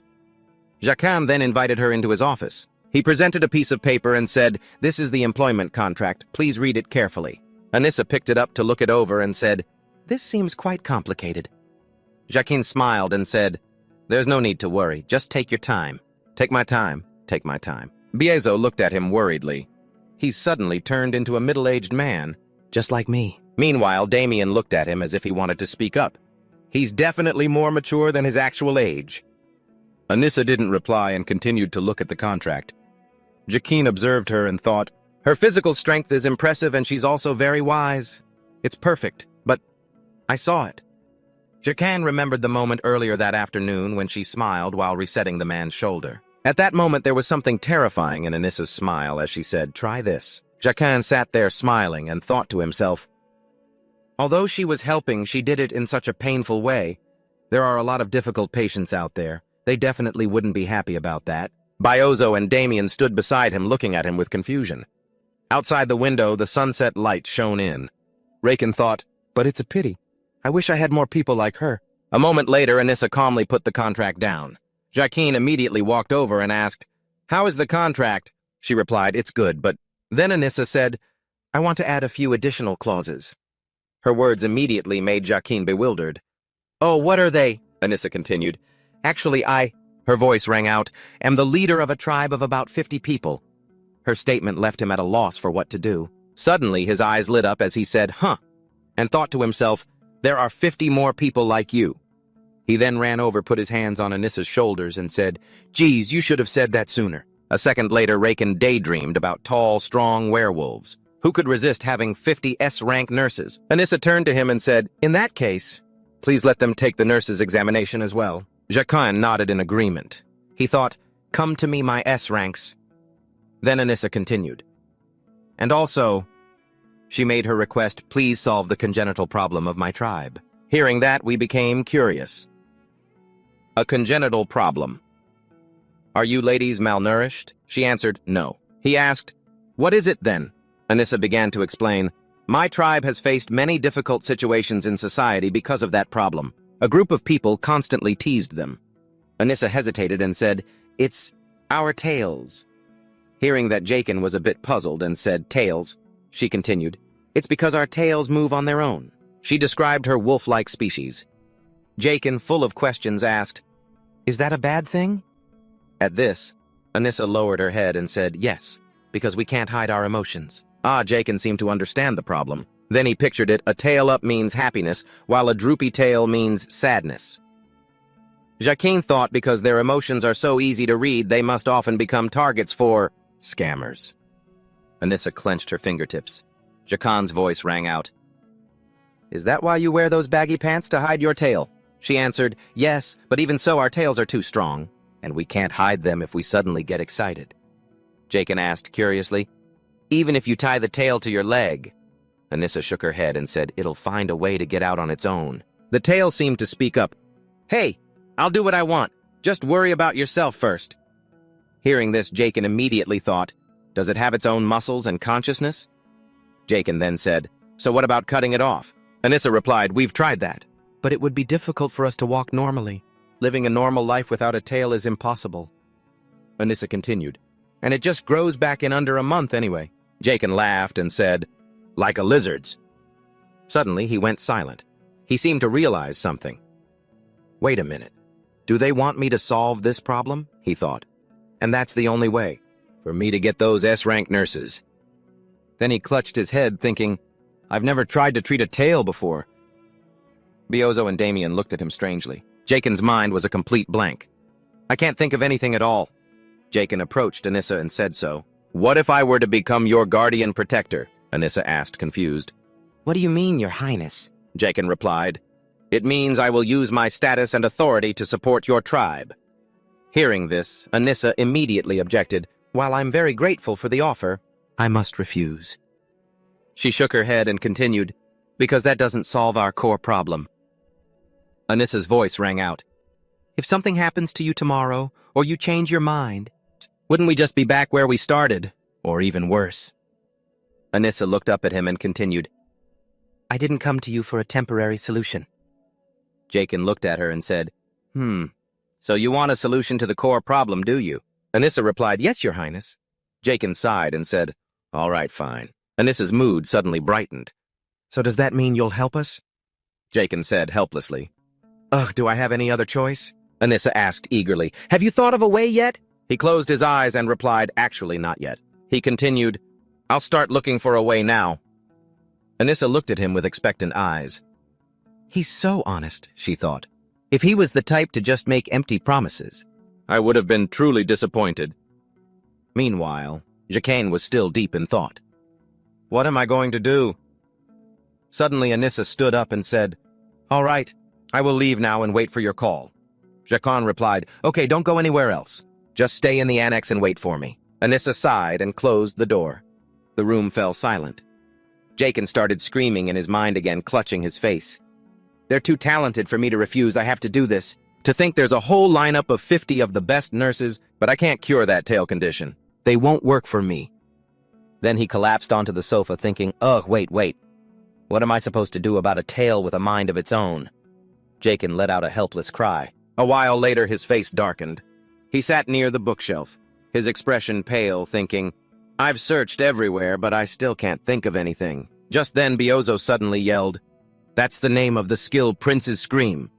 Jakin was startled by him and yelled, You scared me to death. You did that on purpose, didn't you? Biozo replied solemnly, No, sir. Jakin continued, Then what's your problem? Biozo frowned and said, If you frown too much and let your frustration build up, you will contract many illnesses. Jakin puffed out his chest and replied, If you keep scaring me like that, I really will get sick. I might have a heart attack. Biozo replied, No, you won't, Your Highness. Jakin questioned him, What right do you have to decide whether I get sick or not? Biozo frowned again and said, If you frown too much, it will leave wrinkles. Then he continued to explain, Once wrinkles appear, you won't be able to get rid of them. Perhaps you should stop frowning, sir. He looked at him as if to say, Is that so? Then Jakin chuckled softly. He glanced up at the bookshelf and thought, Is he trying to make me feel better? It's obvious he is. At the same time, I feel both embarrassed and grateful. He's so kind. Then Jakin shrugged and continued, It's fine, so what if I get wrinkles? I'll just use fillers and Botox. Hearing this, he was full of questions. Excuse me, but what are fillers and Botox? Jakin smiled and continued, They're things I know about. They're very good for getting rid of wrinkles. As he spoke, something suddenly occurred to him. Wait, I think I've got it.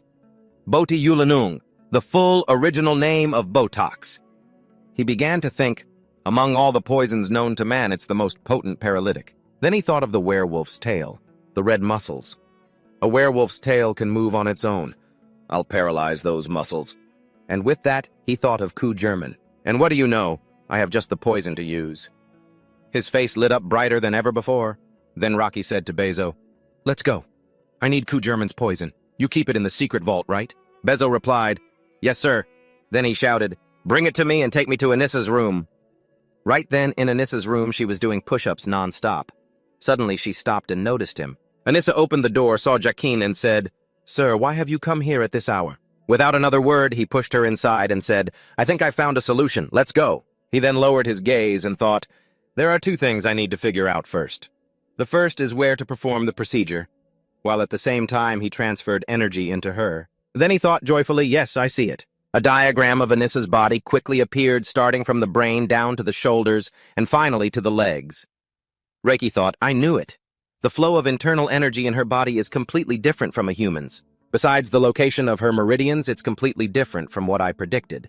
The pressure points on her hips are farther apart than a human's. He continued to think. And in between them is something humans don't have, a blood vessel leading directly to the tail. Jakin's expression turned serious. He said, I will not say anything further from this point on. Then he thought, In short, she's similar to a human in most of the important areas. Then he turned and said to her, Now could you please turn into a wolf for me? Anissa turned and said, Pardon me, sir, but it's already dark outside. Jakin explained, Because your acupuncture points will shift when you transform. I need to check and find where they are. Anissa fell silent. She just stood there without saying a word. A moment later, a small ear sprouted from her head. Next, her feet began to grow larger. In just a moment, Anissa had transformed into a tall and fierce wolf. But Jakin wasn't afraid. He said, I thought you'd be bigger. You're like Kenken. Anissa replied, "Yes, sir." Then he said, "That was the name of a dog I used to have." Hearing this, Anissa couldn't help but growl angrily. Jaquan started teasing her. "Oh, can't you talk because the structure of your mouth has changed?" Next, he cheerfully took her paw, saying softly, "Shake." Suddenly, she became furious. Jaquan quickly pulled his hand back, laughing. "Sorry, sorry." Jaquin made a finger gun gesture and said, "Bang." Immediately, Anissa rolled over like a puppy. She growled a warning. Jaquin said, "It really works. Sorry, sorry." "Let's start the examination." From behind, Bezo watched him with a gentle gaze. After some time, a pensive Jaquin returned to his room thinking constantly, "I've completed the first task. Find the place to perform the procedure, but the second task is a bit more complicated." He looked at the box of medicine and thought, "How much of the paralytic poison should I use? That's the most important question." Raken picked up a pill and observed it. "I need to figure out the components of this poison to know the exact dosage needed for her tale." Then he thought of Ku German locked away in prison. Should I ask Ku German? No, I can't trust him. Ku German was quickly ruled out. Then he had a bold thought. What if I try eating it? I can store it within my mana shield and test it. He immediately put the pill in his mouth. Suddenly, a system warning sounded. His internal organs were furious. His heart, lungs, large intestine, and even his liver all cursed him for being insane. They all gathered in one place to discuss. His heart spoke up. Did he really just eat poison? The two lungs giggled foolishly. The liver said coldly, "So who's going to detoxify it?" The large intestine said, exasperated, "Does he really want to test it on himself?" Suddenly the liver shouted, "Me, that's who. Why don't you just summon a monster and feed it the poison?" Raken, sitting in front of the system screen, said, "Huh. You want to test poison on a cute little summoned beast? Aren't you guys going a bit too far?" The scolding from his organs came through the system. "You were going to test the poison on your own body. Don't you think that's going too far?" The liver said irritably, "There are summoned beasts, specifically for analyzing ingredients you know." The liver angrily shouted at him, "Even for poison!" At that moment, it was as if he was enlightened. His face lit up and he thought, "What did you just say?" Chicken sat in his room surprised and said, "What?" "There's a spirit beast that specializes in analyzing ingredients." A system notification appeared. The liver laughed and said, "Yeah, I met it when I was in the system's waiting room." He was surprised. "The system's waiting room, what's that?" It began to explain. "The name says it all. It's a waiting room. I had to rest there until I was awakened. Everything is kept in hibernation." A system notification appeared. "Me heart, lungs, large intestine. Everyone?" Jaquin was shocked. He looked at the system and said, "So the other internal organs are also sleeping." The screen displayed the answer, "That's right. The organs waiting to be summoned are the same." After hearing that, he started to think, then said, "What is this system anyway?" A system notification sounded, "Don't ask me anymore. Even if I knew everything, I couldn't tell you." Then a red notification appeared. "It's the law. The disclosure of information is also restricted." Jaquan started speaking through the system screen. "Then can you just tell me its characteristics? Because I'll have to go through the gotcha again with Bersium." The liver, fed up and defiant, said, "Don't wanna." Hearing that, Jaquan pouted and said, "Seriously?" Then he looked at the screen. The organs were having a great time with the current situation. Then they laughed out loud. Jaquin, furious, ground his teeth and cursed silently, "These bastards!" A moment later, he stood up and shouted, "If you don't want to, then just stay silent." Then he pinched his nose shut and said, "I'll make you talk." The system displayed a conversation between the heart and the large intestine. Heart chuckled and said, "What are you up to?" The large intestine asked, "Are you holding your breath?" The two lungs were dumbfounded, a giant question mark hanging over them. A few seconds later, Heart's face turned bright red from lack of oxygen. At this point, the lungs' faces were turning purple, and both the left lung and the heart began to worry. What, I'm not getting enough oxygen. The system displayed a notification, "The internal organs are panicking due to your actions." The pale-faced lungs hugged themselves, rambling non-stop. At that moment, the two lungs collapsed to the ground. Heart's face began to turn pale. Liver and large intestine screamed non-stop, "The lungs are about to die, you idiot!" A second later, the system announced, "Success." The spirit beast's special ability is ingredient analysis. A powerful yellow light flashed from Jaken's room. A goldfish appeared and chirped, "Bobak." Then another one appeared. Jaken said in amazement, "Goldfish?" He continued, "Hey there." The goldfish glanced at him and chirped, Bo? Then putting on a sly expression, he said, "Let's get along from now on, shall we?" The frightened fish cried, "Bo! Bo!" After that, both the fish and Gausium looked at each other happily and chirped. Jakin watched with a smile as his two summoned monsters played together. He then reached into a box and took out a pill. He then offered it to the goldfish and said, "Bobak, do you want to eat this? It's delicious." It watched him and cried out nonstop, "Bow, bow, back." Then a message from the internal organs appeared in the system. He's so heartless. I wonder who he takes after. Then he broke the pill open and thought, Bobak's ability is, I think, when it eats something. A second later, he directly poured the pill's contents into its mouth. At that moment, the system announced, "The immortal goldfish. Bobak has used a skill." It cried out, "Just a little bit." After that, Bobak's face turned pale and it began to tremble. "Bow, bow, back. You lied, Bo. Bow, bow. You monster." Then it passed out to Gausium's horror. Gausium thought to itself, "I'm going to die." Jakin watched and thought, "It will." A second later, Bobak's eyes flew open. The system announced, "The immortal goldfish. Bobak has used the skill Revive Level 1. Seeing this, Jakin thought, "Revive." At this point, Bobak was seething with anger. It pulled out one of its sharp teeth. He watched thinking and writing in his journal, then said with a laugh, "I'm sorry." Bobak, furious to the point of tears, cried, "Bo!" He watched what it was writing and thought. Bobak wrote down everything it had eaten in the journal ingredients, median lethal dose. Then Jakin picked up the paper, thinking to himself, and all the properties of what it ate. It's as if it's stalking someone. And this is a really powerful poison. It can even reduce the effectiveness of Botox. A second later, Jakin was delighted. He grinned wickedly. "Nasty.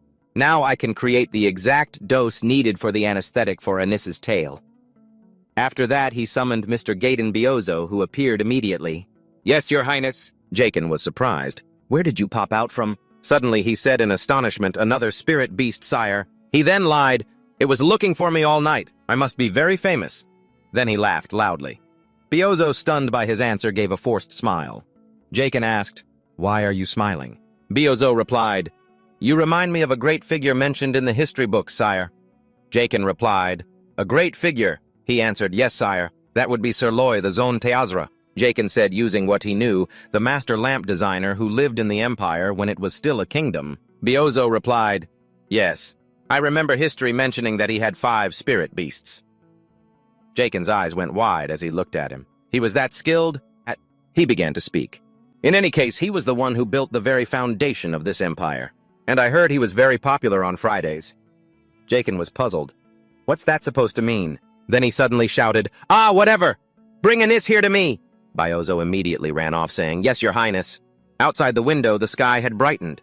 Out in the hallway, Biozo was leading Anis to the room. As she walked, Anis thought, "I know he's the crown prince, but can he really cure me?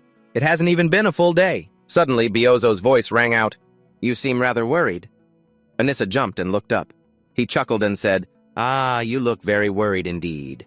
Anissa said warily, "You really think so? Even after seeing my tail?" Biozo froze and replied, "Ah, that." Then he bowed his head and said timidly, "I apologize." Anissa looked at him in silence and let out a soft laugh. Then she said cheerfully, "It's all right, I'm used to it. We haven't been formally introduced, have we?" The two shook hands. Biozo spoke up. "I am the Crown Prince's personal physician. My name is Biozo Gaden." Anis replied, "I am Acnister, heir to the Robo clan and daughter of Jacinto." Then Biozo spoke up. "Miss Acnister, I apologize, but may I offer you a piece of advice?" Anis nodded.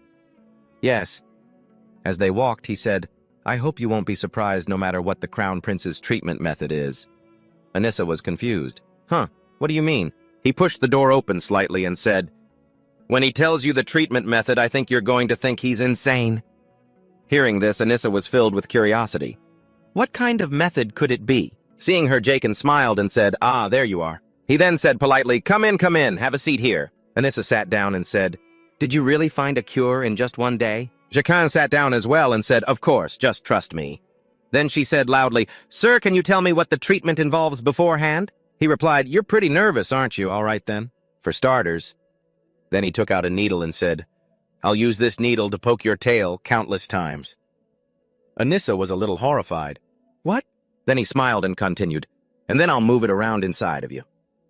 A second later, he said confidently, So, what do you think? Pretty cool, right? Everyone around them applauded and cheered for Jacquin, as if to say, Your Highness, you're the best. But in contrast, his opponent cursed inwardly, cool my ass. Anissa's expression changed when she glanced over at Biozo. He had a look on his face that seemed to say, just trust His Highness. The servants in the room, as if under a spell, nodded vigorously. Yes, just put your faith in our prince. Jacquin, holding a needle in one hand and a pill in the other, smiled as if to say, trust me. Seeing all this, she was utterly terrified and thought to herself, the Crown Prince isn't the only one who's insane here. It's all of them. Anissa sat with her head in her hands, watching the scene unfold, feeling conflicted and hesitant. Meanwhile, Jacquin was still enthusiastically saying, it's okay. Don't worry so much, just trust me. A second later, her gaze suddenly shifted. Anissa thought, that look on his face, he doesn't seem trustworthy at all, but I have to give it a try. Anissa sat and thought for a long time. If the Crown Prince succeeds, my tribe will be freed from this monstrous tale. She continued to think, no matter how dangerous it is, I have to try. Then Anissa steeled herself and said, all right, I trust you. Jacquin snapped his fingers and grinned. Excellent. First, a servant brought a large sheet. Another servant quickly helped drape it over Anissa. Then, still looking a bit stunned, she lay down on the bed. The sheet covered her body, leaving only her tail exposed. Jacquin turned away without a word. Then he turned back, a professional habit kicking in, raised both hands and spoke. All preparations are complete. Let's begin. Everyone watched him with admiring eyes. Heluk Koko Sokun. Jacquin used the mana from his heart to directly sense his opponent's tail. With that, a wave of power swept through Anissa's body. He thought to himself, the Esrahan core technique is truly magnificent. He looked at the spiderweb-like connections and thought, this is proof that acupressure points exist.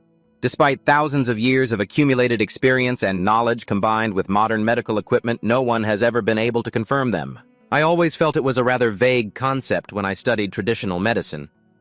Then he touched one of the spiderweb-like nerve pathways, and he continued to think, even though I believed in them, I was never able to actually verify their existence. But now it's different. Not only can I confirm them, I can actually see the acupoints. Then he started pulling out the needles. I shouldn't delay any longer.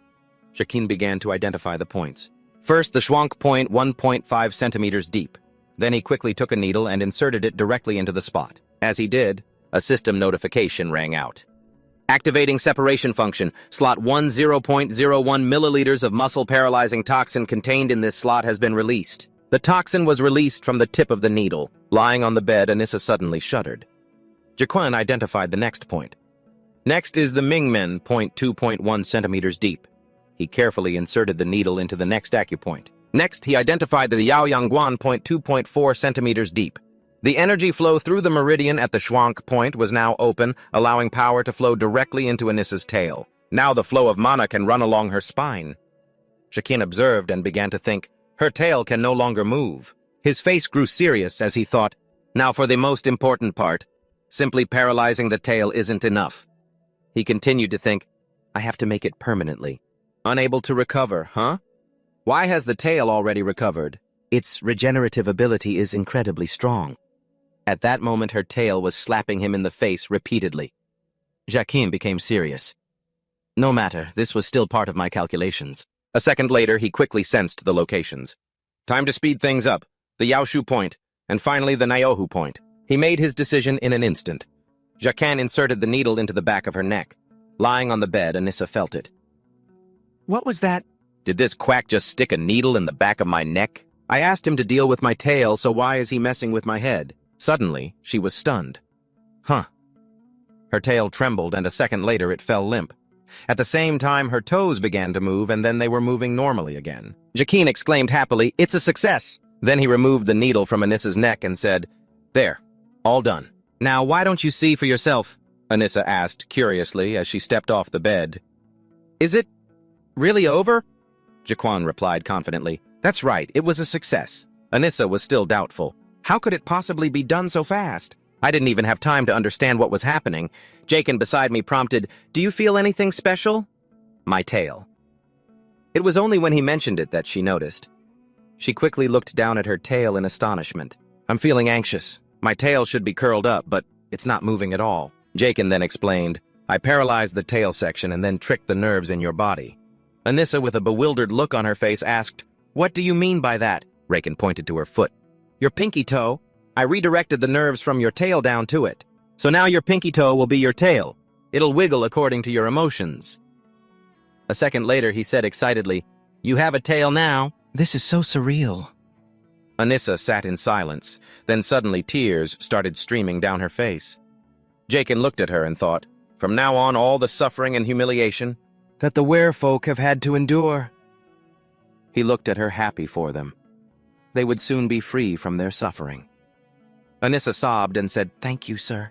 "Thank you, Your Highness." Raken crossed his arms arrogantly and said, "Humph, a thank you alone isn't going to be enough. I've completed my part of the deal. Now it's your turn." He then held the contract out in front of her. "You remember our special agreement, don't you? You said you would bring your tribe here. If I could treat that tail of yours." He immediately urged her, "Now sign here, come on." Anissa looked at him displeased but helpless. This Highness was truly no ordinary person.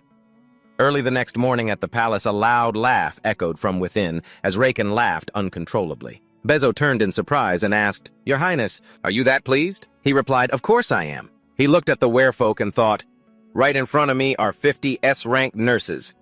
His pride soared to the pinnacle of glory. Raken thought smugly, 50 were folk. They have basic nursing and first aid skills. They've even completed a professional nursing course. He glanced at Anissa and thought, they know the difference between various medicinal ingredients, how to store them and how to handle them, how to make nutritious soup, how to bandage wounds. The others discussed their tasks with each other. They have completed all the necessary training to operate a treatment ward. A werefolk spoke up. "Your Highness, we've finished scheduling the new work shifts." Raken looked at the schedule, feeling pleased. Good, good, he thought. Then he continued, "Now the traditional medicine clinic at the edge of the palace will be able to operate 24/7. It seems so. Everyone seems to have gotten used to their new selves. He then imagined an assembly line for examination and treatment. The tails were redirected to the pinky toes and hidden inside the shoes they wore. A look of satisfaction spread across his face. The system announced, "You have successfully performed minor surgery to paralyze the tails of Anissa and 50 were folk. Since this procedure does not extend lifespan, Level 2 treatment fees will not be activated. Your internal organs are giving you a round of applause for achieving the unbelievable." The organs inside him were overjoyed as if to say, "You sure are a stubborn one." Suddenly he sensed something. The system announced again, "The Earth attribute member of your internal organs has awakened due to the noise from above." Raken was stunned. A pair of large, sparkling round eyes opened. The system announced, "Your stomach has opened its eyes." A chubby little boy's voice piped up, "I'm baby stomach. I want lots and lots of yummy food." Breaded pork cutlets, Raken thought. Baby stomach. That sounds kinda cute. It kept yelling, "Sweet and sour pork ribs." It screamed, "Fried chicken pizza. I want to eat it all." The baby stomach suddenly yelled, "I'm getting dizzy, bring it to me quick." Raken looked at the system and cursed. What the hell is wrong with this guy? Those things don't even exist in this world. Bezo and Dami looked at him as if he were insane. He looked at the screen. The stomach whined, "I want pizza with teokapki sauce." Seeing this, Raken started to crave it too, thinking to himself, "I want to eat that too." He then looked around the room and thought, "But there's nothing we can do. Just hold it in for a bit, okay?" The stomach spoke up. "All right then. What about something sweet?" Hearing that, Raken popped a piece of candy into his mouth thinking, "Does this guy have the taste of a grade schooler?" A second later, the system reported, "The stomach is delighted with the sweet taste. Celebrating its birth grants you 300 HP. The old turtle heart, lungs, and liver congratulate the birth of the youngest organ, granting you 700 HP, current HP 1000. Raken remembered how awesome his internal organs were. That means the organs can now provide more advice on their own. I'll suffer less from stomach problems now. The system displayed, "By precisely controlling the tail paralysis surgery, your Asurahan core method has improved." Raken glanced at the control panel. Asurahan core method has leveled up. Skill name, Asurahan core method. Phase 1 circle. Level 3. Mana increased by 150%. The mana circle in Raken's heart has gained more power. The system announced, "The mana circle's capacity has expanded." The power of the mana circle glowed. Raken could feel it. "It feels like a small water balloon is inflating in my chest." Then he looked at this clinic. It was early morning and he'd already received this many HP rewards. Suddenly a voice called out, "Your Highness?" a nurse said. "A patient in Area 6 seems a bit strange." Jakin asked, Strange how?" The person replied, "His body odor seems unusual, and it looks like he's about to run a fever." Hearing that, Jakin immediately ran over. "Let's go check on him." Afterward, he thought, no matter what, the foundation of this traditional medicine clinic is much more reliable now. Our clinic now, will become a stable institution. In a small corner, a man was busy with stacks of documents. It was Sir Pavas, the head butler of the auxiliary palace, and he was in the middle of some calculations. "If we spend this much this month," then he said to himself, "Did I miscalculate?" He started calculating again, then suddenly threw his abacus aside. He frantically grabbed the ledger and said, "This can't be right." Pavas trembled as he held the book. Immediately after, he hurriedly threw it onto the table and shouted, "We're ruined!" Instantly, he ran outside, frantically pushing the door open and yelling, "Your Highness!" Startled by the shout, Rakin turned around, bewildered. "Pavas, you scared me." "What is it?" "You know I'm right here." He then calmed down and asked, "Pavas, what's wrong? Are you unwell?" Pavas, panting, said, "I have an urgent matter to report. Please forgive my impertinence." Jakin was bewildered.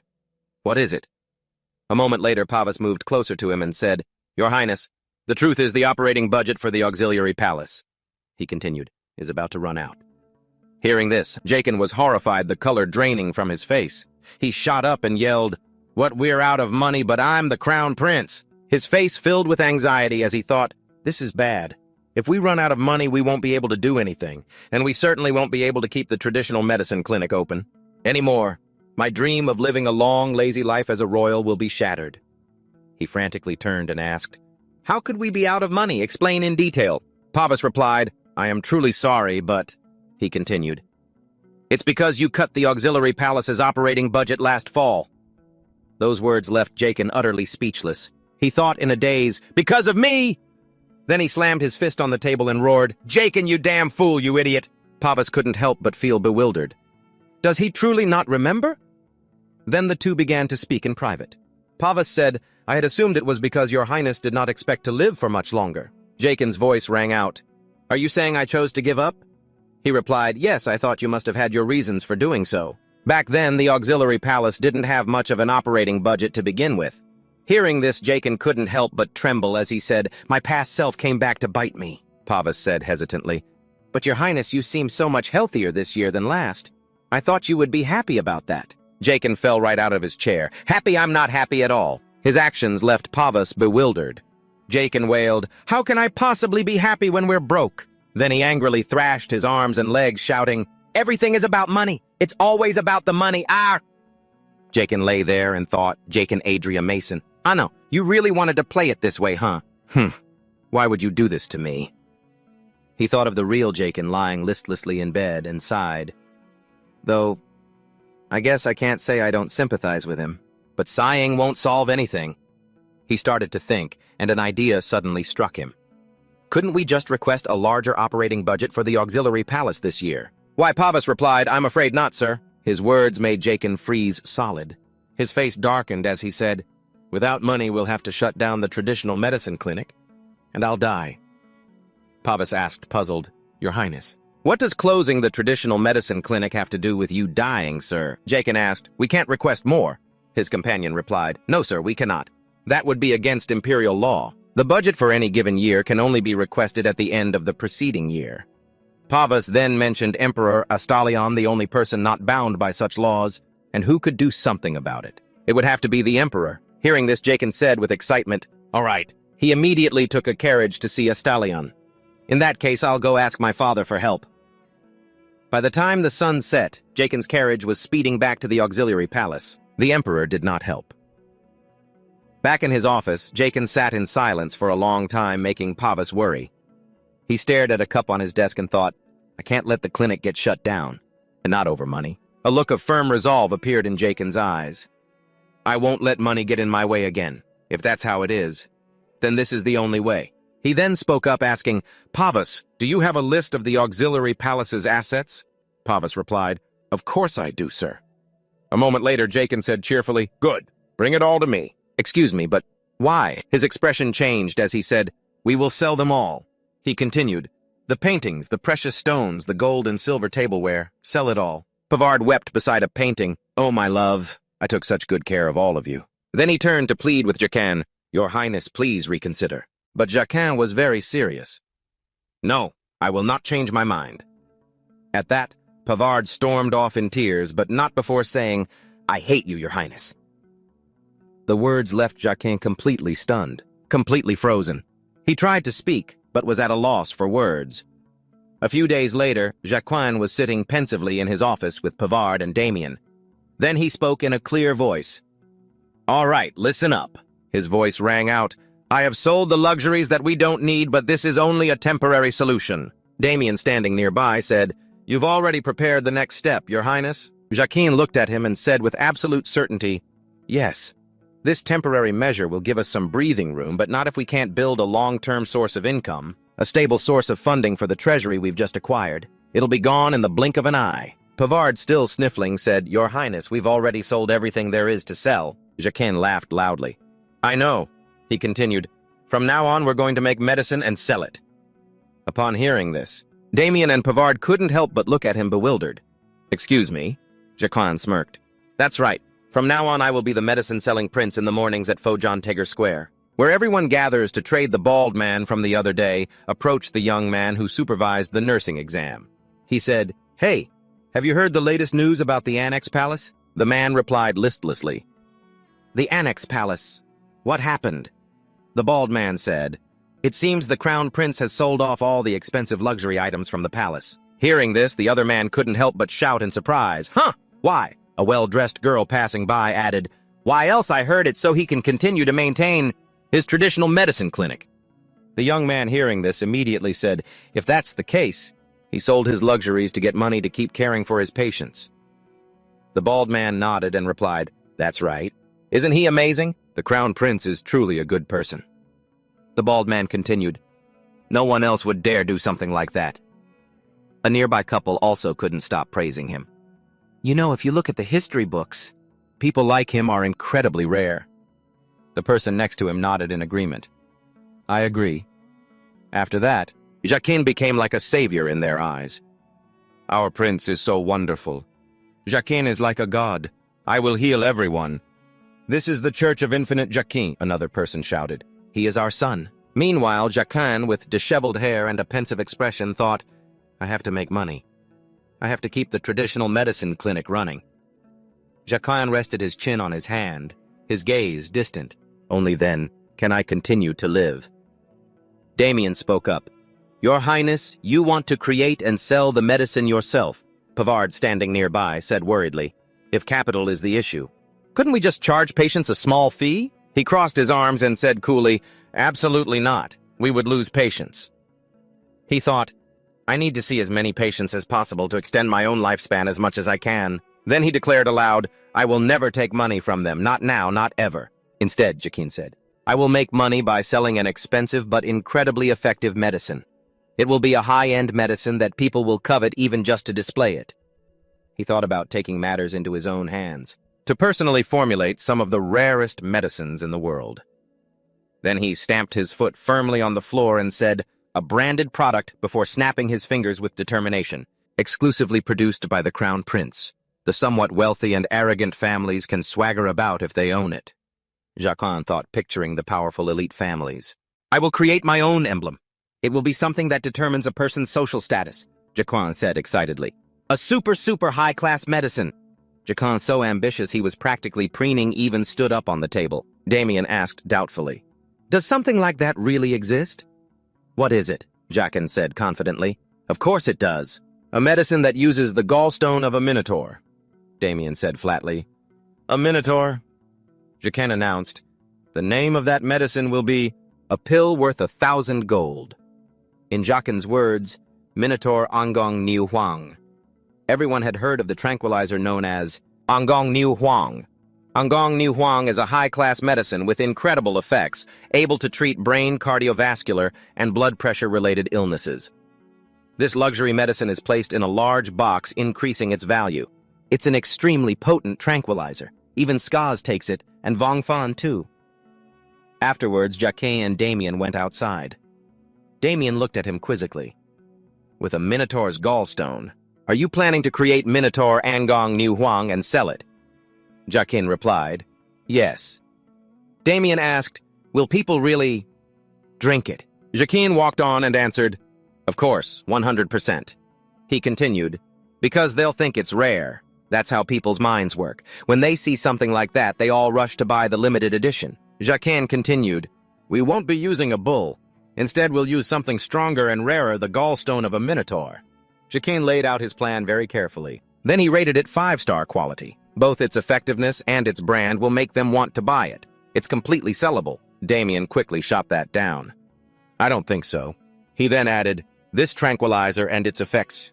This is the first time I've ever heard of them. If this medicine were that amazing, wouldn't everyone already know about it? Jaquin said confidently. It was once very famous in a fallen ancient kingdom. Damien, full of doubt, asked, a fallen ancient kingdom, which